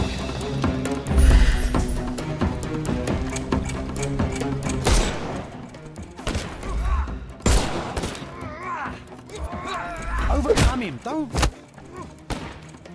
I couldn't miss the party.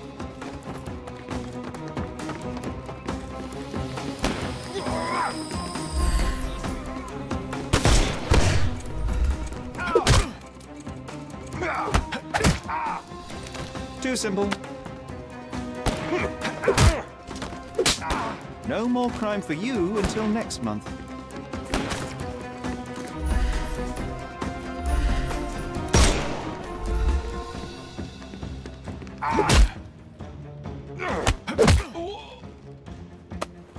Take a rest, my friend. The snuff's ready.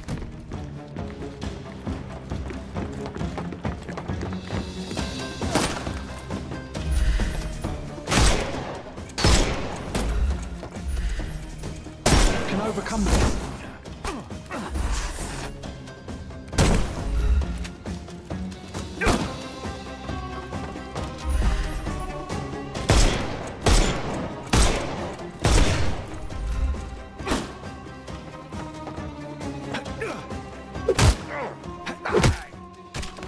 No more crime for you until next month. Give him the pepper snuff.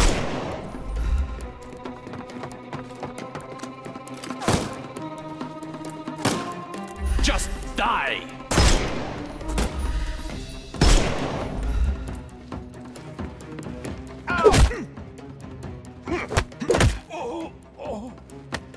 Take a rest, my friend. The snuff's ready.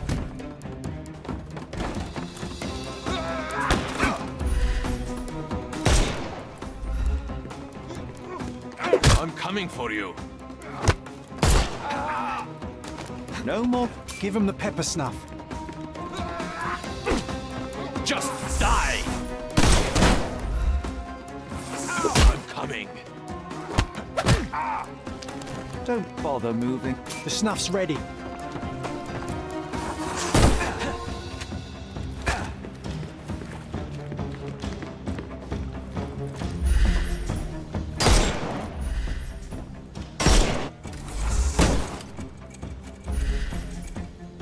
Time to knock this guy out.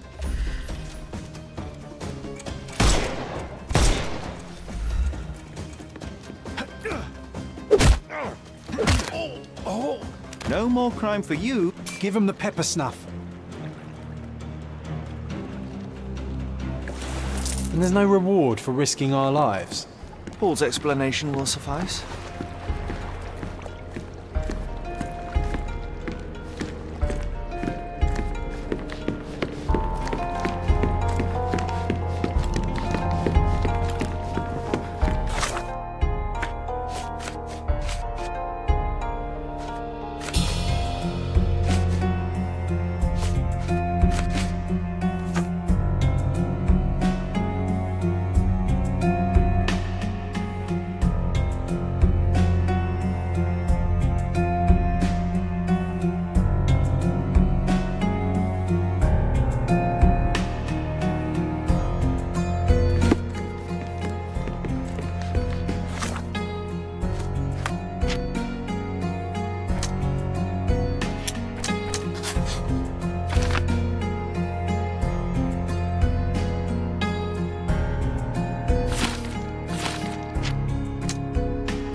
Your fellow mariners have a strange way of showing hospitality. They were not my friends. Are you sure? I would rather risk my neck for someone who's at least honest and thankful. Perhaps then don't enter someone's life and be so judgmental, pretending you're better than they are. Then give me your perspective and allow me to see through your eyes. I tried to tell you before, but your partners interrupted. Have you heard the news? Theodore Gilden is dead. Do you have anything to say? Well, what a shock. To me, he was an angry old ogre. Good riddance. Was it Goliath that killed him? Did it crush him? Break his bones? Come on, tell me. I want all the details. You have an unusual way of showing grief. Imogen wouldn't appreciate that. But yes, the animal could have been involved. It's poetic in a way, isn't it? It takes a beast to kill a monster. I wish I could have been that elephant.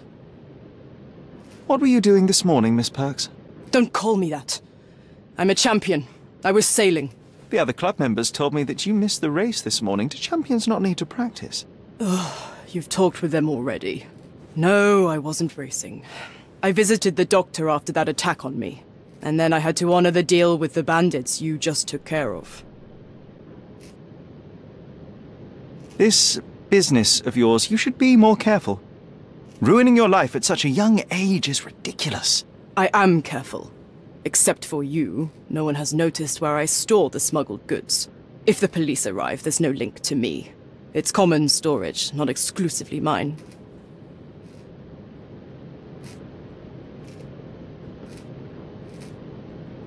I'm clueless. I don't know what this means. You smuggle illicit psychotropes on your yacht. Not a delivery for the hospital, I'm sure. Of course not. I've had to cut corners to earn some money. How might a person afford to pay for a yacht in an honest way? I don't know, although I'm smart. The buyers are my customers. Adults who are willing to pay for their pleasure, or weapons for jewels. Whatever they want me to deliver. Nothing criminal. Well, it's your lucky day. I'm not here because of smuggling. Have you tasted this tea yourself? I wouldn't have been a champion if I had used it. It's just a side business that keeps my career afloat. It's quite expensive to compete in yachting. Sometimes I cut corners. Such as fixing Whirlpool yourself? Exactly. And sometimes I just have to pay. That's how I earn money. I don't sell slaves or take the last mangear from a poor family. It seems as though Theodore Gilden hung a sword of Damocles over your life and career. Were these only words, or something more serious? Check my forearm. Pulled muscles and bruises. Small cuts. Nothing that you could call serious. I doubt that a man in his late 50s could wrestle you. It wasn't him. He behaved like a rat and hired brutes. His boys tried to lock my hands behind my back, but I was faster and I escaped. Was he so protective of his daughter, or was it your feminine secret that provoked him? My guess is that he was protecting his property. As he saw it, he owned Imogen, and he treated her like a piece of furniture. He didn't want his daughter to be loved by anyone.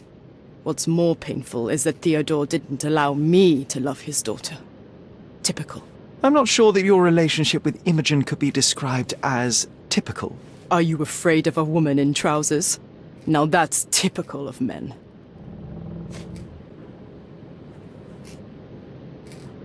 Look what I found. A box full of darts.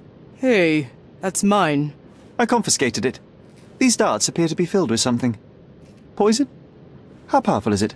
It's strychnine. Enough to instantly kill a small rodent. I haven't tried it on a human. Yet. I hope you know what you're doing. Could it immobilize a larger animal, say, an elephant? I've never tried, but I have wondered.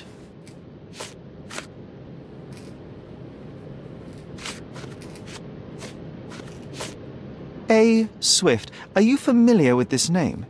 The gentleman had business with Mr. Gilden. Likely just another strange and wrinkled fellow like old Gilden was. Perhaps this Swift person has a rhino, and they wanted to see which pet was stronger. In other words, I don't know who he is, but I bet he's crazy like Theodore. I doubt that court owner has ever boasted a battle arena for that size of mammal. You have an interesting imagination.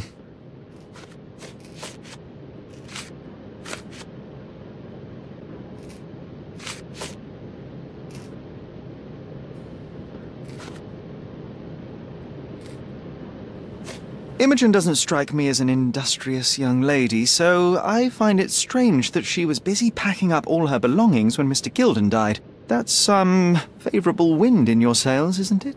Is it so suspicious that a couple might embark on a trip? I wanted to thank her, so we planned to go travelling.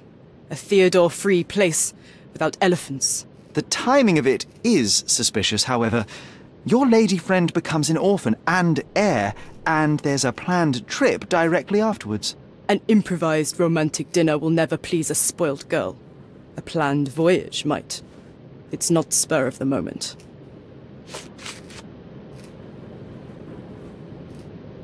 Between yachts, darts, and notes from bandits, I've discovered many fascinating facts about you. But this, an installment of Nabe and Laura's adventures. Why did you sully your library with this? It's a gift from Imogen. I didn't buy it. I might have turned a couple of pages, but nothing more. I swear. I will give you the benefit of the doubt, but your literary taste has put you on my blacklist. Does this knife seem familiar? I didn't find it in your competitor's back, to be clear. This knife is as blunt as your humor. It's a bosun's knife, but it's not mine. I wouldn't be so careless as to mislay my tools. A charming picture. I've heard that champions do often pose with their trophies. Cheeky. It is a lovely trophy, though. I'm sure you will agree.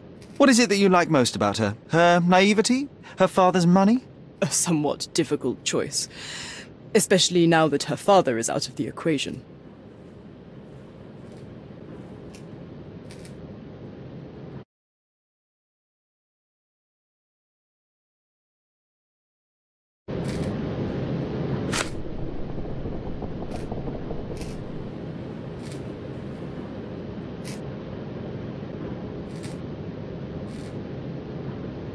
I don't know what you're suggesting.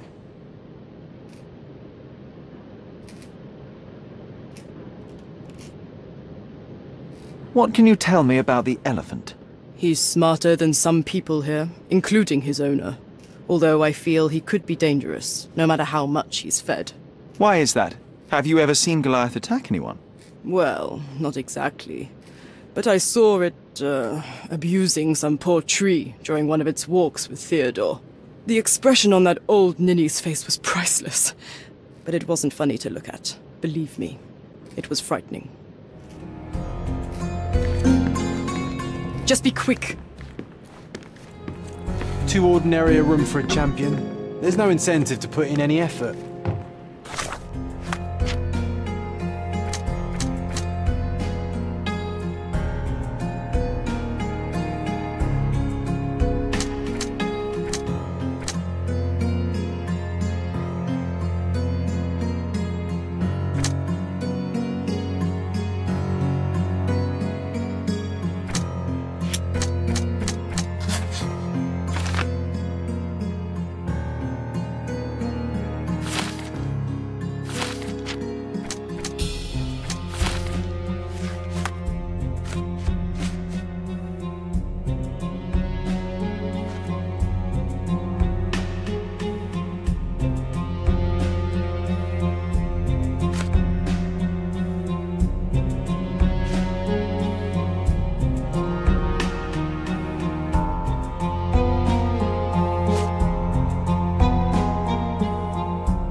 Just be quick.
He's even putting up posters.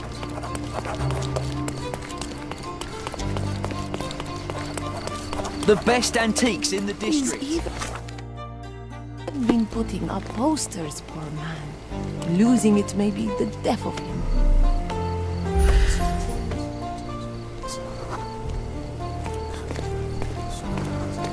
He's even been putting up posters, poor man. Losing it may be the death of him.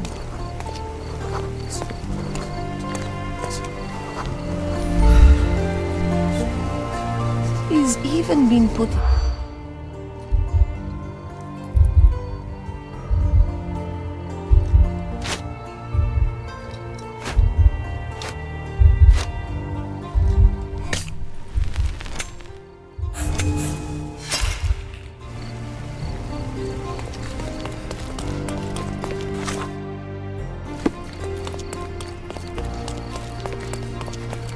He's even been putting up...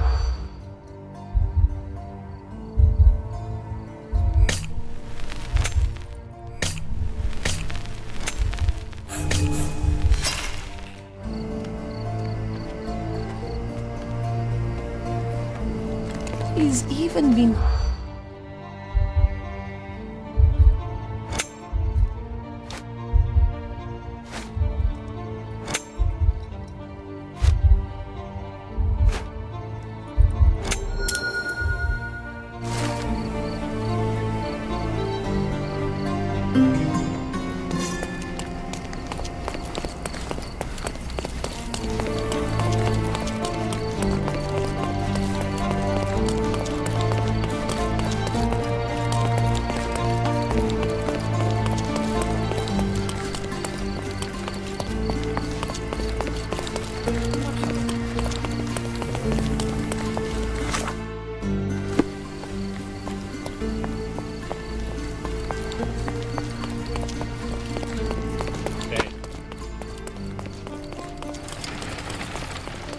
Does it look remotely familiar to you?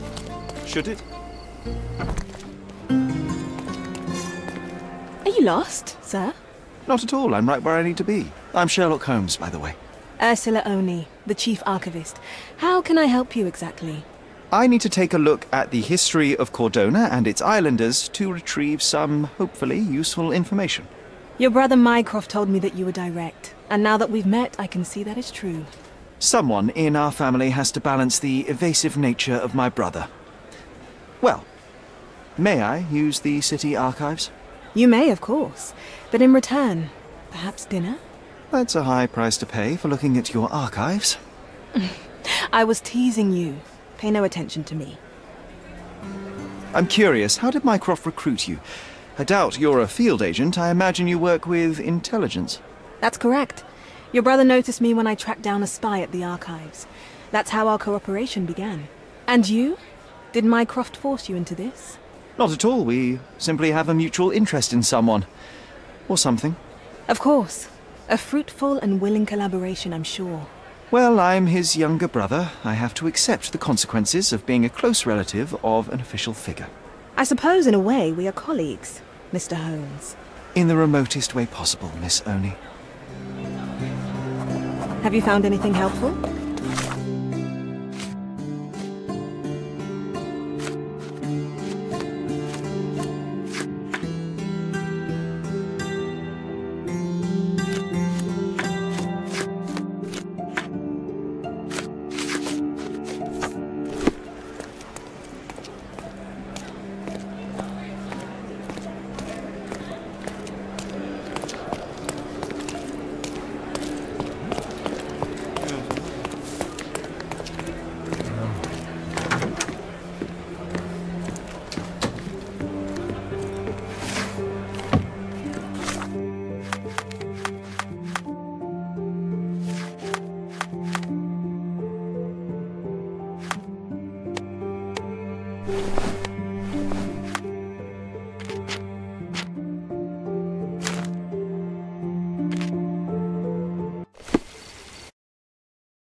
Treasure maps from the governor.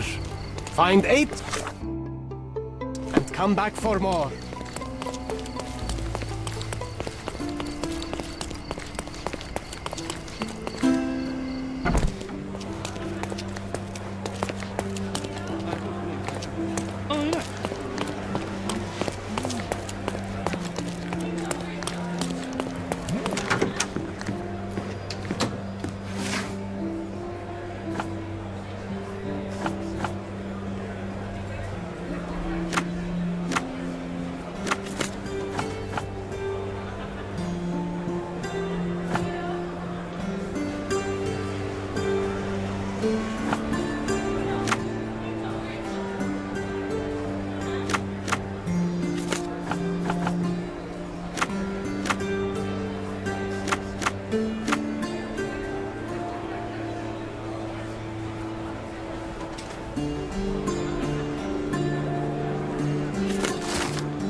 With your love for archives, you would have made the perfect bureaucrat.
I remember the monument. Cordona's legendary pirate, the Robin Hood. The place. Do you recall it, John? I do. I wonder if...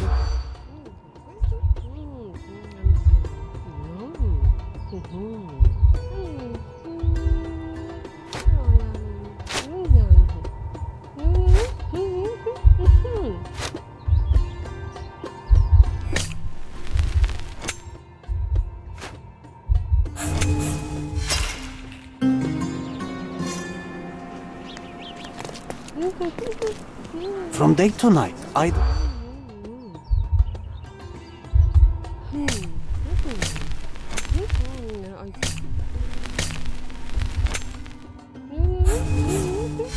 I was being very stealthy, Sherlock, and you threw it all away. Come on, pull yourself together. From day to night, I don't...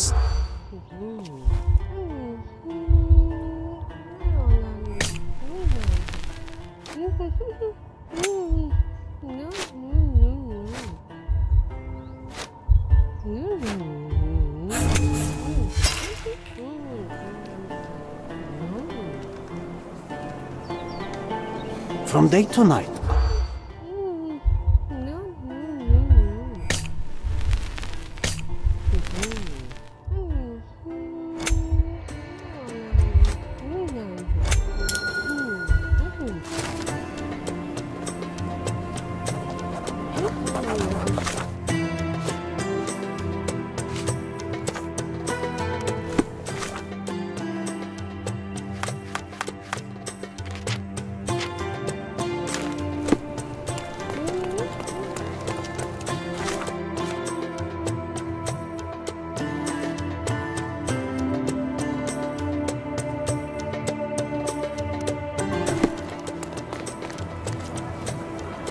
You're being an eyesore.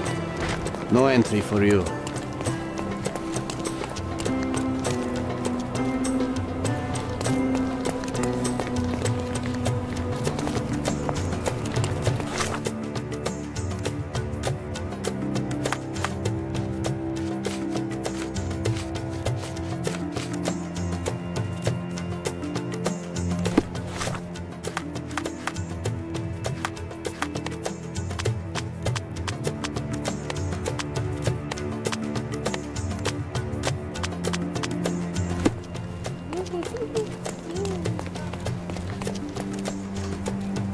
You're being an eyesore. No entry for you.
Simply the final...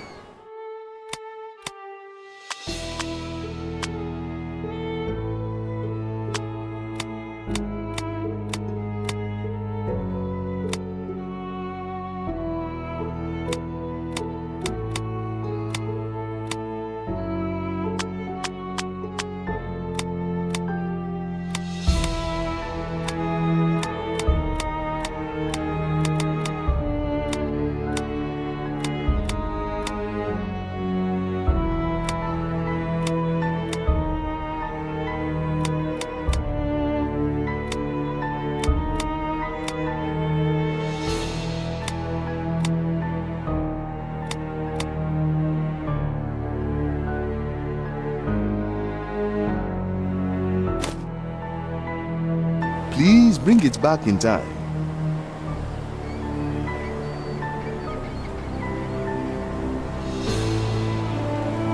Come, take a look at our clothes and accessories.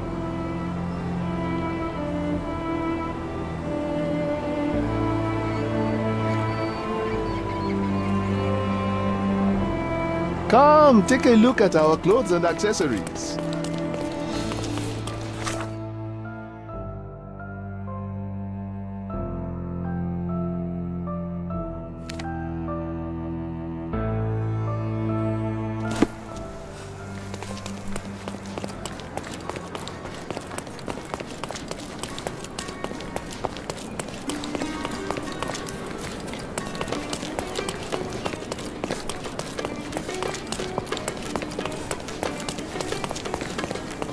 You're being an eyesore.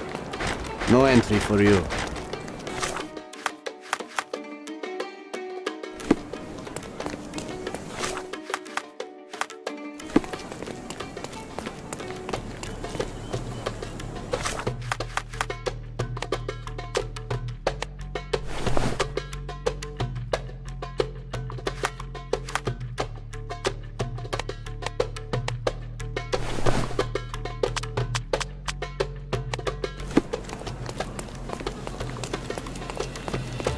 You're being an eyesore.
Do you know anything about this? Why don't you go and ask your rich friends?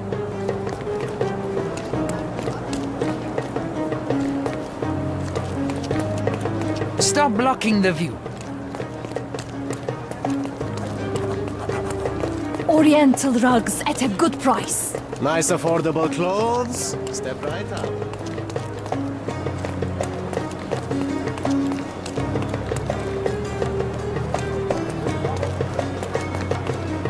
Stop blocking the view.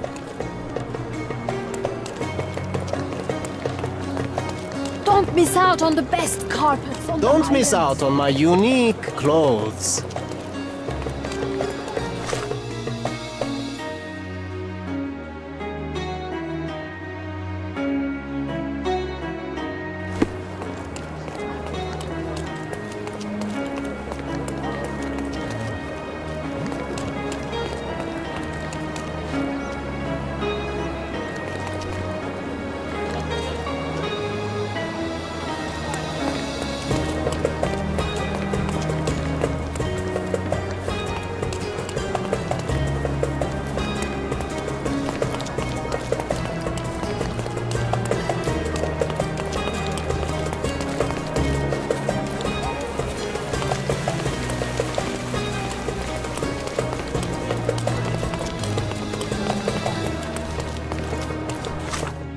Nice afford.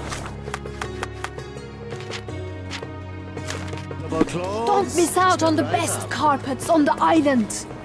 Help me, please. There is no amount of money that would make me talk. Excuse me, just one question. I can't help you, friend. You obviously haven't thought this all through. Or are you just annoying these people on purpose?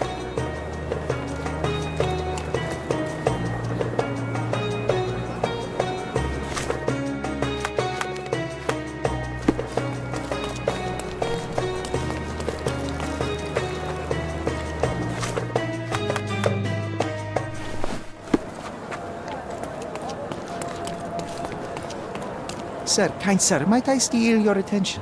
I'm not buying. Ah, that is the thing. You won't waste a single mangir. I am a digger, you see, and I have heard of a dig site so deep it clogs your ears. I want to be there. Why are you telling me this? I have heard of a man recruiting for such a dig. A man with a scar, such as the one that you're hiding. And your boots are dirty with the deep clay I am so familiar with.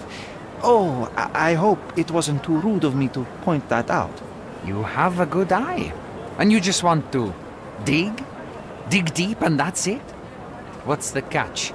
Are you in desperate need of money? Oh, there is no catch, sir. I won't even ask for advance pay. Just give me a shovel and I'll dig a hole like you've never seen. Huh. Is that so? Well, I have to ask you an important question first. Would you be fine working for Brits?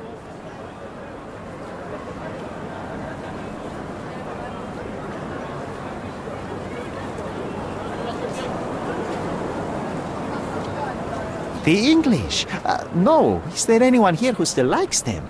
Ugh, another one. Get lost. If only I could slap you. Wait. No, I was just testing the ground. It can be dangerous to talk about politics here. Then prove that you're fine with them. All right? You know how much I love tea? Once I drank so much of it, my eyes turned brown. Fine. You're a fan. I'll give you that. I can also speak in limericks. Please don't. You might be a little bit weak in the head, but a natural-born digger with a keen eye is what we need.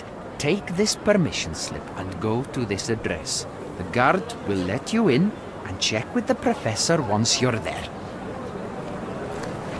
Go fulfill your digging dreams.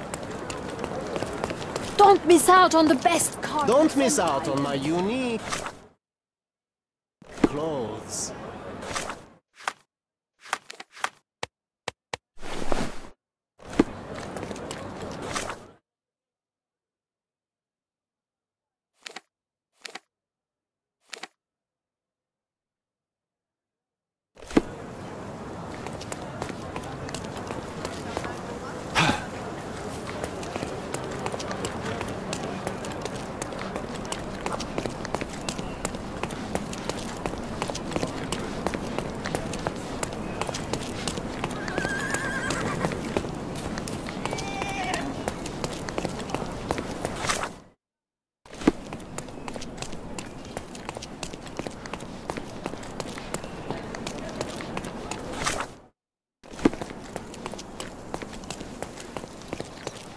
Stop loitering and get...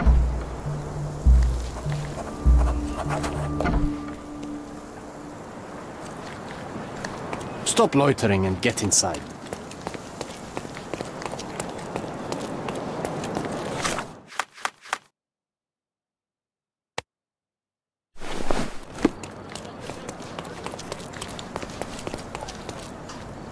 Stop shirking. Get dressed properly and come inside.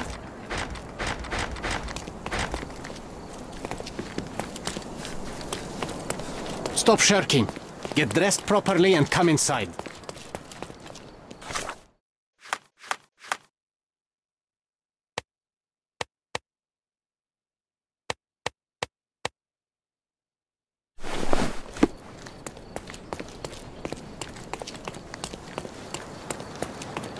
Stop loitering and get inside.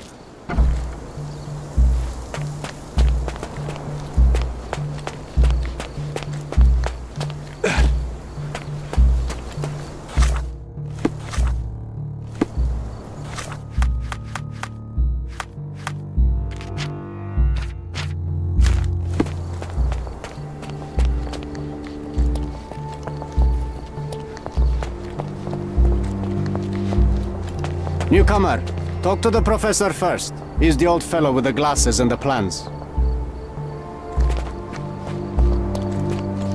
Do you know anything about this? You and I are the economic foundation of this island. We should help each other. But I don't know what you are talking about.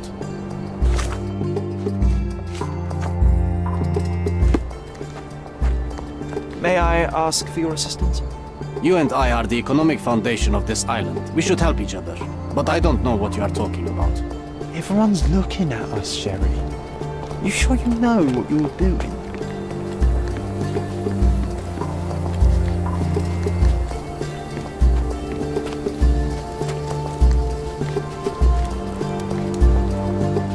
Let me warm my bones here.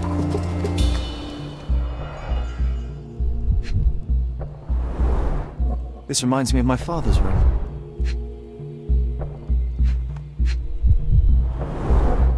A plan for this whole operation.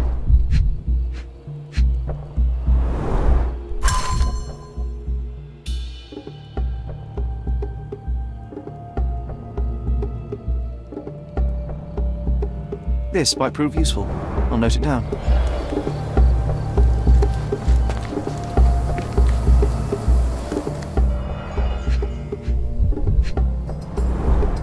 Straw dolls. Eerie, but effective for a scene recreation. Oh, I want one of these. Or two.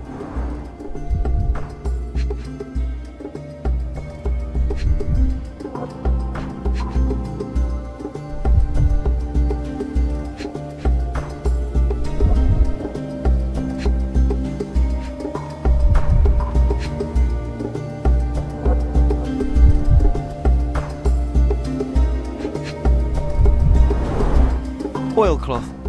Won't fade and waterproof. Enough here to make 10 sails and more.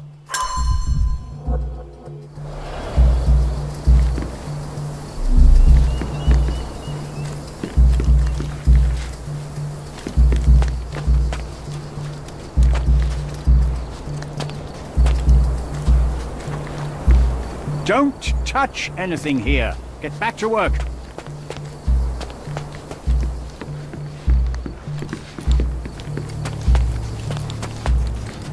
Where's the fire in your eyes? Where's the smile? I am sick and tired of seeing apathy among the new workers. Sir, believe me, I do have the spark. I want to start work straight away. It's as important to me as it is to you. Ah, that's the spirit. I'm on the verge of a great discovery. How did you meet me? Don't ask questions. You'll have to find the answers yourself. I'm not a nanny. I'm a busy man who is changing the course of history. When was the last time you saw... Young man, you're disappointing me. I'd like to see a bright career for you as the best digger on the island. Don't ruin it. We'll talk when you find something useful. I am ready to work. Splendid. Do you know what I am working on? The ivory baths. Everyone is looking forward to the grand opening. Who told you this nonsense?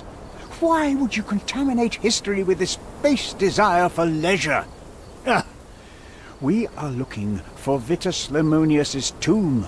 This is our goal, to find the artifacts of the early Roman Empire. Let's continue. I am Professor Swift. We have 3 rules here. Don't touch anything, always return the tools, and don't distract me unless you find something. Sounds simple enough. Are you the only one in charge here, Mr. Swift? Yes, I am the only one and no one else. You hear anything other than that, it's a lie. People of your kind can have difficulty understanding who's in charge. Take a minute, memorize my face, and then get to work. Oh, I will definitely take a closer look to memorize my superior.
I wish I could be as passionate about something as you are, Mr. Swift. You value knowledge and dedication over everything else. It's a long road, young man. A sharp eye and attention to detail are the only stepping stones along this path. You have to sacrifice everything you love for the larger prize. Exactly. So much in life is superficial. I wish more people would understand. I never heard a truer word, lad. Folk will ignore what truly matters in life, and for what? Convenience. Bold words indeed. I doubt that many scientists would be willing to support their bragging with fieldwork. The academic world is full of restrictions. Our honorable professors are too afraid to dirty their hands.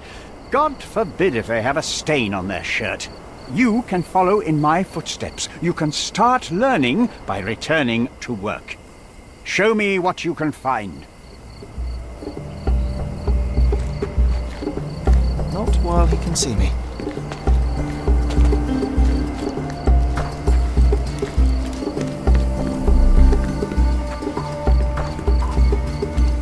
Take a shovel and dig. Not while he can see me.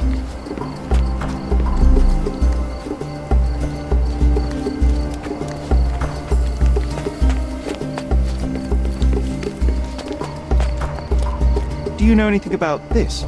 You and I are the economic foundation of this island. We should help each other. But I don't know what you are talking about.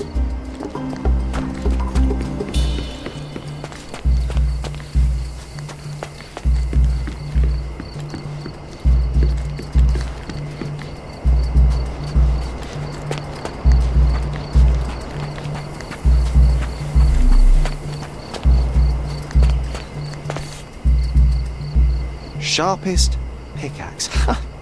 A guilty pleasure of the real archaeologist. Missing your Laura, Mr. Swift? Hey, a word about the trilogy. Right then, you literary expert, what was so important about these books? Or do you simply need some kindling? It's inspirational. I have a plan. Are you listening? I wish I wasn't, but I am. So, we catch a monkey, a langur, for example, then we extract some blood from it. What? Why? It will make us forever young, Sherry. Page 127, the second book. Oh, I am so done with this. No, wait. Then how about we make a wax statue? I've stopped listening, John. Did the Romans live in amphoras? I see nothing else here.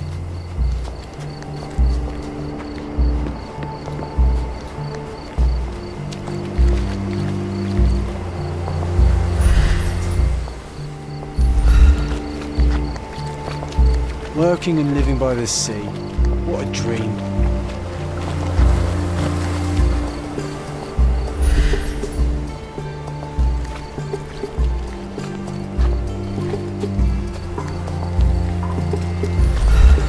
Working and living by the sea. What a dream.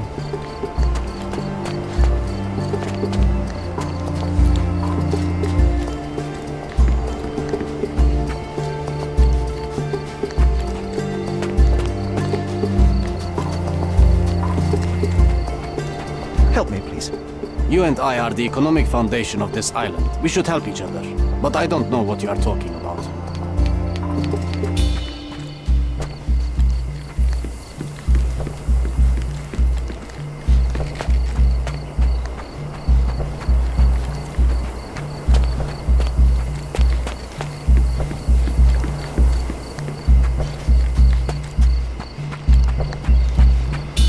Swift lost his temper when he learned what happened to the statue.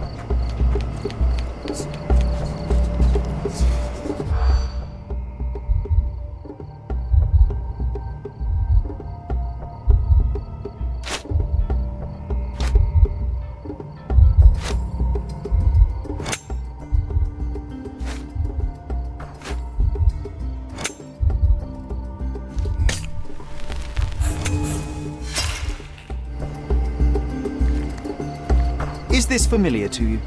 You and I. Swift lost his temper when he learned.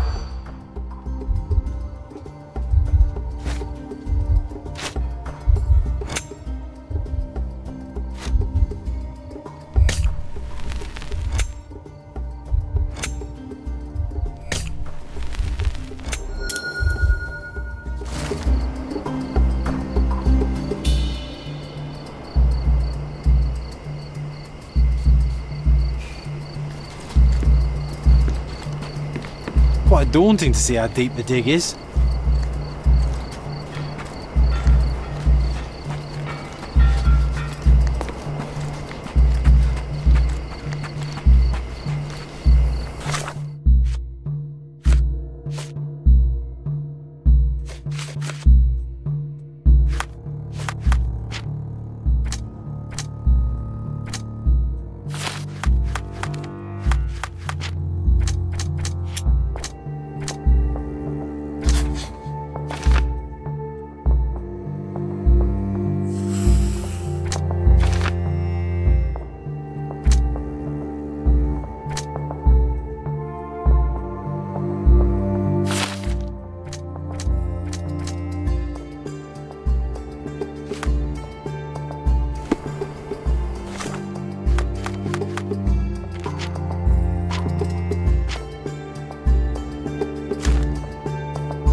Stop!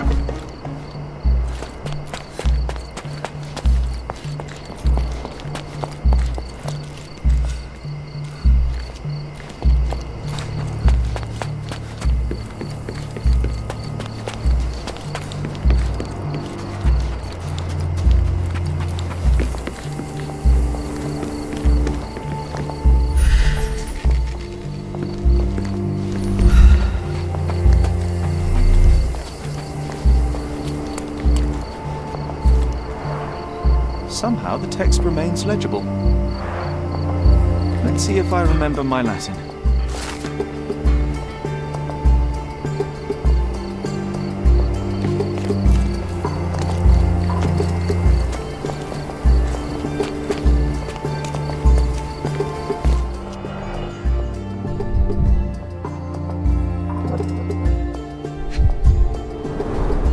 A sickle for harvesting. The ancient Romans honored the seasons. A goddess? A mother? Someone's wife?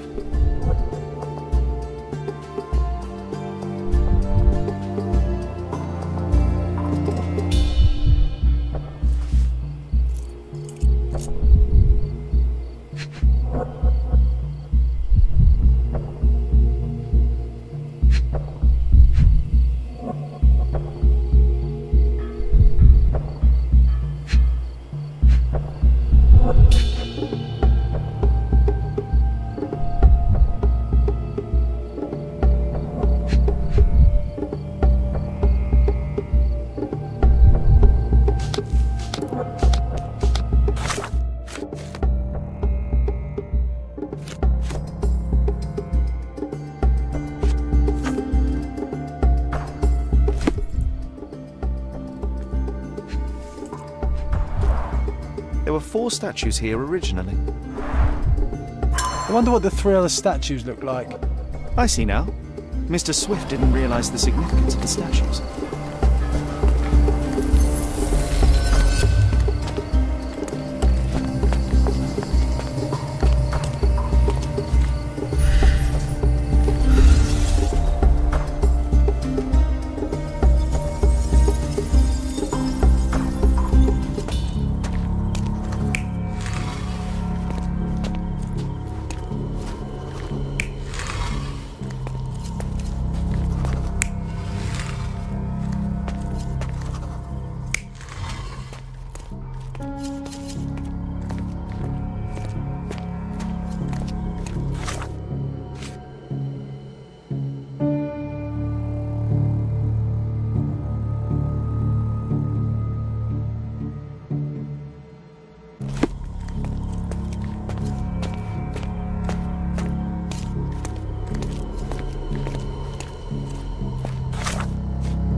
You're not even trying, Sherry.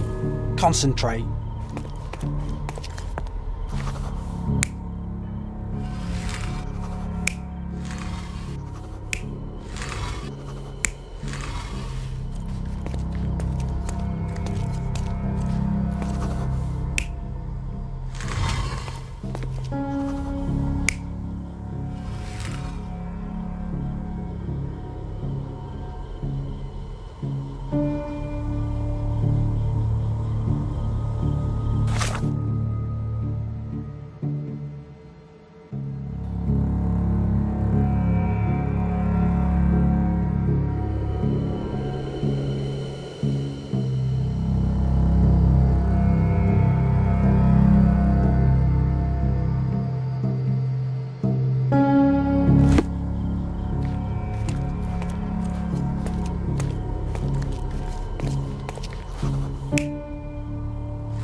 You're not even trying, Sherry. Concentrate.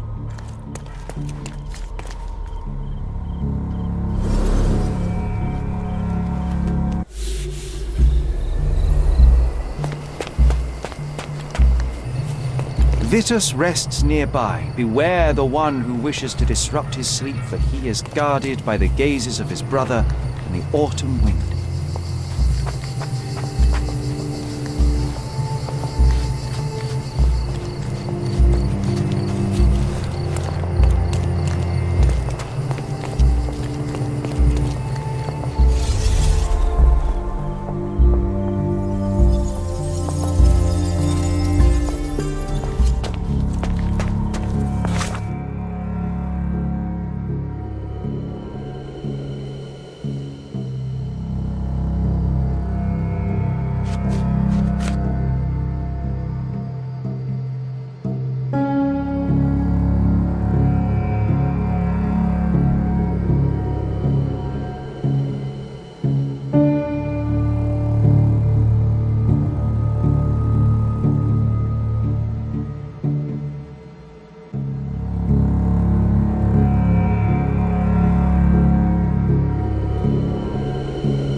You're not even trying, Sherry. Concentrate.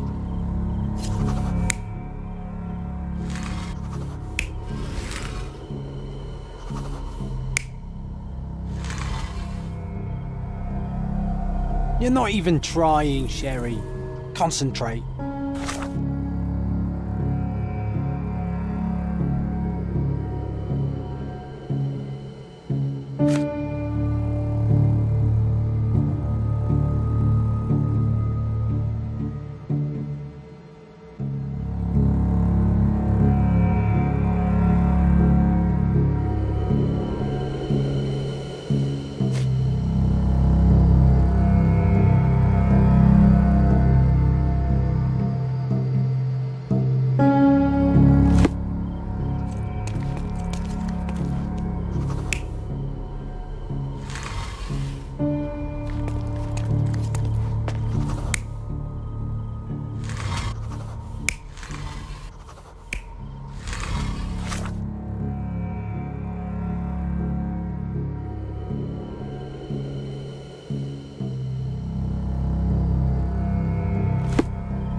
You're not even trying, Sherry. Concentrate.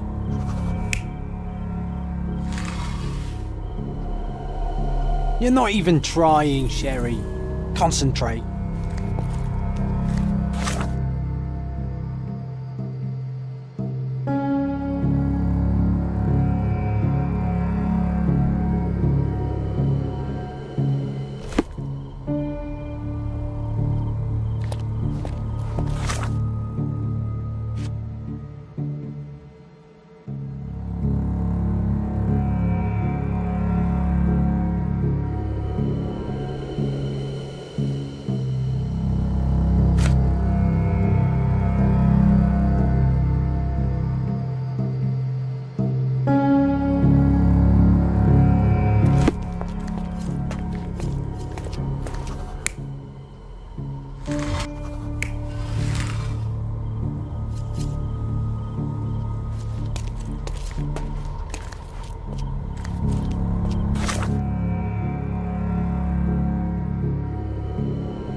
You're not even trying, Sherry. Concentrate.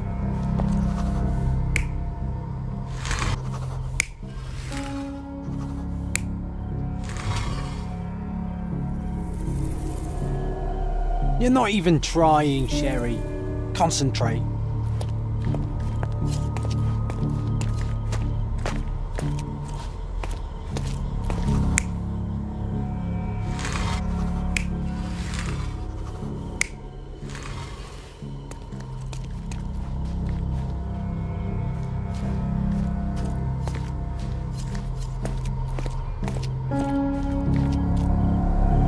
You're not even trying, Sherry. Concentrate.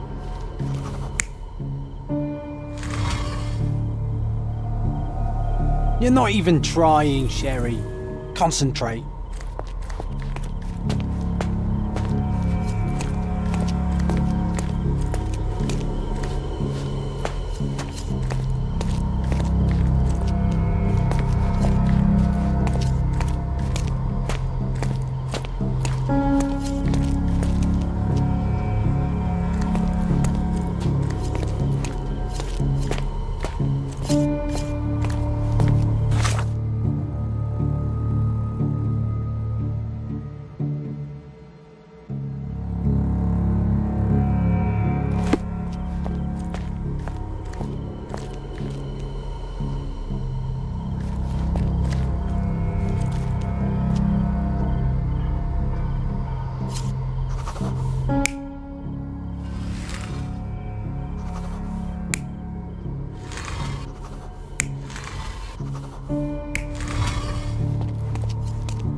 You're not even trying, Sherry.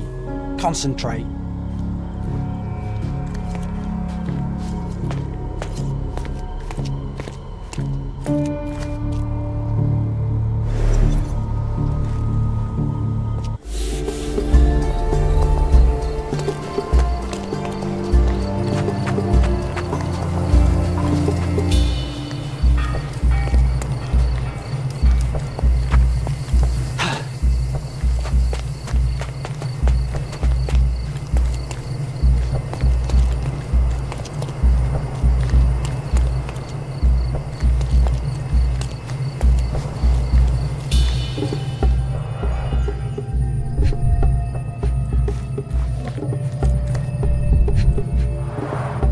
There were 4 statues here originally.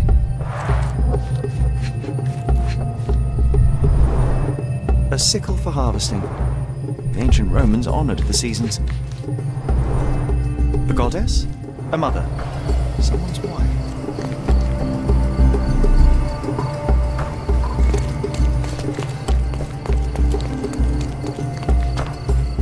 Vitus rests nearby. Beware the one who wishes to disrupt his sleep, for he is guarded by the gazes of his brother in the autumn wind.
You're not even trying, Sherry. Concentrate.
You're not even trying, Sherry. Concentrate.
You're not even trying, Sherry.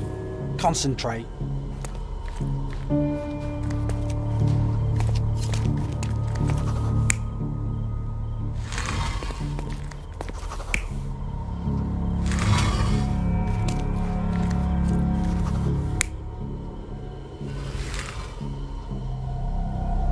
You're not even trying, Sherry. Concentrate.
You're not even trying, Sherry.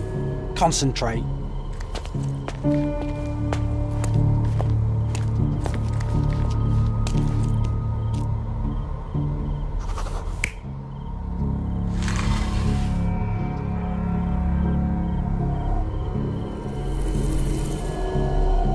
You're not even trying, Sherry.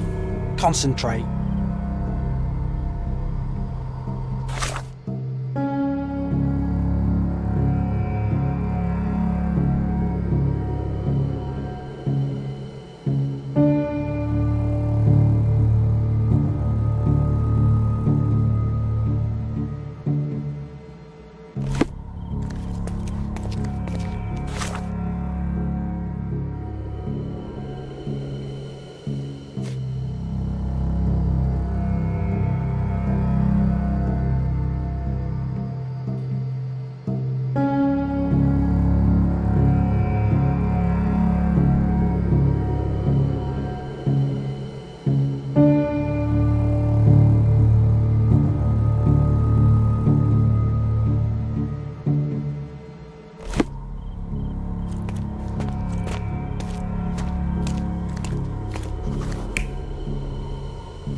You're not even trying, Sherry. Concentrate.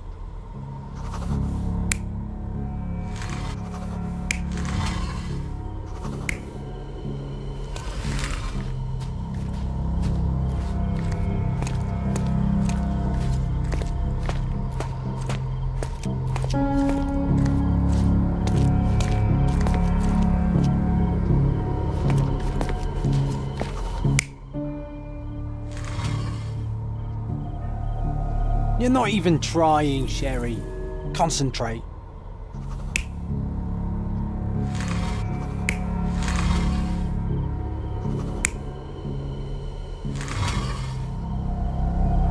You're not even trying, Sherry. Concentrate.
You're not even trying, Sherry.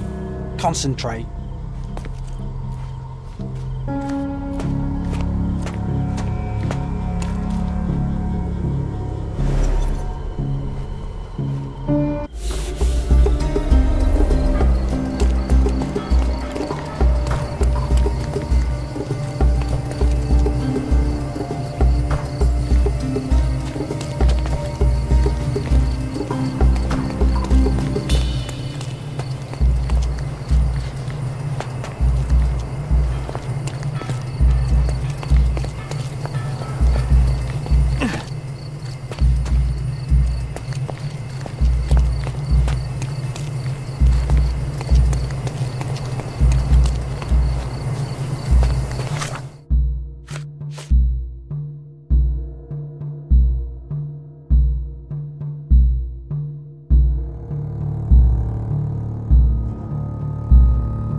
You're not even trying, Sherry.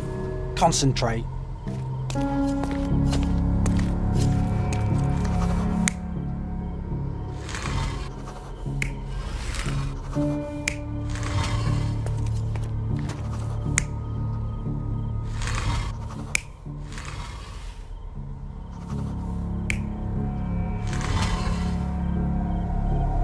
You're not even trying, Sherry.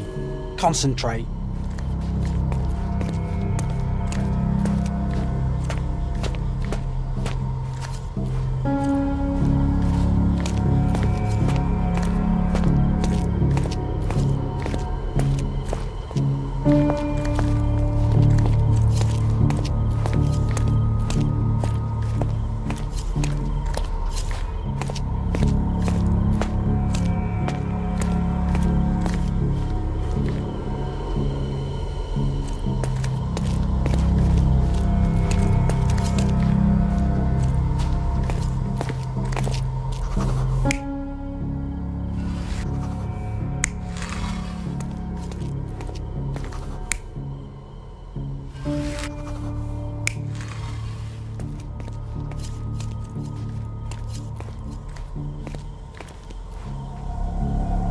You're not even trying, Sherry.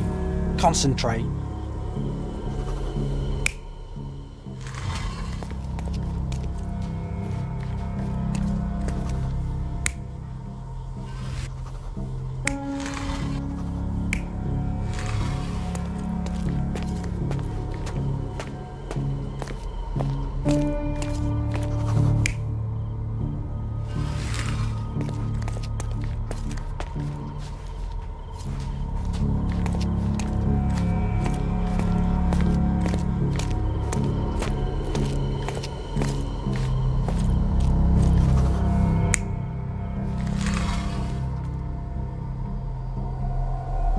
You're not even trying, Sherry.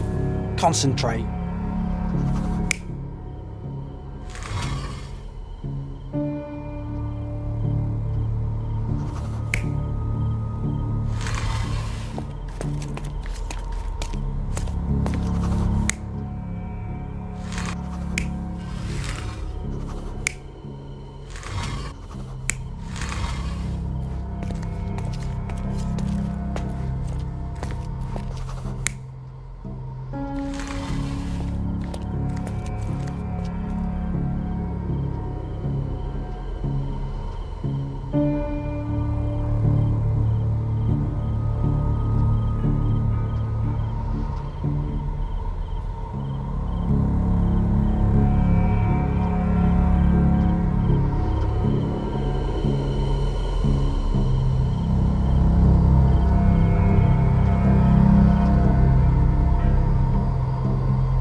It seems everything's in place. Now, let's see what this has to tell us.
I see now.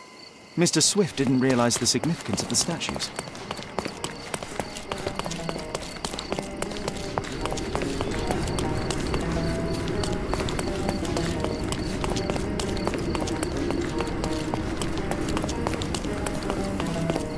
Stop!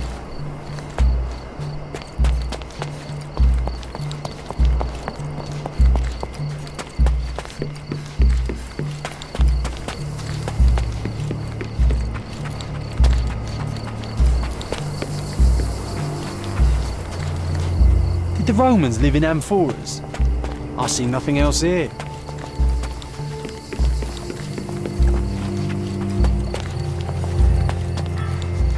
Vitus rests nearby. Beware the one who wishes to disrupt his sleep, for he is guarded by the gazes of his brother and the autumn wind.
seems everything's in place. Now, let's see what this has to tell us.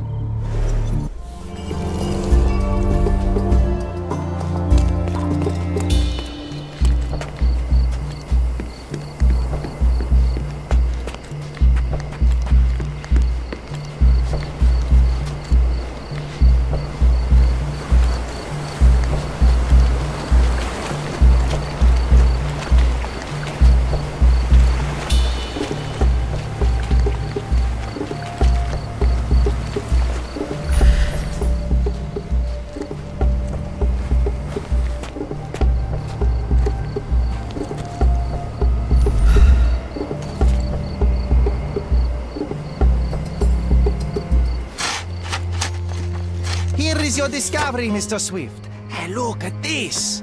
What have you found? Don't let anyone touch anything there. Eureka! I found you, my friend.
Box of darts.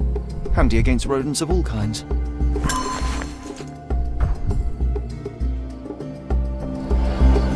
Trying to take over my research, are you? I come here to pick up my diary, and I find you snooping around. Explain yourself. Mr. Swift, if that were true, I would have been on my way to the newspaper. My name is Sherlock Holmes. I didn't have a chance to introduce myself properly. Outrageous! You deceived me, sir. What is the reason for your being here? Who sent you, Mr. Holmes? Theodore Gilden's premature death brought me here. Theodore is dead? How can that be possible? I'm thinking of all the possibilities, and I'm not crossing out anyone who might have been involved. Even his elephant. The land you're excavating belongs to Mr. Gilden, does it not? Did I hear an accusation? I have nothing to hide. You can ask me whatever nonsense you've prepared as a token of my diminishing respect towards you. Very well, Mr. Swift. I appreciate your cooperation. Were you at the site this morning? Affirmative.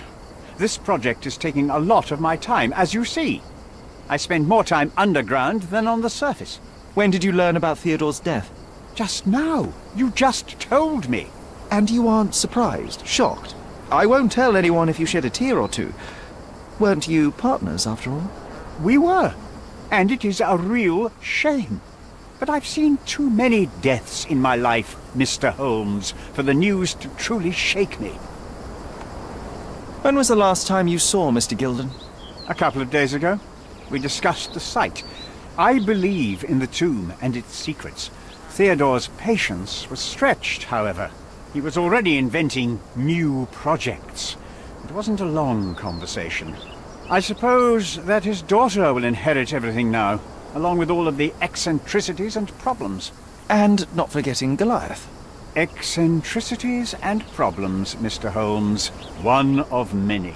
Will you allow me to return to my research, or are you insisting on remaining an obstacle? Oh, I haven't even started yet.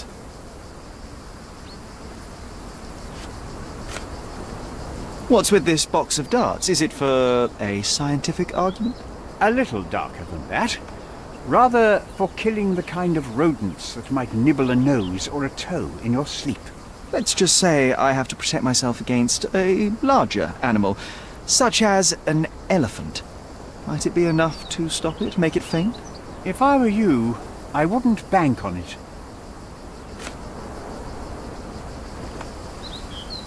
You have a weakness for nostalgia? Or, rather, do you use it to record a list of enemies? Young man, you need to check your moral compass. Reading another person's diary is a sin in every culture that I can think of. But you aren't answering the question. You've already read it. Why bother? I simply record my life to keep my memory clean from misinterpretation. Letters and pages don't lie. But the writer of the text can.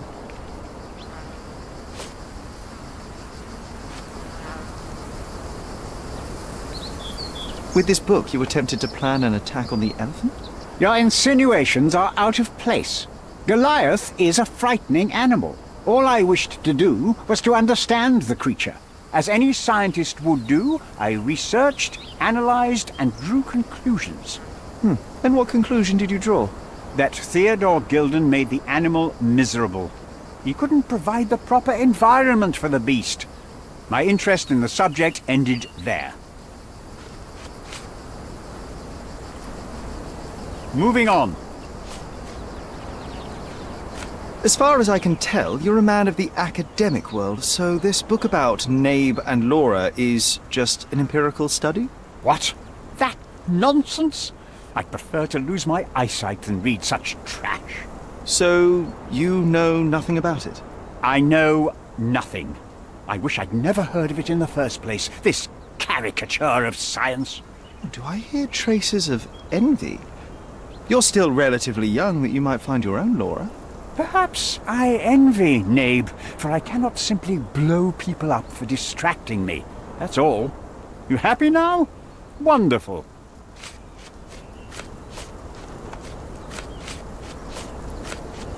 Did this plan cause a rift in your business relationship with Theodore Gilden? Nothing like that. Admittedly, we didn't share a common vision of what is more important, the past or the future.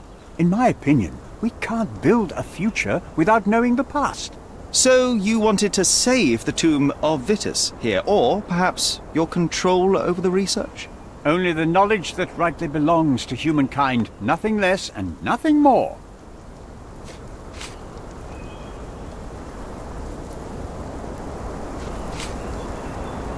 Moving on. Gilden's elephant is quite an unusual addition to Cordona's fauna. What is your scientific opinion on that? No matter how much Theodore loved it, it still remained a wild animal trapped inside a stone pen. Goliath needs savannas, fields, lakes. I'm sure that Goliath did not have a plan to kill his owner to head to the savannas. What do you think? No. Animals don't kill in a typical sense. I can only presume that it tried to protect itself from captivity, from Theodore. It was a gilded cage that was predestined to break.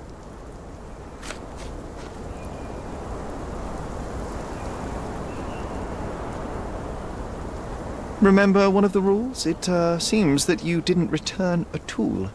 Is this knife yours? Do I look like a fellow who carries a knife? I don't need it. There are plenty of uses for it on the site, and outside of it. I have other people to cut ropes for me, Mr. Holmes.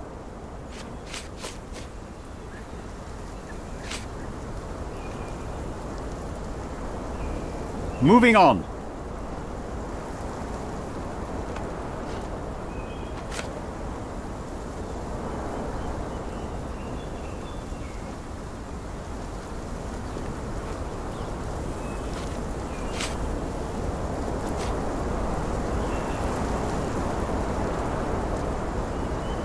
I'm a busy man. Your partner had a very specific attitude towards the things he treasured. Was this habitual for him? That would have been too much even for him. Don't get me wrong, he had a harsh temper. Like a true businessman, he was ready to burn his competitors to the ground. But threatening someone physically would have been something new even for him, am I correct? Absolutely. Besides, I had never seen him this angry. The fellow who received the letter must have been extremely alarmed.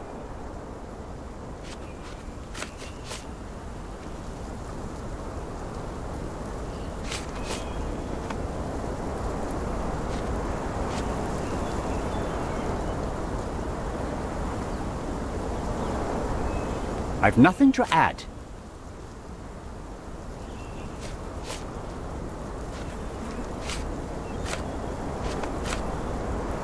Moving on. I'm a busy man. I'm a busy man. What's with this intricate recruitment process? Pro-British workers charge less? As a head of this organization, I need to secure a productive environment. It's impossible to do so if there are political differences, especially here, where the native population doesn't support our efforts to find the ancient artifacts. Decent pay can also stimulate productivity and shut down any political discord. Hadn't you thought of that? You're young. You have time to fritter and fight with everyone you meet. I don't have such a luxury. Our workers receive enough pay for what they do. So don't start a discussion you know nothing about. I'm a busy man. I'm a busy man. I'm a busy man.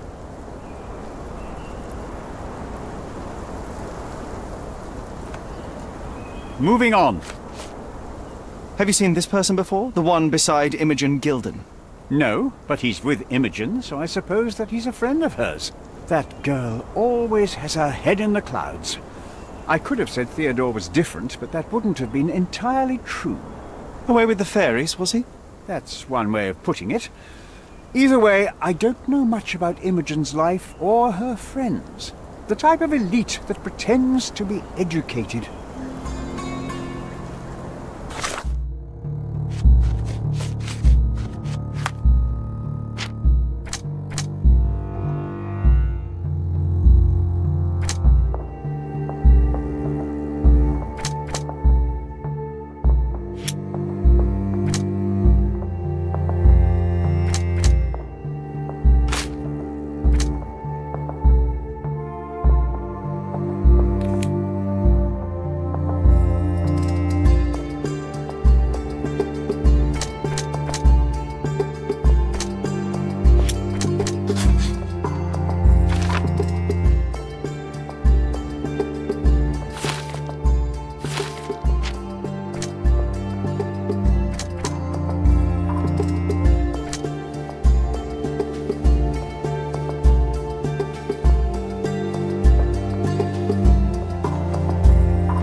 this fabric will work.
It might fool an elephant.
Mrs. Nini seemed to know her sewing inside out. I hope Miss bet Nini she won't missed us. misunderstand me.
day, madam. I've come to you with a...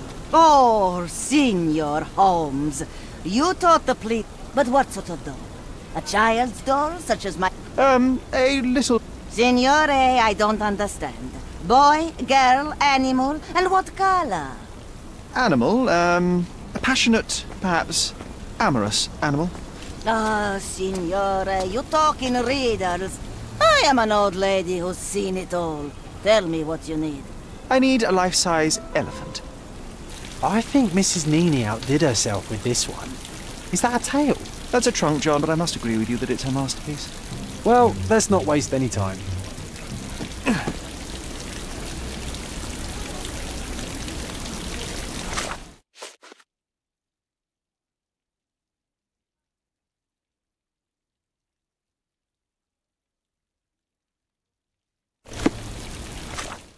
I can't wait to see the fruits of your labour.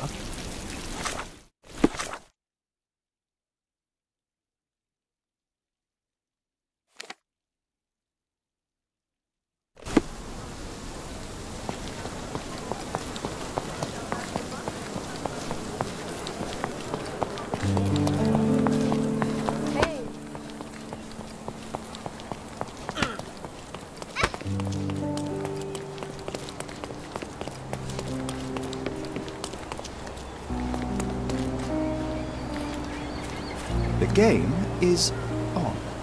So, what's the plan? I hope it all doesn't go horribly wrong. We know that the elephant is seeking a female. We can arrange that. A doll with the appropriate scent might do miracles. So you're a marriage broker? Well, I suppose that makes me a groomsman. Oh, she is a bit breezy, I must say. Well, Goliath is eager for a single female elephant in his area. It should be just enough for his taste. You'll need to trust me. Are we ready? I can't stand the tension. We're ready. Let's call the elephant.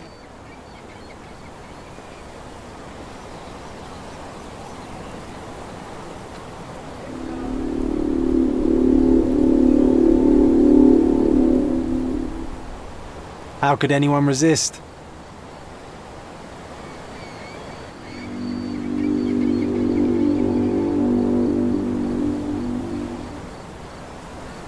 I knew a lady once who said just that.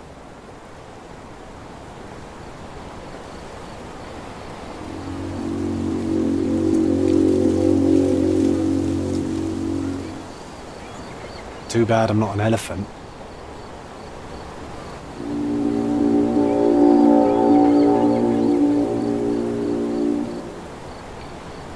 Take your time, Sherry.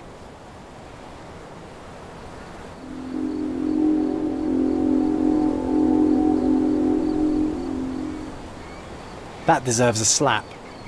And then a kiss. And here's our lovesick friend.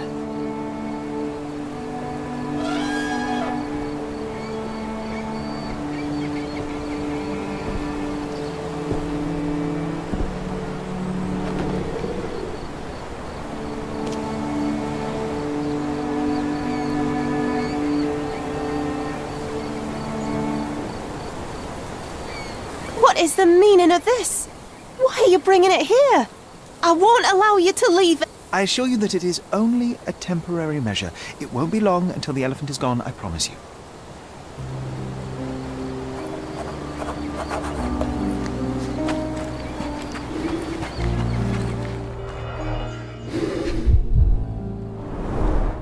It injured itself while running through the forest.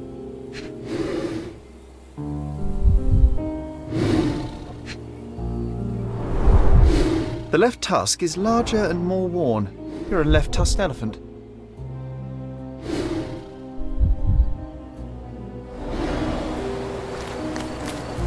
Want to talk about the elephant in the yard?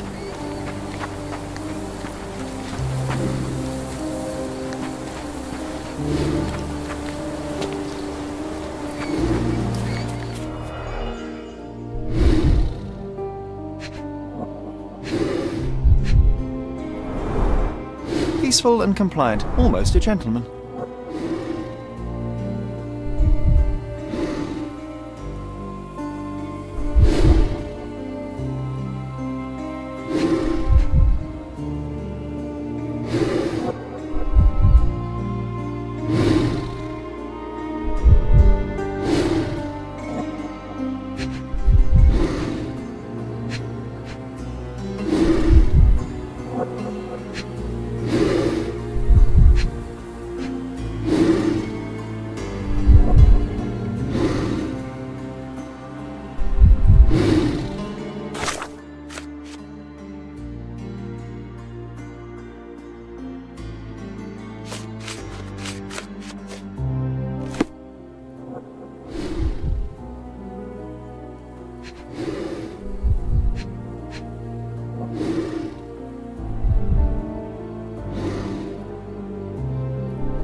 There's something in the needle.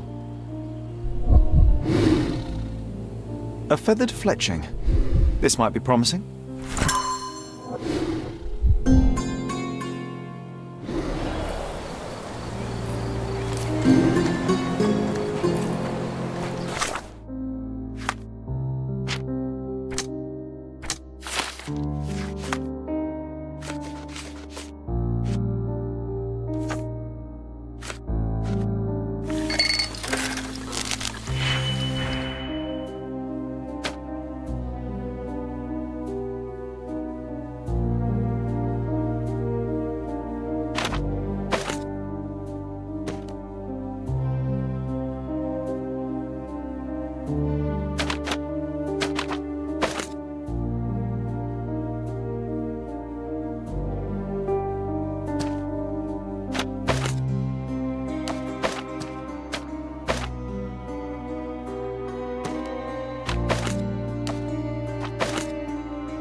Stop, Lloyd.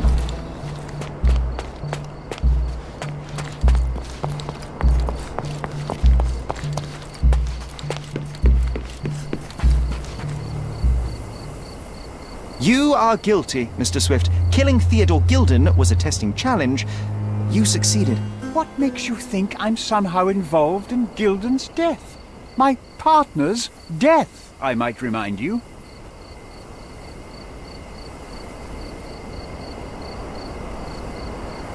You were there when Theodore Gilden died. Nonsense. I visited him many times, but I wasn't there when the elephant killed him. Then I must have made a mistake, because the murderer met Goliath's rage personally.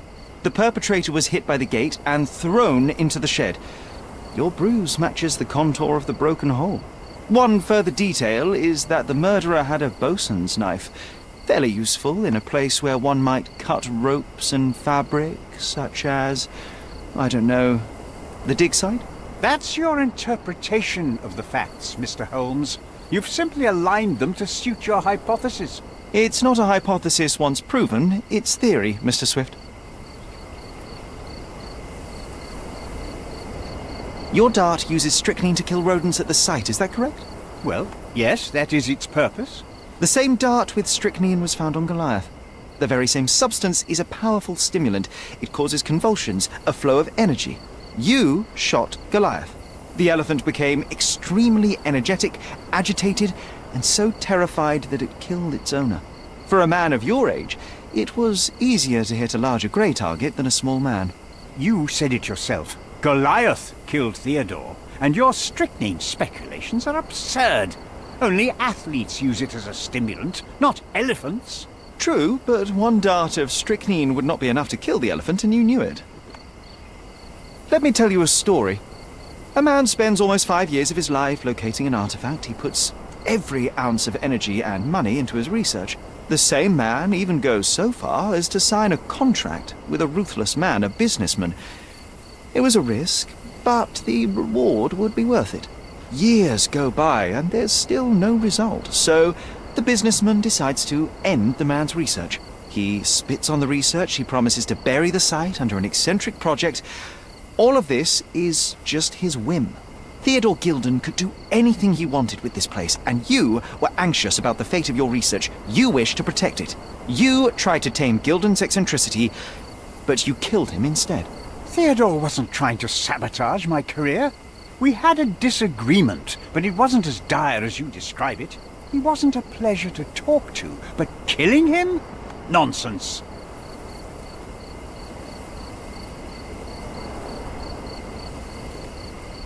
Theodore Gilden was a capricious man, extremely impulsive.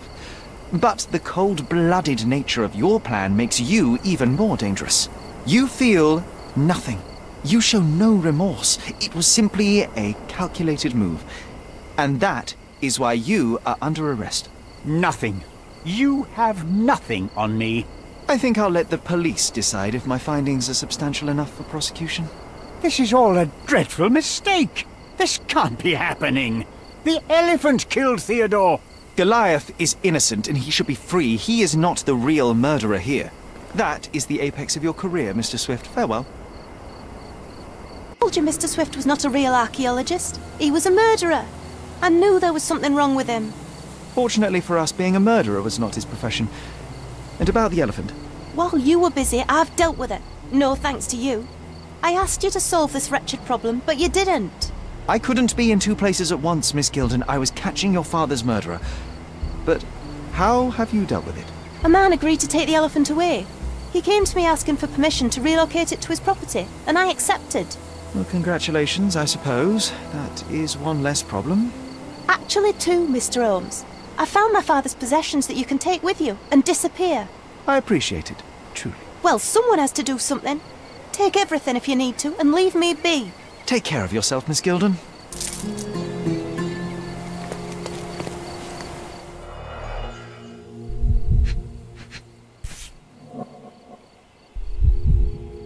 My mother always wore this around her neck until one day it disappeared. I was wondering where it went. She said it was a birthday present from a good friend.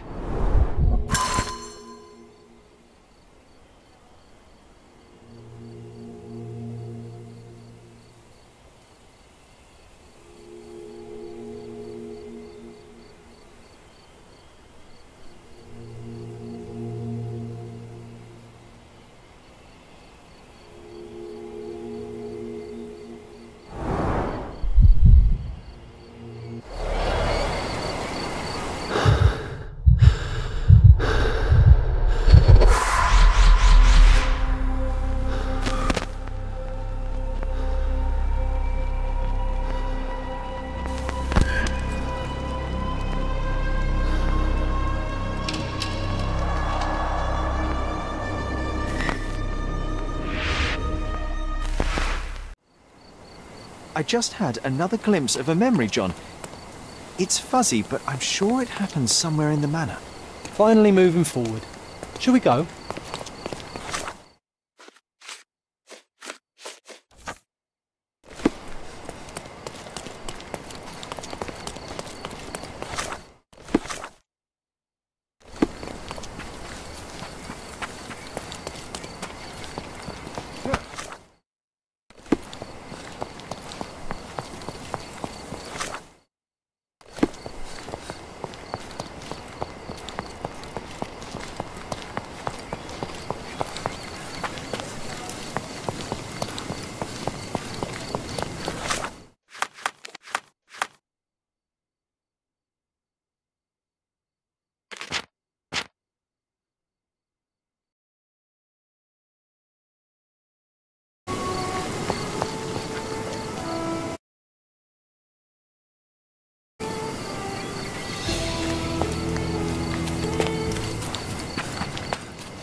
You know, I envy you, Sherry. You can talk to other people and they won't ignore you. And I envy you. You can ignore any person you're bored with. You don't miss out on much. Most men are dull, unlike yourself. Well, I'm flattered. Home sweet home, Sherry.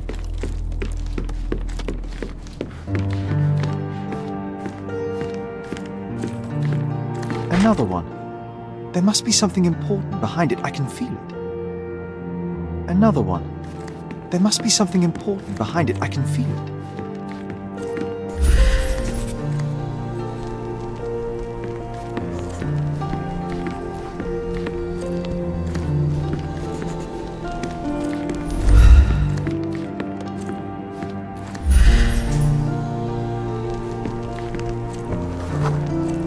I had a surprise for my mother.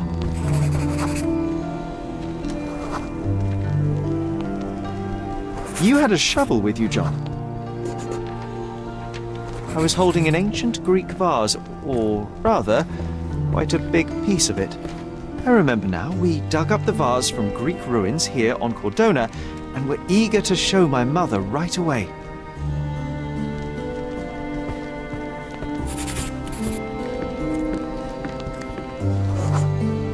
For some reason, the door was closed. We knocked. But nobody answered. We thought that she was busy. So we left the vase and ran downstairs.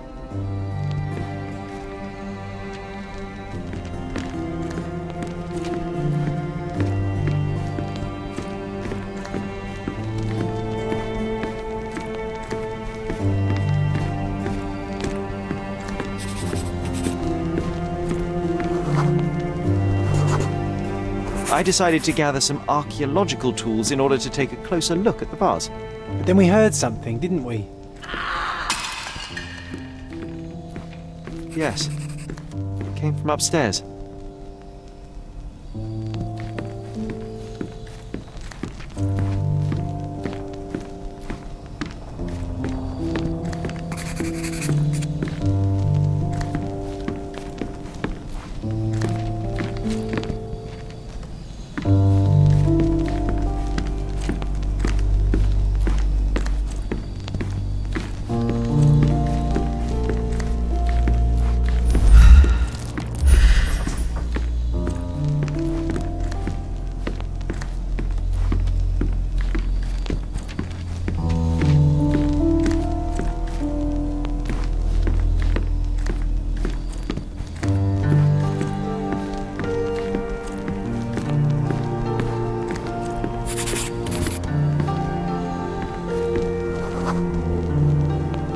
The vase was broken, shards scattered all over the floor. And your mother was standing at the door. Indeed, John. I doubt it was her. Let me concentrate.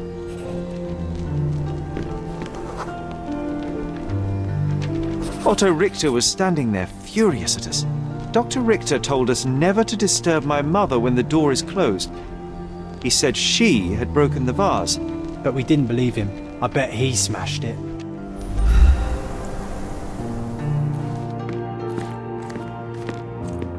Her things are still here.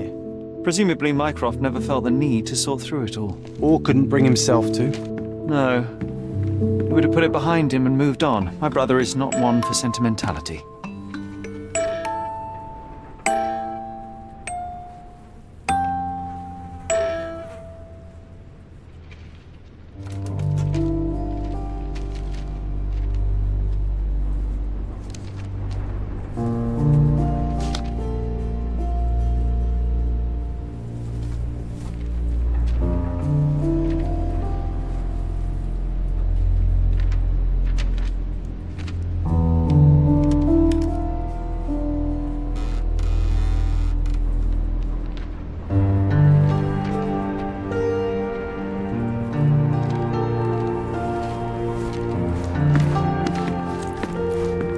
This room always reeked with an acrid medicinal stench. And here is the reason.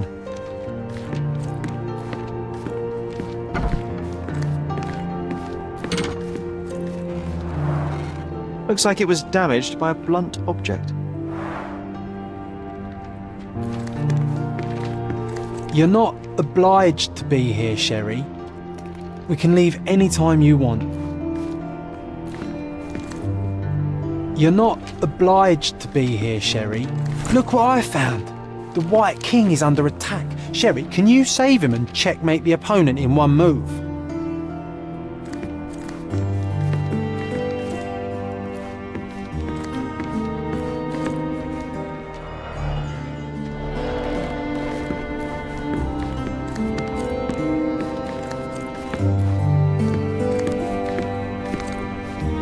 Straps on the bed. Just doesn't look right.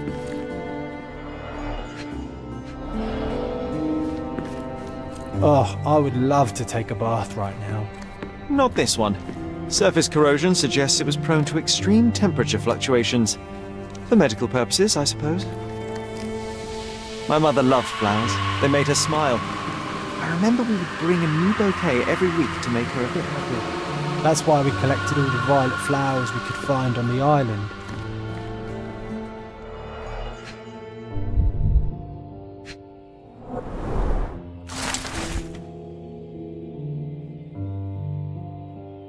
It's a strange feeling to read about my father's death in the newspaper.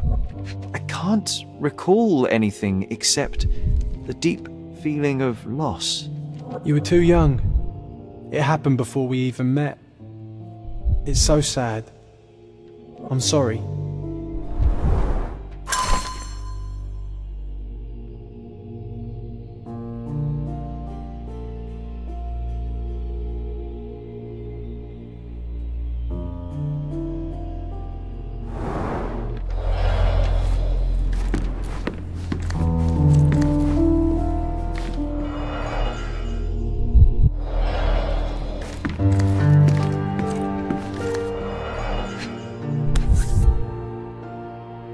Seems this was the most frequently used medication. 1 dram dissolved in a glass of water, administered daily. Not to exceed 1 dose in 24 hours, not to be given to children.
Do you think the doctor could have used these tools here?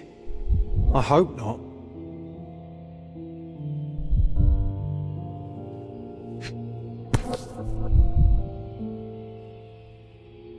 No labels. I doubt it ever had one.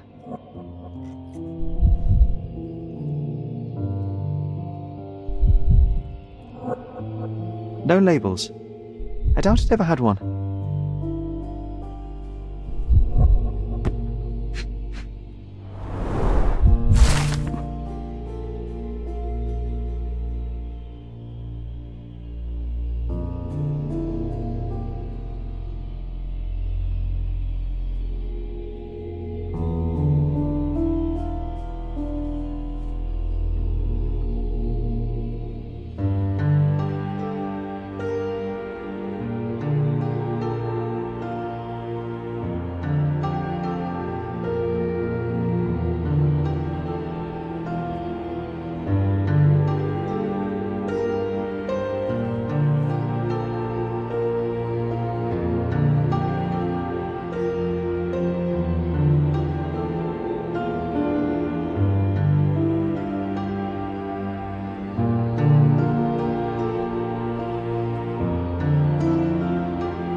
No labels.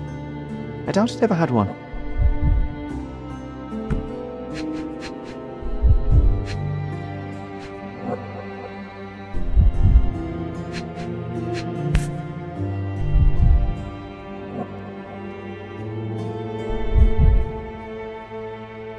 There appear to be residues of the bottle's contents at the bottom. Oh, it brings back some memories.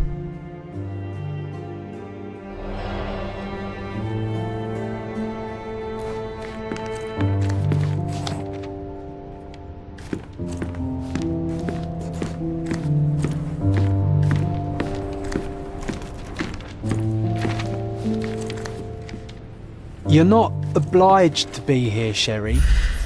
We can leave any time you want.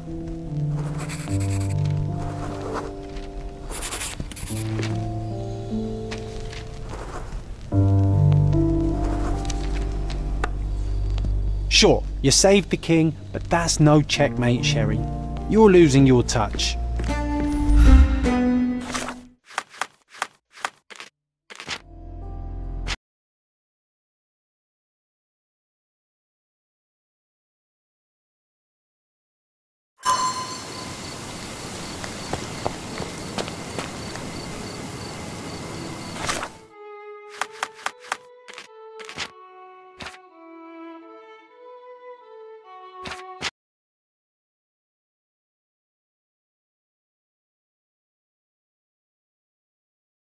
Oh, it brings back some memories.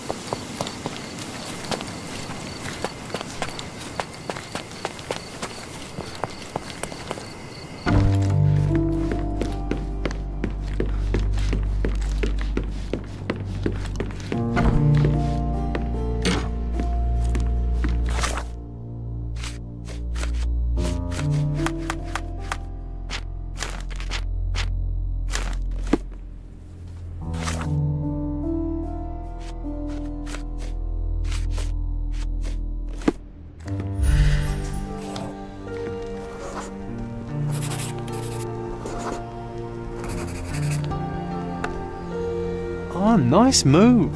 You saved the king and checkmated the Black King with the rook.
broken plate shards were all over the floor. Mycroft had to change his suit as the one he was wearing was completely stained. Mother was troubled that morning. Something we did upset her. Dr. Richter tried to calm her down. We had to put the tray with Mother's morning tea down, but why? It's starting to ring a bell. I think it happened in the morning.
You're not even trying, Sherry. Concentrate.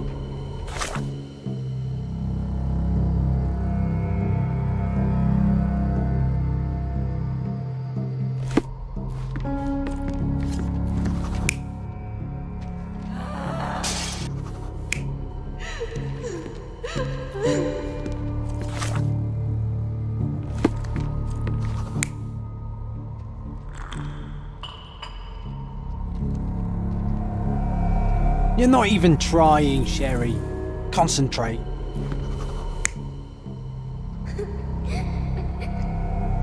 You're not even trying, Sherry. Concentrate.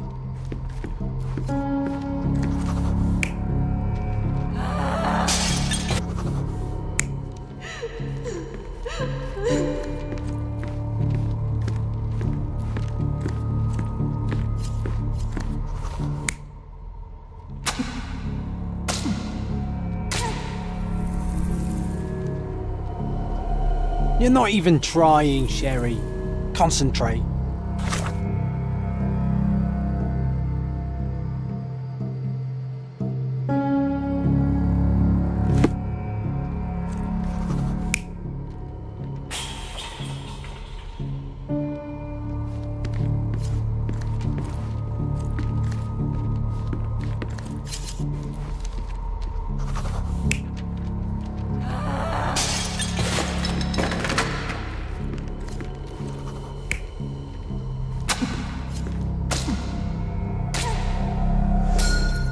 Don't believe you! Liars! Get away from me! It's not true! It's not real! What? Oh. Everything will be okay, Sherry. I promise. It was the morning of the 9th of April, the day my mother died.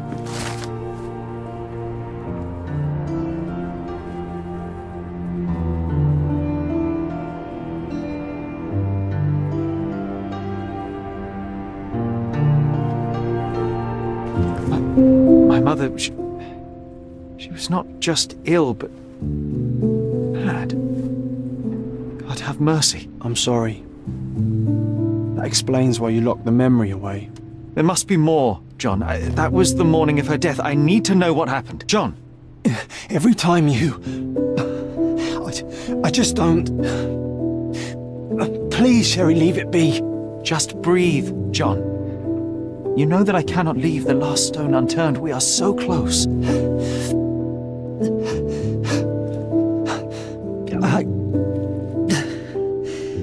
I know. But can we at least leave it for another day? It cannot wait. Let us find another door and finally learn the truth. That's pointless, Sherry. To date, you have had no control over the return of these memories. It is all triggered by your work elsewhere on Cordona. You must accept that this will have to wait. Are you all right? It feels wrong, sad. Like they're the memories of another man. I'm struggling to reconcile my love for my mother with the reality of who she was. And worse, what possessed Mycroft to lie about it? There are precious few pieces of this puzzle remaining, John.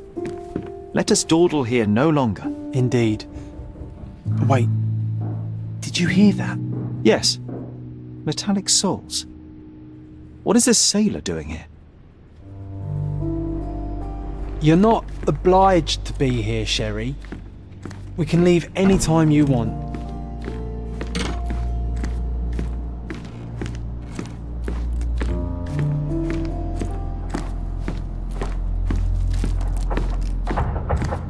Sherlock Holmes, isn't it? I was looking for you. With whom do I have the pleasure of speaking? You can call me your new game. The rules are simple. I have something for you, but you alone must work out what that is. And that something is my prize, I suppose? You're a fast learner, sir.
I cannot believe that Mr. Vogel has somehow successfully called my attention to his gallery. You're here with an invitation to visit it, obviously. My word, you are fast, Mr. Holmes. Could you explain how you came to that conclusion? Of course. Explanations are my favourite part of any conversation. Hands without any sign of regular physical activity, in contradiction to one who would most usually wear such a uniform. The paint in your hair is pink. I don't know of any military service that paints their ships pink, unless they have launched a new fashionable fleet. A sailor with the soul of an artist? I would suggest rather a gallery employee disguised as a sailor to mislead me. How many artists on the island know where I live and of my passion for deduction? Werner Vogel is clearly at the top of the list. And you've been attempting to conceal something square-shaped within your pocket. An invitation, I suppose. An invitation to Mr. Vogel's gallery. That was remarkable, Mr. Holmes. Mr. Vogel was right about your genius. I think he may have even underestimated you. This is your invitation. Please tell Mr. Vogel that the seed has been planted. He asked me to tell you to do so, if you win this little game. Farewell.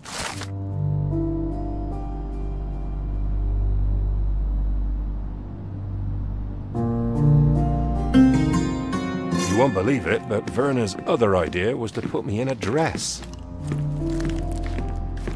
Home sweet home, Sherry.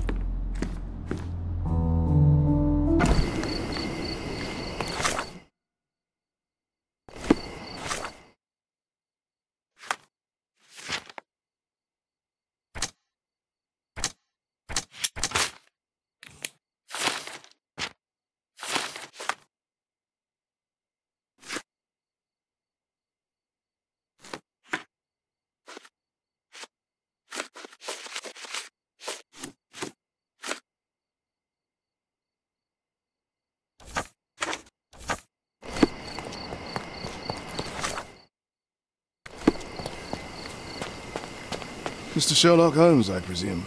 Correct. With whom do I have the pleasure? Emilio Estero. Happy to make your acquaintance. I am here on behalf of Mycroft, your brother. He is on his way to Cordona. In the meantime, he requests your assistance with a sensitive matter. My orders are to provide you with the details. You have my attention, Mr. Estevaux. Mark Ridley, the son of General Arthur Ridley, is being blackmailed. Suffice to say, the compromising material is of a delicate nature. The matter is of no small importance to the Crown, especially given the status quo on Cordona. What about the status quo? The Ottoman population holds a certain animosity towards the colonial rule. It's been this way since we took over the island. General Ridley made concessions with their leaders, but I'm afraid we are still teetering on the edge of open hostility. What does Mycroft want me to do? Retrieve the blackmail material? No, sir, nothing of the sort. Mark Ridley is meeting the blackmailer atop the old city bridge tower. You shall observe from a distance, then establish the blackmailer's identity. Do not attempt to arrest him. We'll handle it from there. Saving the best for yourself? Fine. There is a cafe just over the bridge that provides a good vantage point.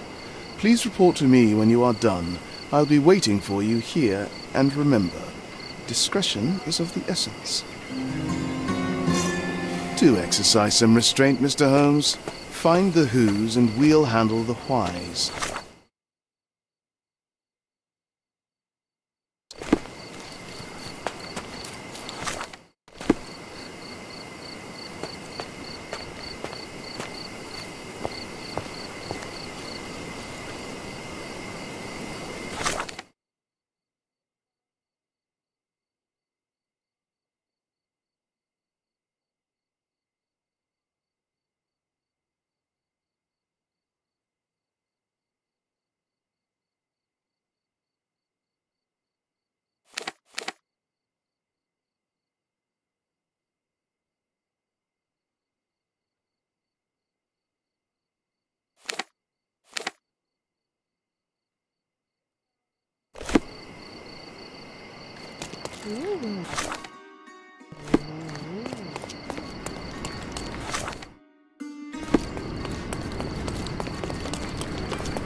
Mr. Holmes, you came.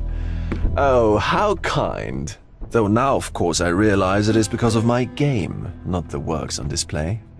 It needn't be one or the other.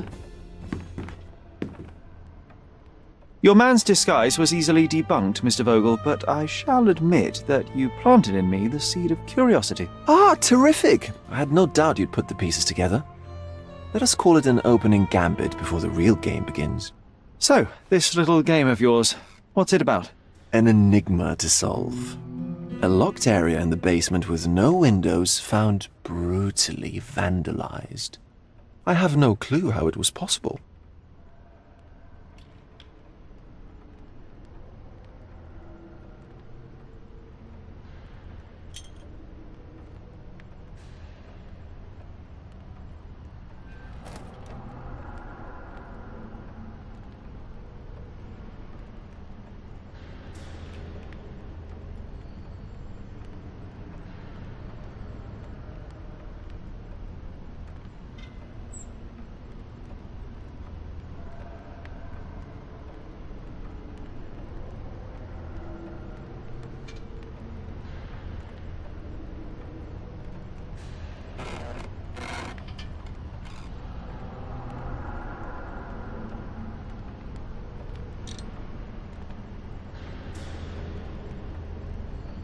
What about this intrusion? What happened? Last night, I was about to leave the gallery when I heard a noise downstairs. I went to the basement, but I didn't see anything out of the ordinary. It was admittedly a rudimentary inspection. It is not uncommon to get rats down there, so seeing nothing of note, I left and locked up the building. When I returned this morning, alas, I discovered that part of the exhibition had been torched, and there was no sign of the intruder. The mystery being, of course, that all the doors to the gallery were locked exactly as I left them. And the door to the basement is the only entrance? Correct. Tell me you're not intrigued. And this locked area downstairs, what exactly was it? The under gallery. It's always shut, and I'm the only one with the key. Ah, so this is your private collection, not part of the gallery. Oh, no. It's an exclusive exhibition of eccentric pieces. Only a select cadre of artists, investors, and collectors are admitted. Not everyone deserves to have their eyes opened. Well, this matter is certainly within my wheelhouse. This intrusion troubles me. Please take a look around if you're willing. The under gallery is through the door at the end. I will see what I see.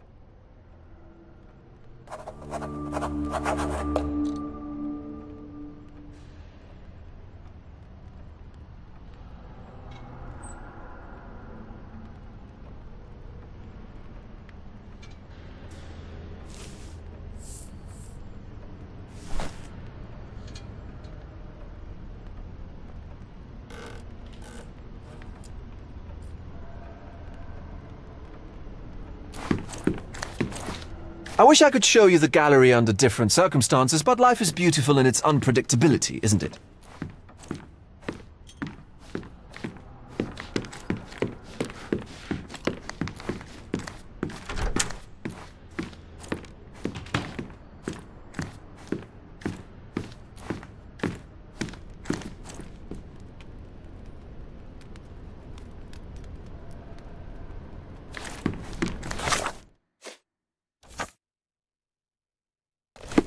Back home, we've got a taxidermist.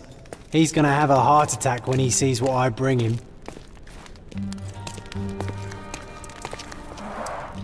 A simplistic attempt at provocation.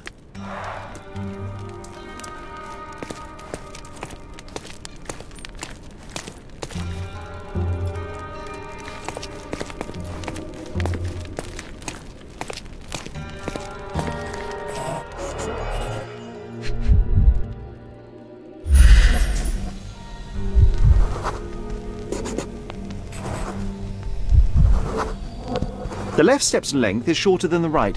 It indicates that the walker was lame.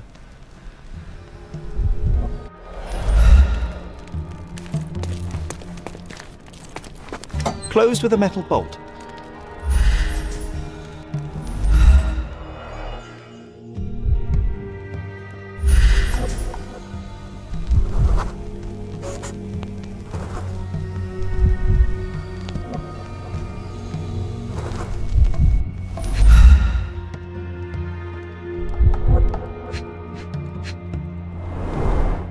Footprints. Size 9.5.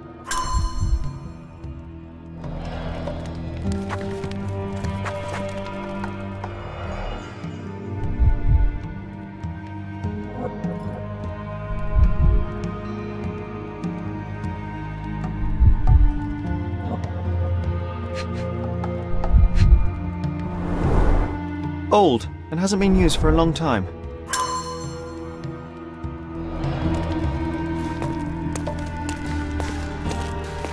A true artist never shows an unfinished piece.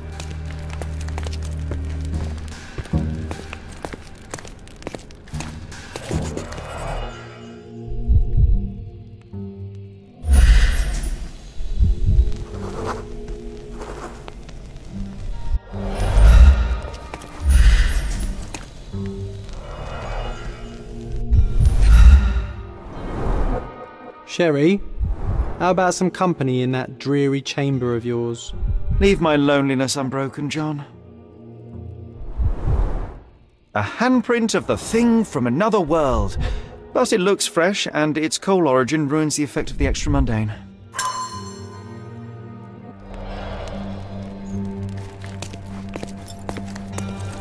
Sodden and mould-ridden. One presumes deliberately.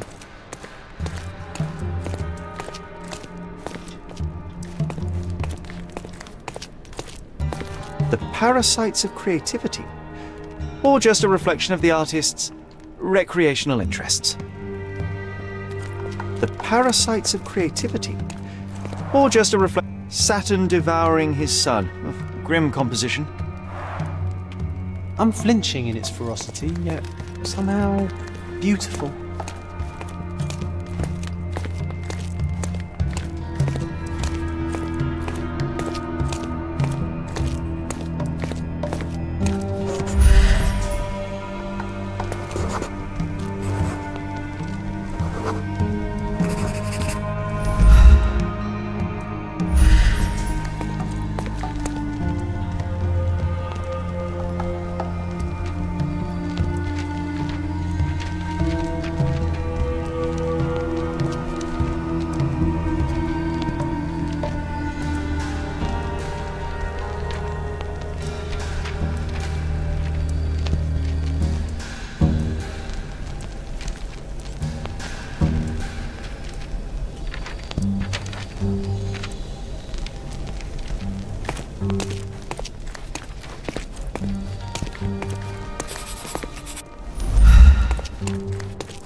Ugh, sheer vandalism.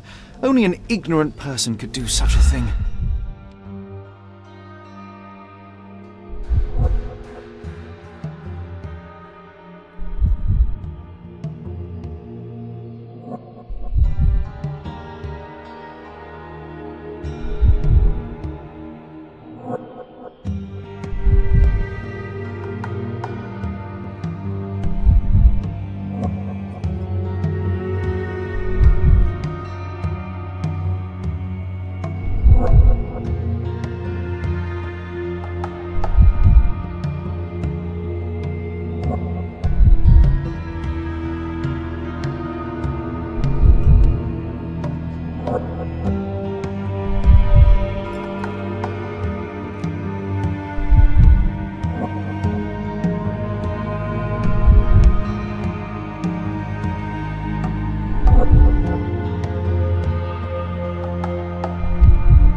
Coal fingerprints. I think we're looking for a man with a coal moustache.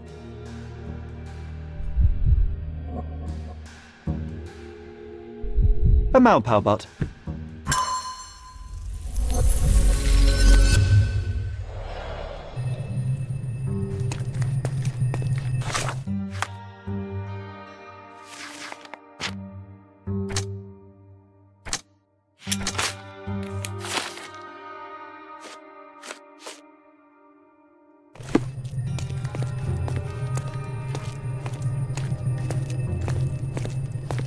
Back home, we've got a taxidermist. He's gonna have a heart attack when he sees what I bring him. Back home, we've got a taxidermist. He's gonna have a heart attack when he sees what I bring him.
You're not even trying, Sherry.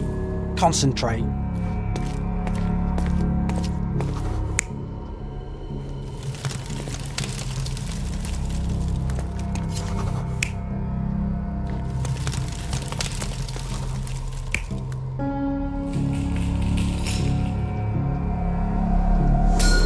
The intruder entered the basement through the coal chute. He used a magnet to open the hatch bolt.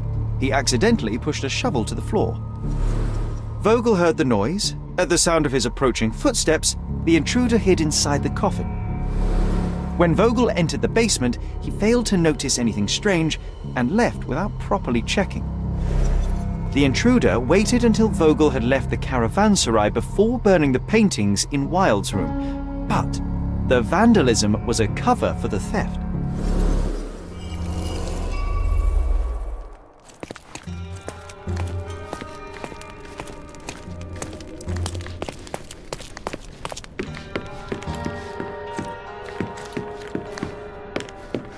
You sure you don't like art, Sherry? You sure you don't like art, Sherry? The pieces are not what I expected. What do you think my collection is about? It's a reflection on mortality. Nothing lasts forever, no beauty sustains itself, and everything succumbs to darkness. Am I right? I don't know. Well, that's absurd. Of course you know. It's your gallery. There is no one answer, no singular truth, but many filtered through the subjective mind. That forgetting, embellishing, lying machine. Besides, what's wrong with a lie if it makes life more interesting? What's wrong with a lie? It corrupts the ability of others to behave freely and rationally. Men never act freely and rationally anyway. It matters not what is or isn't in the end. The only important thing is how you feel. And I simply want to feel and consume as much as I can. Don't you? Feelings are simply one's animal ancestry trying to wrest back control of the brain. I try to avoid the distraction. You try not to feel, even in a place like this? None of it moves you?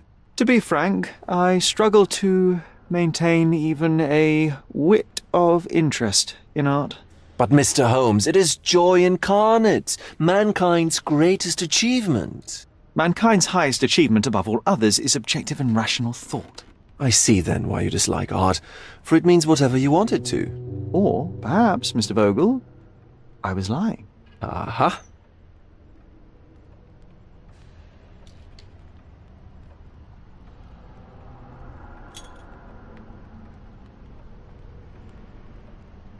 Mr. Vogel, my investigation has revealed that the intrusion was not merely vandalism but theft. The limping visitor left your place with a canvas. That's very impressive. This thief was familiar with the gallery and he was sporting a limp. Do any of your clients or artists come to mind? My, your attention to detail is remarkable, Mr. Holmes. I should introduce you to Bosch's works. Alas, I'm afraid I cannot suggest a culprit.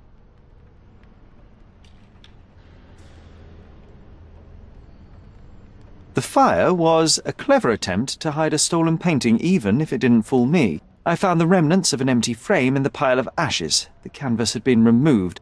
Do you know which paintings in the Wild Room may have interested a thief? Were any particularly expensive? Those pieces belong to a well-known artist named Boniface Mercurio. They're controversial, but not of a notably high value. The intruder entered the basement through the coal chute. He used a magnet to open the latch and dislodged the shovel while doing so. That's the noise you heard yesterday. When you went downstairs to investigate, he hid in the coffin. It seems I should have checked the space more thoroughly. There's something more, is there not? I can see it in your eyes. Indeed. There is another intriguing angle. I recently received an anonymous offer for one of Mercurio's works. The sum was more than fair, and indeed could have saved Mercurio from his artistic poverty. But he declined it. Was it a performative whim? Some artists lionize pain and hardship as if their work would be worse after a meal and a hot bath. I cannot tell. But not only did he refuse the deal, he insisted on displaying the painting in the public space. I was hoping to change his mind, but artists are a special breed of stubborn.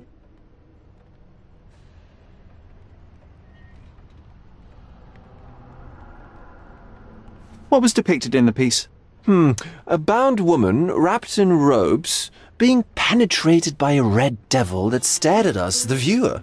The beast had numerous tails growing from his back, and a large crowd gathered around the pair, silently watching the orgiastic scene. Okay, well, given the nature of the other works on display, it's hard to see why that one stood out. What could possibly be its value? The evaluation of art is very subjective, Mr. Holmes. After all, art is everything. A poem, a bruise, the beads of sweat on your beloved skin. Even a masterfully solved crime. I'm not sure I see the connection. Regardless, the painting was one of a series called The Sabbath Night in Cordona. The works depict sex, violence, and other controversial acts that life, for better or worse, contains. Ah, I see. I'm not sure that you do, but that can wait for another time. So where can I find Boniface Mercurio? I know he lives somewhere in Old City, but couldn't be more specific. He's a prominent figure, so finding him shouldn't be a problem. Well, I believe I have enough to begin. Thank you, Mr. Vogel. Your gallery certainly has unexpected depths. I'm delighted to have been able to please a friend. In return, I expect you to come back with good news. Or at least with a good story.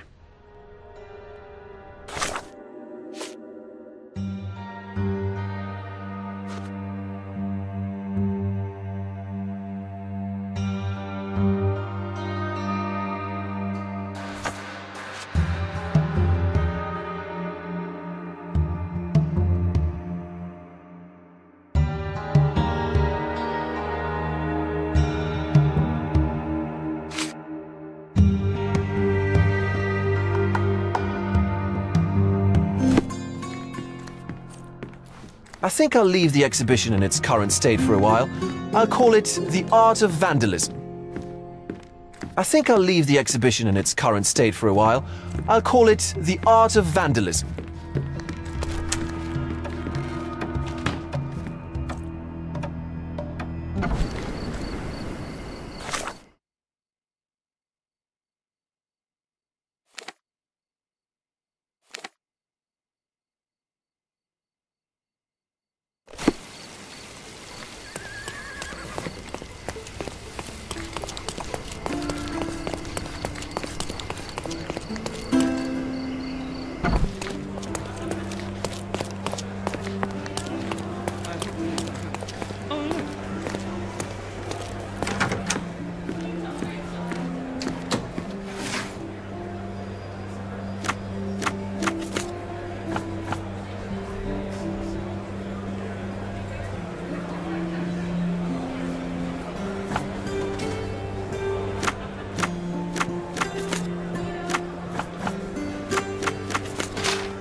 Mr. Holmes, I have something for you. Mr. Holmes, I see what you're up to. Mysterious stranger pursues betrothed woman. But please, let us keep things professional. I have in my possession an envelope containing details of a special assignment for you. Tell me, are you interested? I believe I am, but to be very clear, Miss Sertle, my interest extends to the message and not the messenger. So he claims he's not a gal sneaker, seducing women everywhere he goes. Perhaps the truth is even more scandalous? Please spare me the speculation and return to the matter at hand. A gang of smugglers, the Eels, have Codona in their clammy grip. The British Empire can abide it no longer. Mycroft insists they be disbanded. But this organization only falls with the capture of their odious leader, Friedrich Panzer. And note well, I did say capture, not kill. Inside your envelope is a map marked with the Eels' warehouses. But alas, we do not know in which Friedrich Panzer resides. So even Mycroft has his limits. Indeed. You must be sure to identify the correct warehouse before entering. Because once one is compromised, the other's occupants will scatter.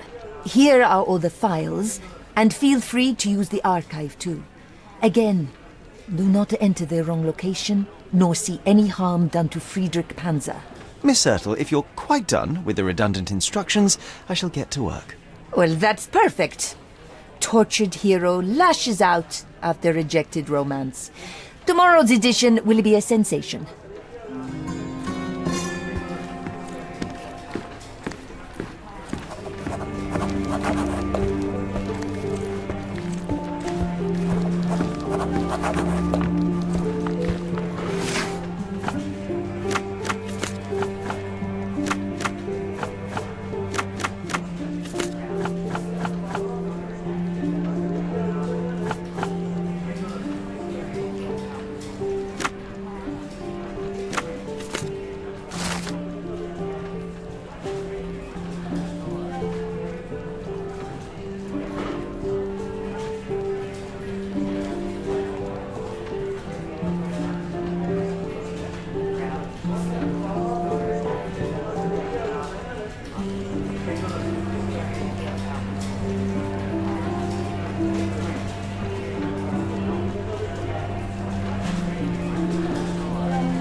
Can I ask you a question?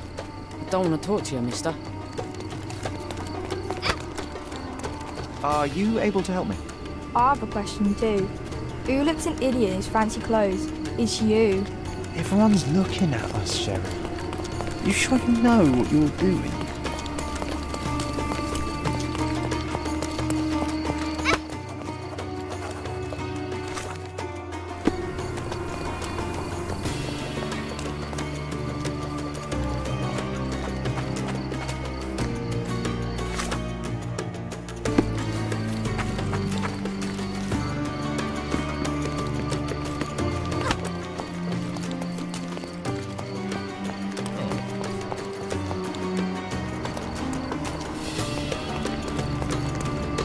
Excuse me, young man. Where do you think you're going? Greetings, ma'am. I'm looking for the... I don't care who you're looking for. You shall not pass. No visitors allowed. I wish to buy a painting from Mr. Boniface Mercurio. Is he at home? Dearie, tell me, because old age has made me blind. Did someone write Information Bureau on my forehead? Because I'm not here to answer your questions. Entry is for residents only. If you aren't a resident, please leave, or I shall report you to the police. No visitors allowed.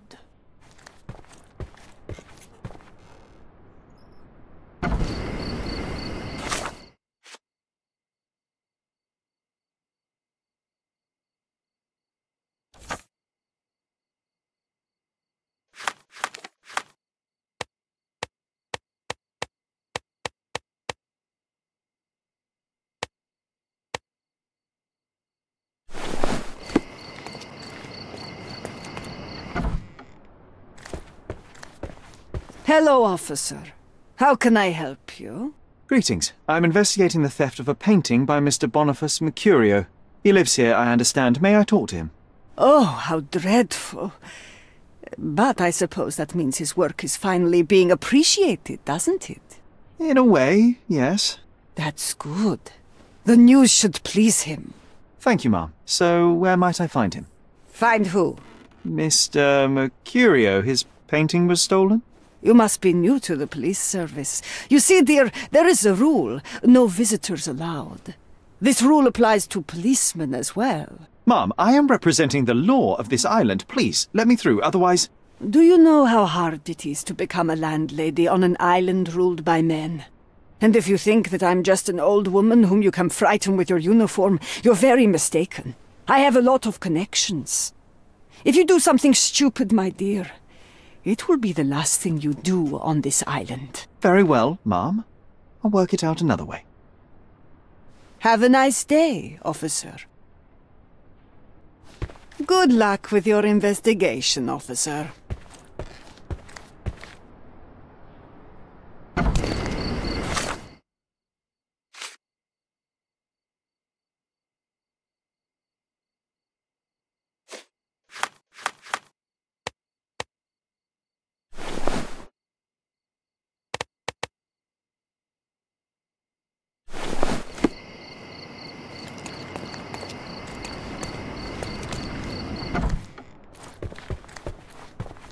Good luck with your investigation, officer.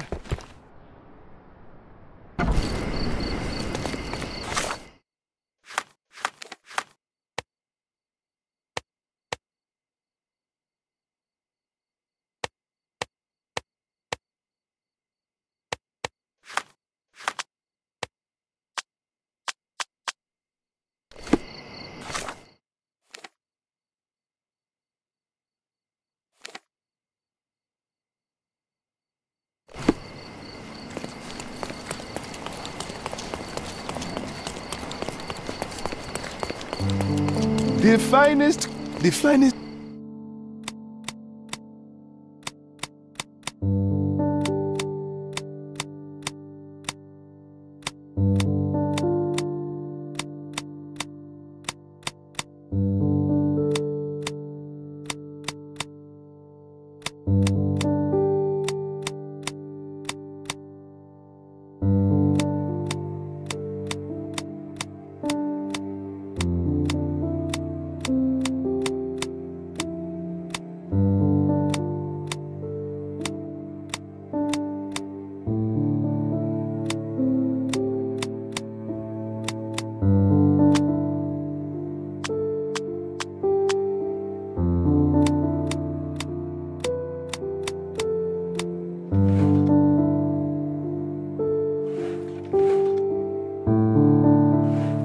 Of course, think...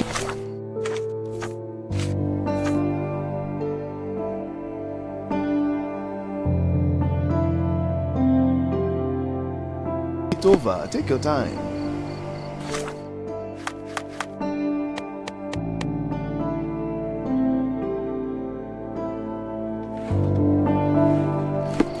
The finest clothes for the finest citizens.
A perfect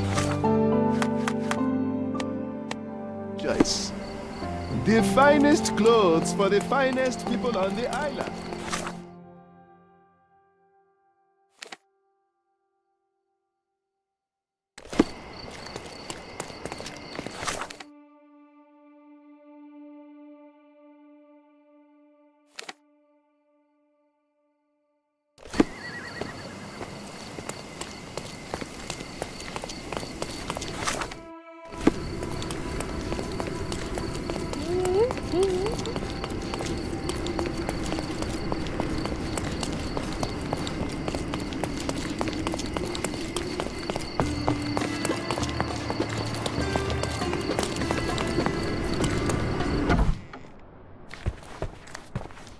Boniface, sweetie. Is that you? Ah, old age does terrible things to one's sight. I didn't recognize you at first. How are you, Mum? I'm ashamed to admit that I've lost my key. Do you have a spare? For heaven's sake! How many times will you lose that key of yours? Of course I have a spare. You artists all live in your own little world. Please, accept my thanks. I would rather accept your rent. You promised to pay me several weeks ago, and I'm still waiting. I will pay you, I promise, very soon. You'd better do, my dear. Or else I'll just change the lock. And I won't fall for those cow eyes.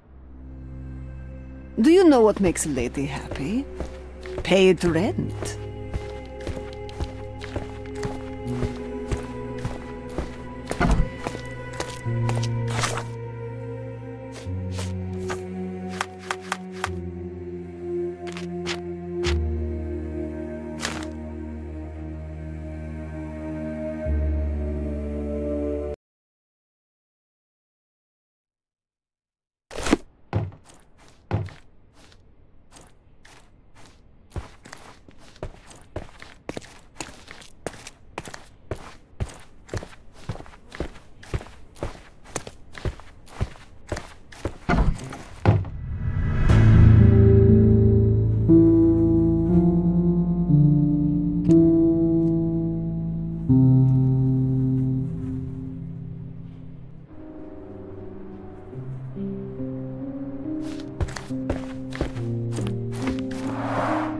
Aunt May whiskey, brandy bucks.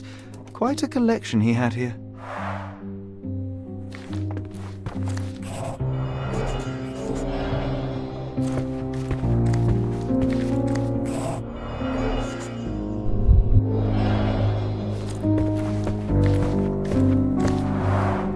Red skin, tails on the back. Reminds me of Werder's description of the stolen painting.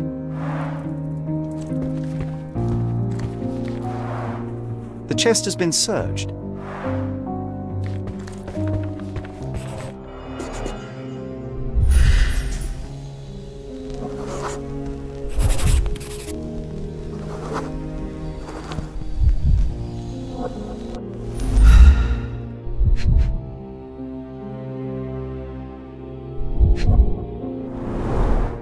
It appears the wine was truly awful. I wonder where he got that fancy camera.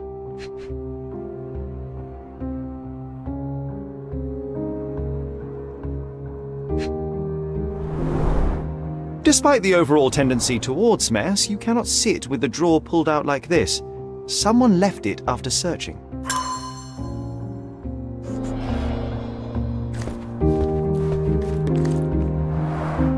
The blood has dried. I've heard of this style of painting. It is called Expressionism.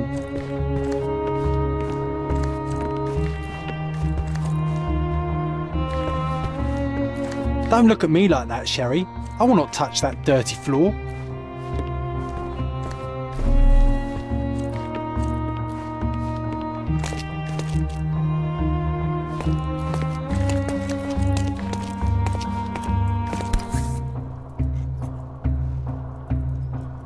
Look at this, John.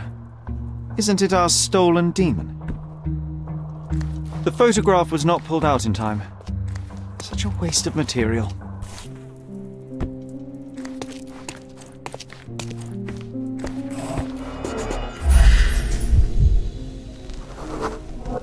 Judging by post-mortem rigidity, the body lay here for 1 or 2 days.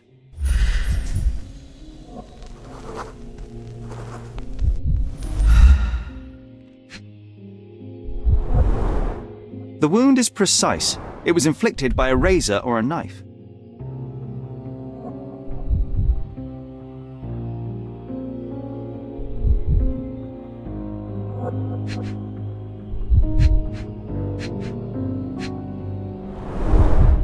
Soaked in blood. It seems as if the puddle of blood was here before the rags.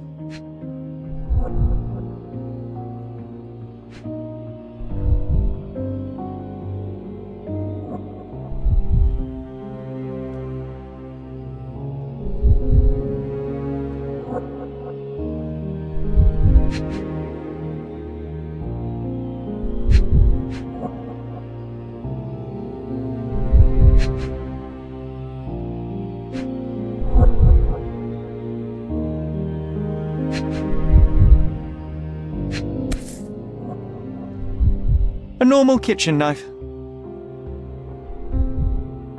Could be the murder weapon.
Mercurio was developing photographs when the intruder snuck in. Mercurio heard him coming. While the thief was searching the chest, the painter ran towards him with a bottle in his hand. He smashed it across the thief's head. The intruder had no choice but to defend himself, and the weapon of opportunity happened to be a kitchen knife. Mercurio stepped aside to grab the painting, but the wine-blinded thief attacked Mercurio's throat. When the thief came to his senses, he saw Mercurio bleeding on the floor. He grabbed the rags and tried to bandage him, but it was too late. Why did Mercurio attempt to snatch the painting in the middle of a fight? To strike the intruder? Not with his painting, it was too important to him.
You know what makes a lady happy. Paid rent.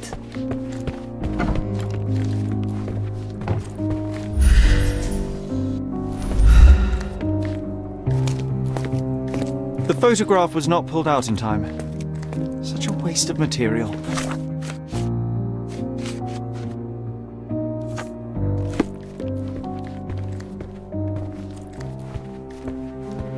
It's time for some chemical magic, John.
That doesn't look like the painting we need, Sherry. As expected, but that doesn't mean it won't tell us anything. Let's put it on the easel where it belongs. I guess this is his most ordinary painting. Spot the two differences, John? I guess this is his most ordinary painting. Spot the two differences, John? If the intruder didn't take it, the skull should be somewhere here.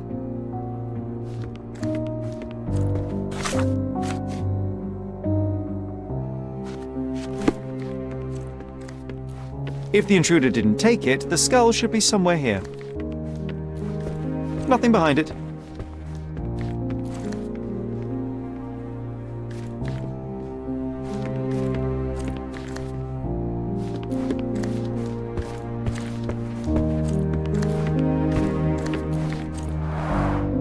I guess this is his most ordinary painting. Spot the two differences, John? If the intruder didn't take it, the skull should be somewhere here.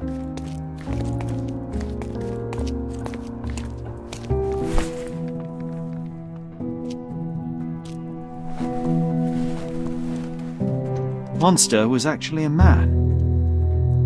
Poor girl. John, you ought to be thrilled. We are now hunting the devil himself. What were you saying, Sherry? I was too busy sketching the scene, you know, crimes and such like, daily routine. Did you find something? A photograph. It depicts a man in a red suit with tails sprouting from his back and multiple people in masks watching the scene. It all adds up. But the act of love, it wasn't given willingly, John. It was a violation. And the girl, she was with child. Give that to me now. Did you recognize someone? No. Although the victim is not from Cordona, she is African. Look at the ritual scars on her face. Get that image out of your brain. You have to continue the investigation. I must speak to the landlady. Perhaps she saw or heard something. Sherry, you cannot tell her the truth about Mercurio. It will hurt her. John, that's illogical. Sooner or later, she will come here and discover a corpse, and I still need to talk to her. Just avoid mentioning corpse, all right? Stick to the character. Tell her to call the police. I'll take that into account. and wait here. I've redrawn the people in the photograph. Now you can proceed with your investigation without those horrific details.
You always take me to the best of places, Sherry.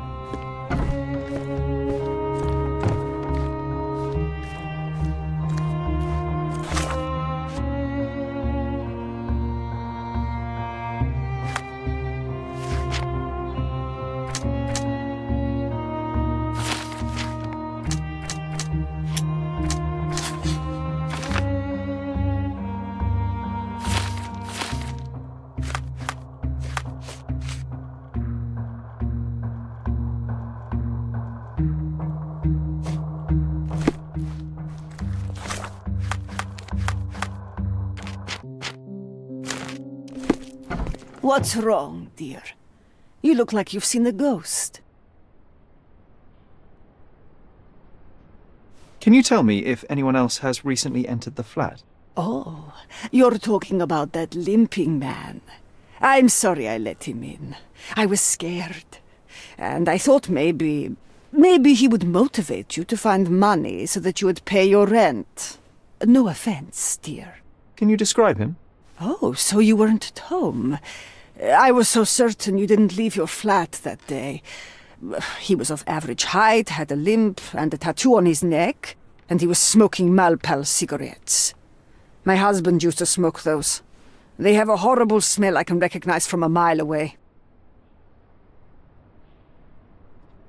Can I ask a favor? Of course, dearie. Please call the police and ask them to enter the flat, and don't look inside until they come up. What?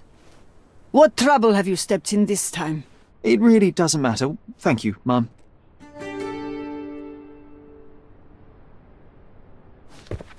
You're acting so strange today, dear. I hope someday you'll let me inside that head of yours. Whew, Sherry, that was close. But you did everything correctly. Now, take off your outfit. I can't let you walk around in a dead man's clothes.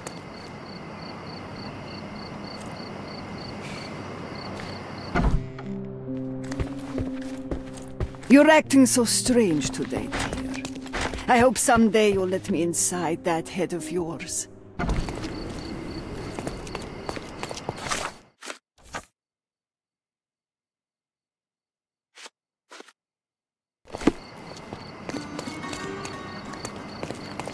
Could you help me?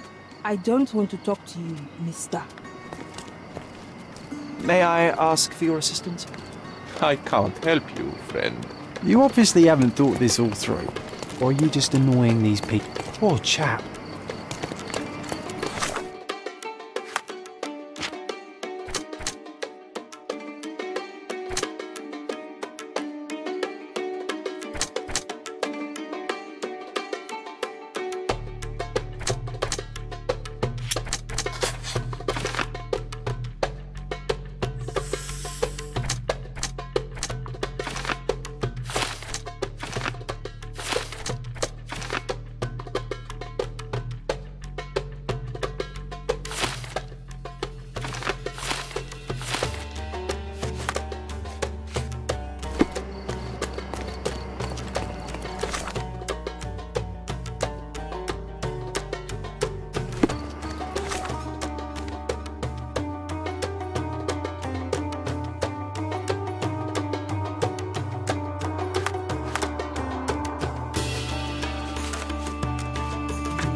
ask you a question? Sorry, but I never heard of this. Do you know anything about this? I can't help you, friend. This isn't working. You might need a different tack.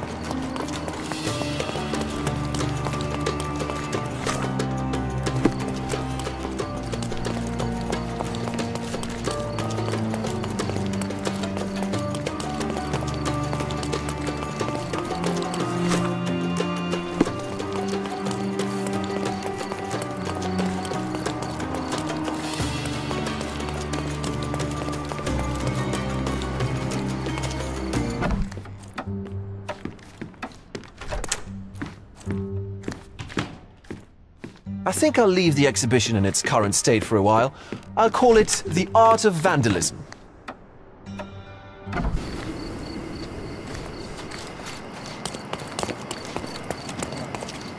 Do you know anything about this? I don't trust men in fancy clothes.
I think I'll leave the exhibition in its current state for a while. I'll call it The Art of Vandalism.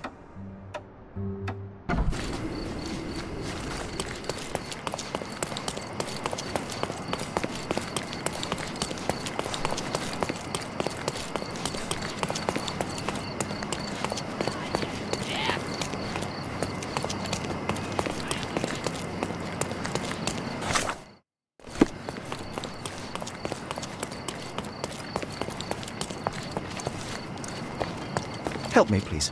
Don't think I can trust you.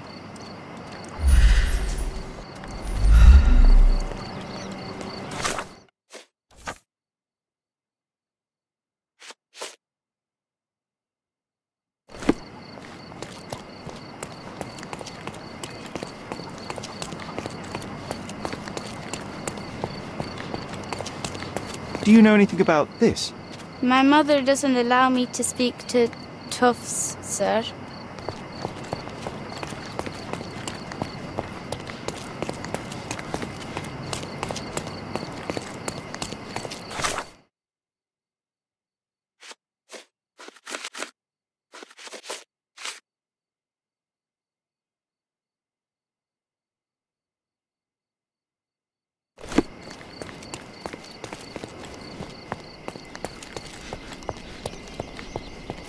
Can I ask you a question? Sorry, but I never heard of this.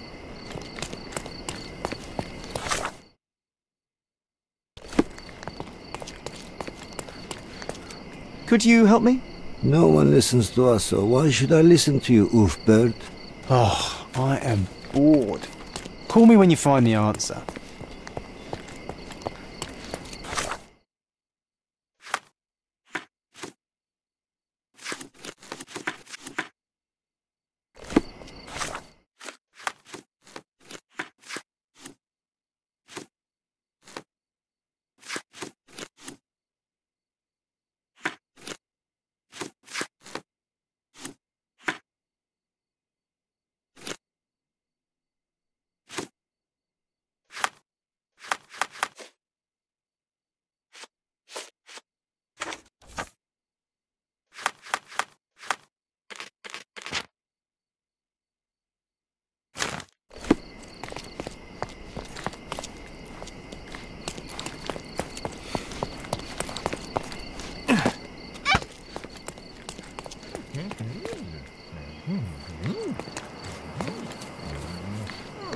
Are you able to help me? Mr. Fancy Clothes won't find any answers here.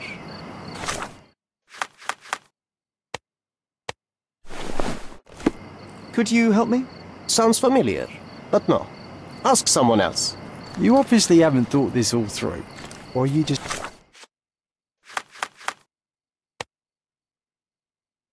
annoying these people on purpose. Can I ask you a question? You know nothing of life. Deal with it by yourself.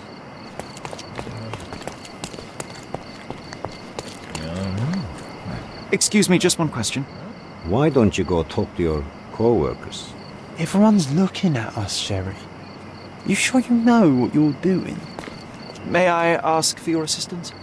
You and I are the economic foundation of this island. We should help each other. But I don't know what you are talking about.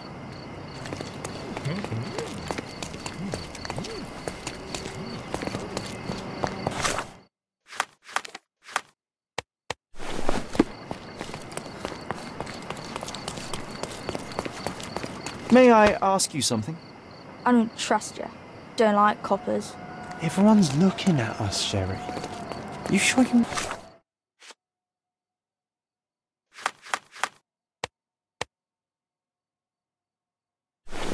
know what you're doing?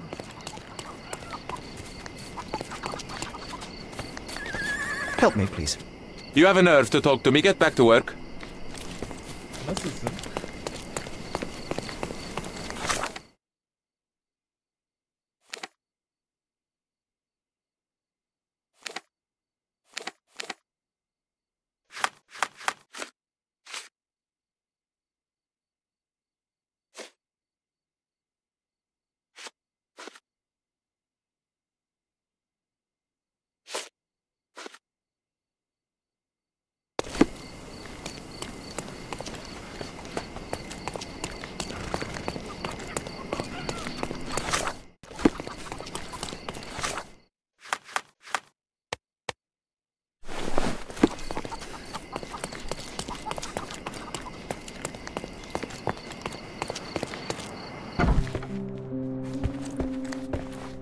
You're acting so strange today, dear. I hope someday you'll let me inside that head of yours.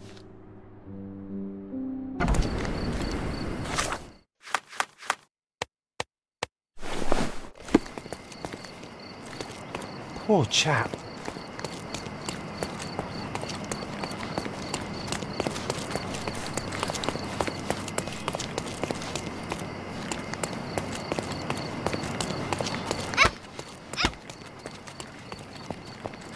Could you help me?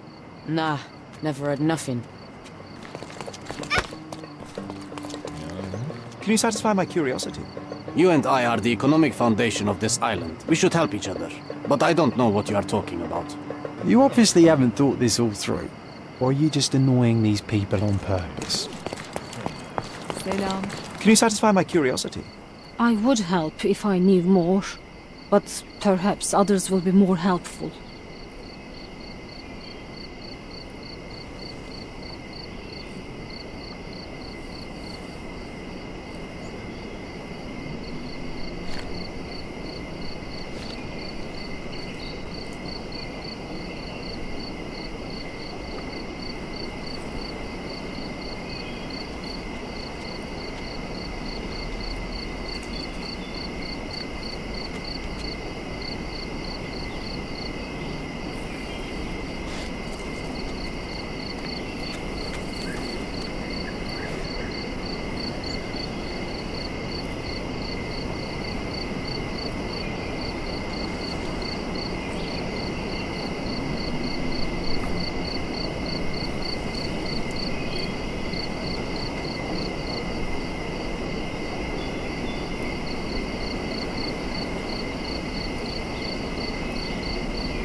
Can I ask you a question?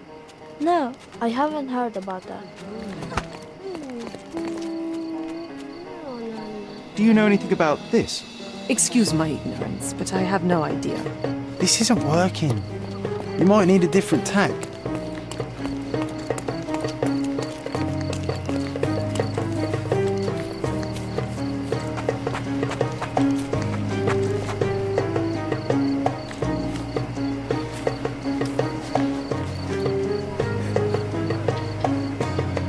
Are you able to help me? Ask someone else. I have no information.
Do you know anything about this? You have a nerve to talk to me. Get back to work.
Excuse me, just one question.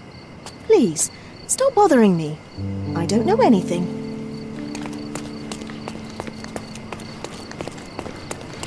Hey.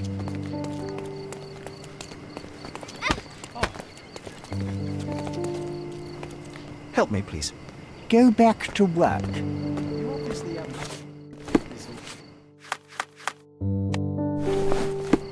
Can I ask you a question? Sorry, officer, you should ask someone else about that.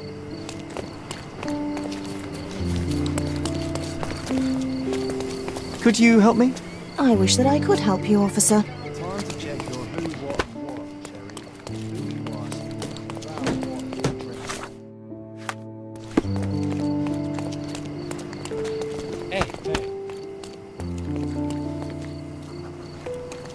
May I ask for your assistance? I can't help you, officer. Perhaps other people know more. How are you? My new neighbour is awful. Excuse me, just one question. Excuse me? What? I'm not sure I know. Nice to see you.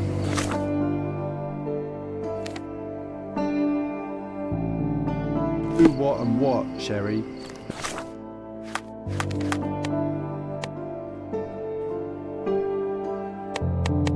Who are asking about what and dressed as what.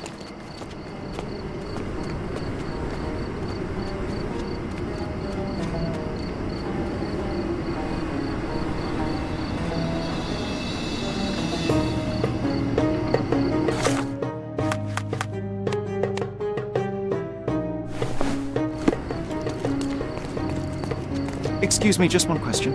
Oh, I've heard talk.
Does this poster truly claim that Cordona has a ghost?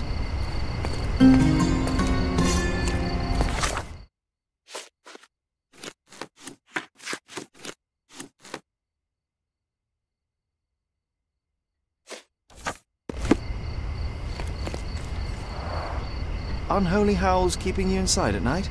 Luigi can help. All ghosts gone. Meet on southern pier of the Silverton port. Donations gratefully accepted. This town loves the supernatural, but all I see is another scam to disprove. The world shrivels under a skeptic's eye. That's why you're so sullen, Sherry. You leave no room for delight in the magical. I delight in me.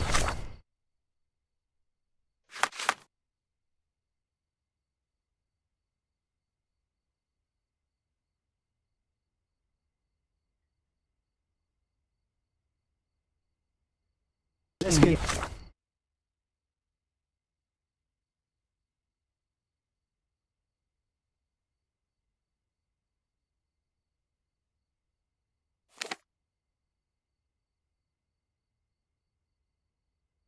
Unknown, your quest for the truth. Let us begin by asking someone about the poster and then pay this Luigi a visit to the port.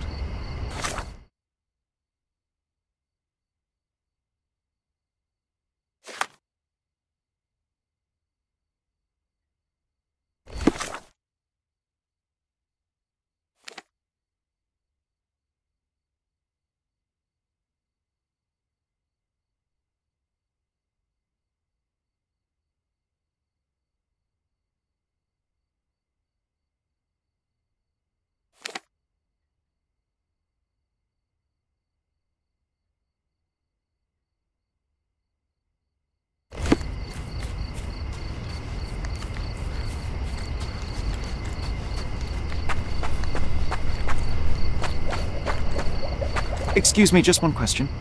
Yes, I know about that, friend.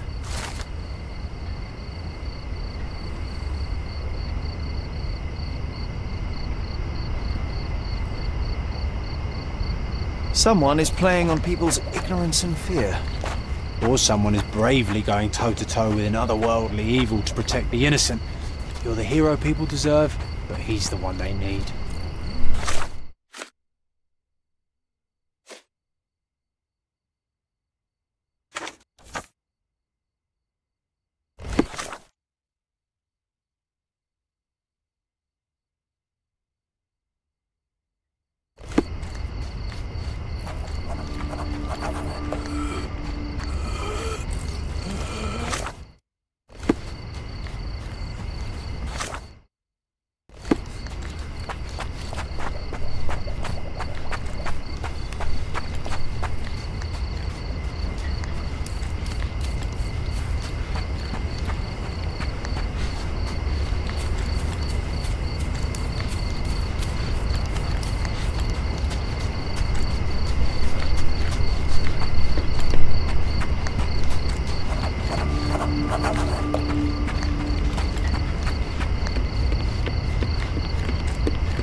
use here?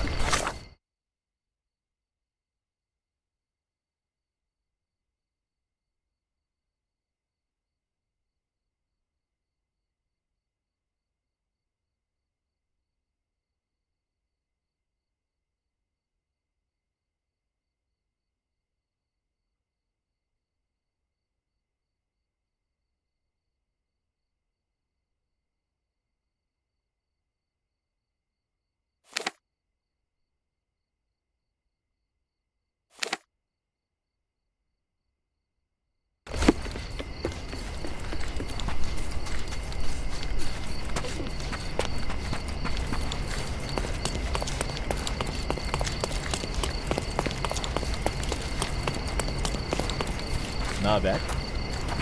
May I ask for your assistance? Stick to your kind in the factory and get out of the way. Merhaba.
Could you help me?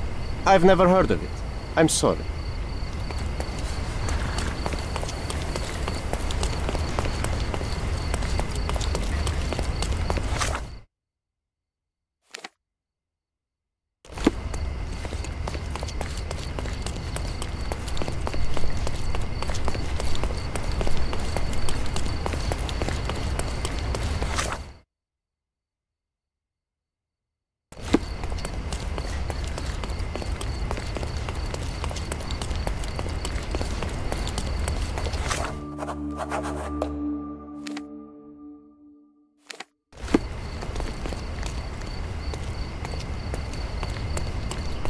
I am the ghost of Christmas yet to come, Sherry.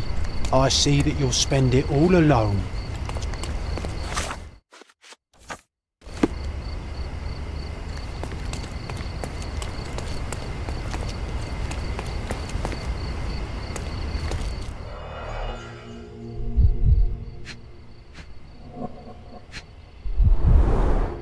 Not enough blood for a murder, but plenty to suggest fists were flying in a collie shangles.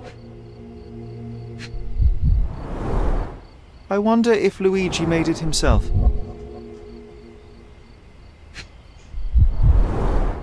Not much brandy was spilled when the bottle broke.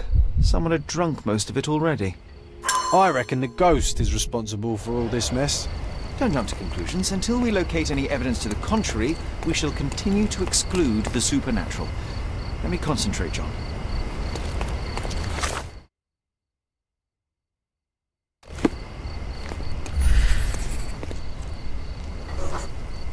The ghost hunter's stand was here. Someone stormed up angrily. Let me take it from here. It was the ghost of Cordona, a horrific being, formless, with evil eyes and glassy skin that shimmered like a nebula. It lurched towards its foe.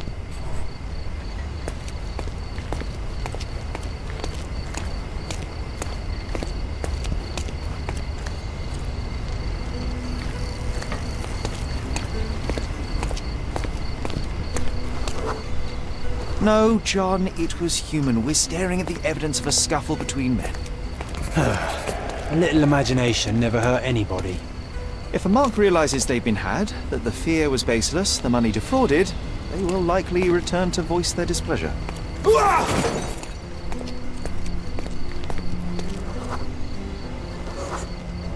And thus, Luigi took a beating. Fools should have at least moved locations between scams.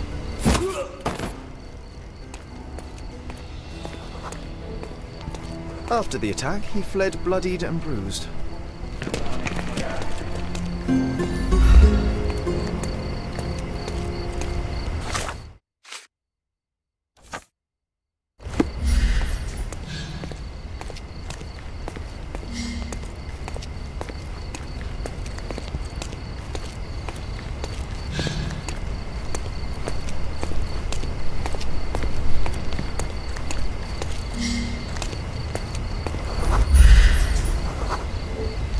Looks like he crawled that way.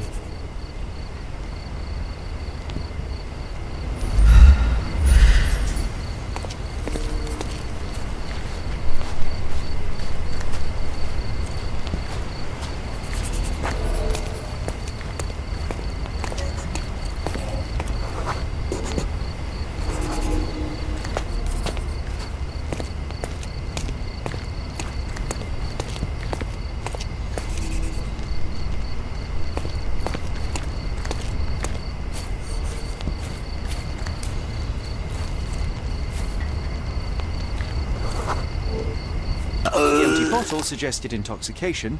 This vomit confirms it. Well, if you were tailing supernatural creatures for a living, wouldn't you start drinking? Thanks to you, I am often forced to tail the supernatural, and yet I'm still sober. Mostly.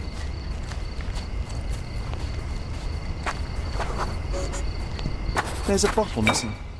After expelling all the alcohol from his stomach, it seemed he was compelled to replenish it. Perhaps because booze eases the pain of his lonely and dangerous life as a ghost hunter. You need to stop reading the Penny Dreadfuls.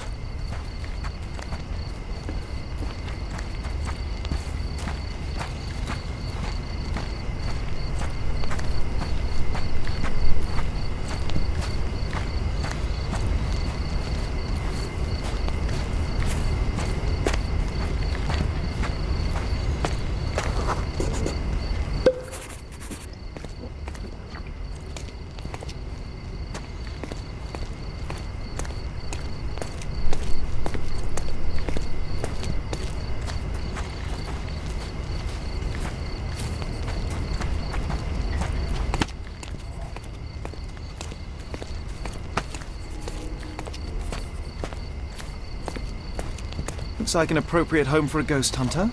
I have a bad feeling about this.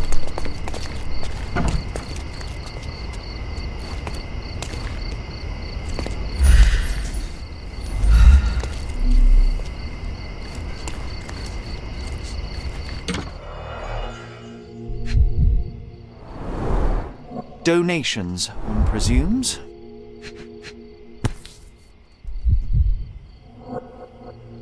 Handcrafted, actually rather beautiful work. An eerie and unsettling sound.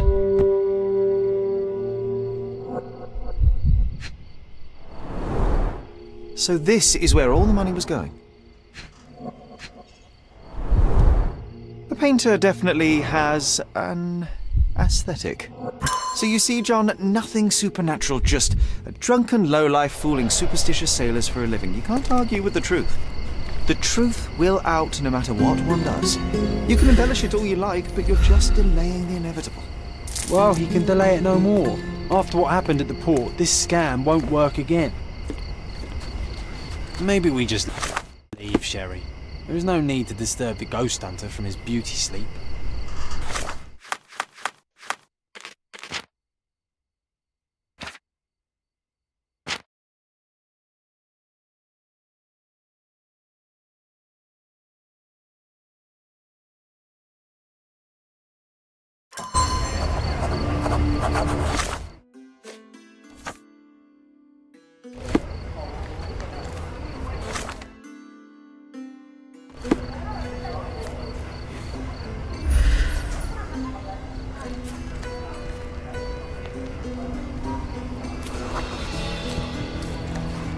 Did you hear? Another sailor stranded on the beach.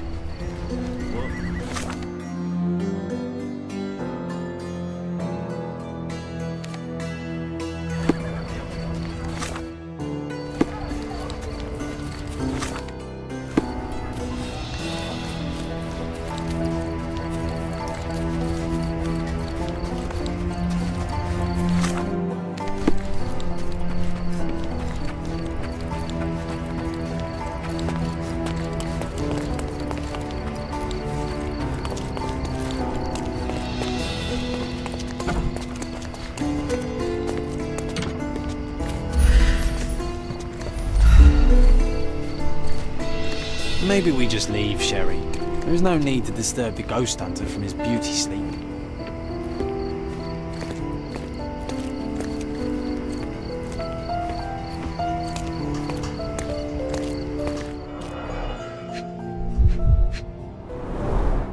The painter definitely has an aesthetic.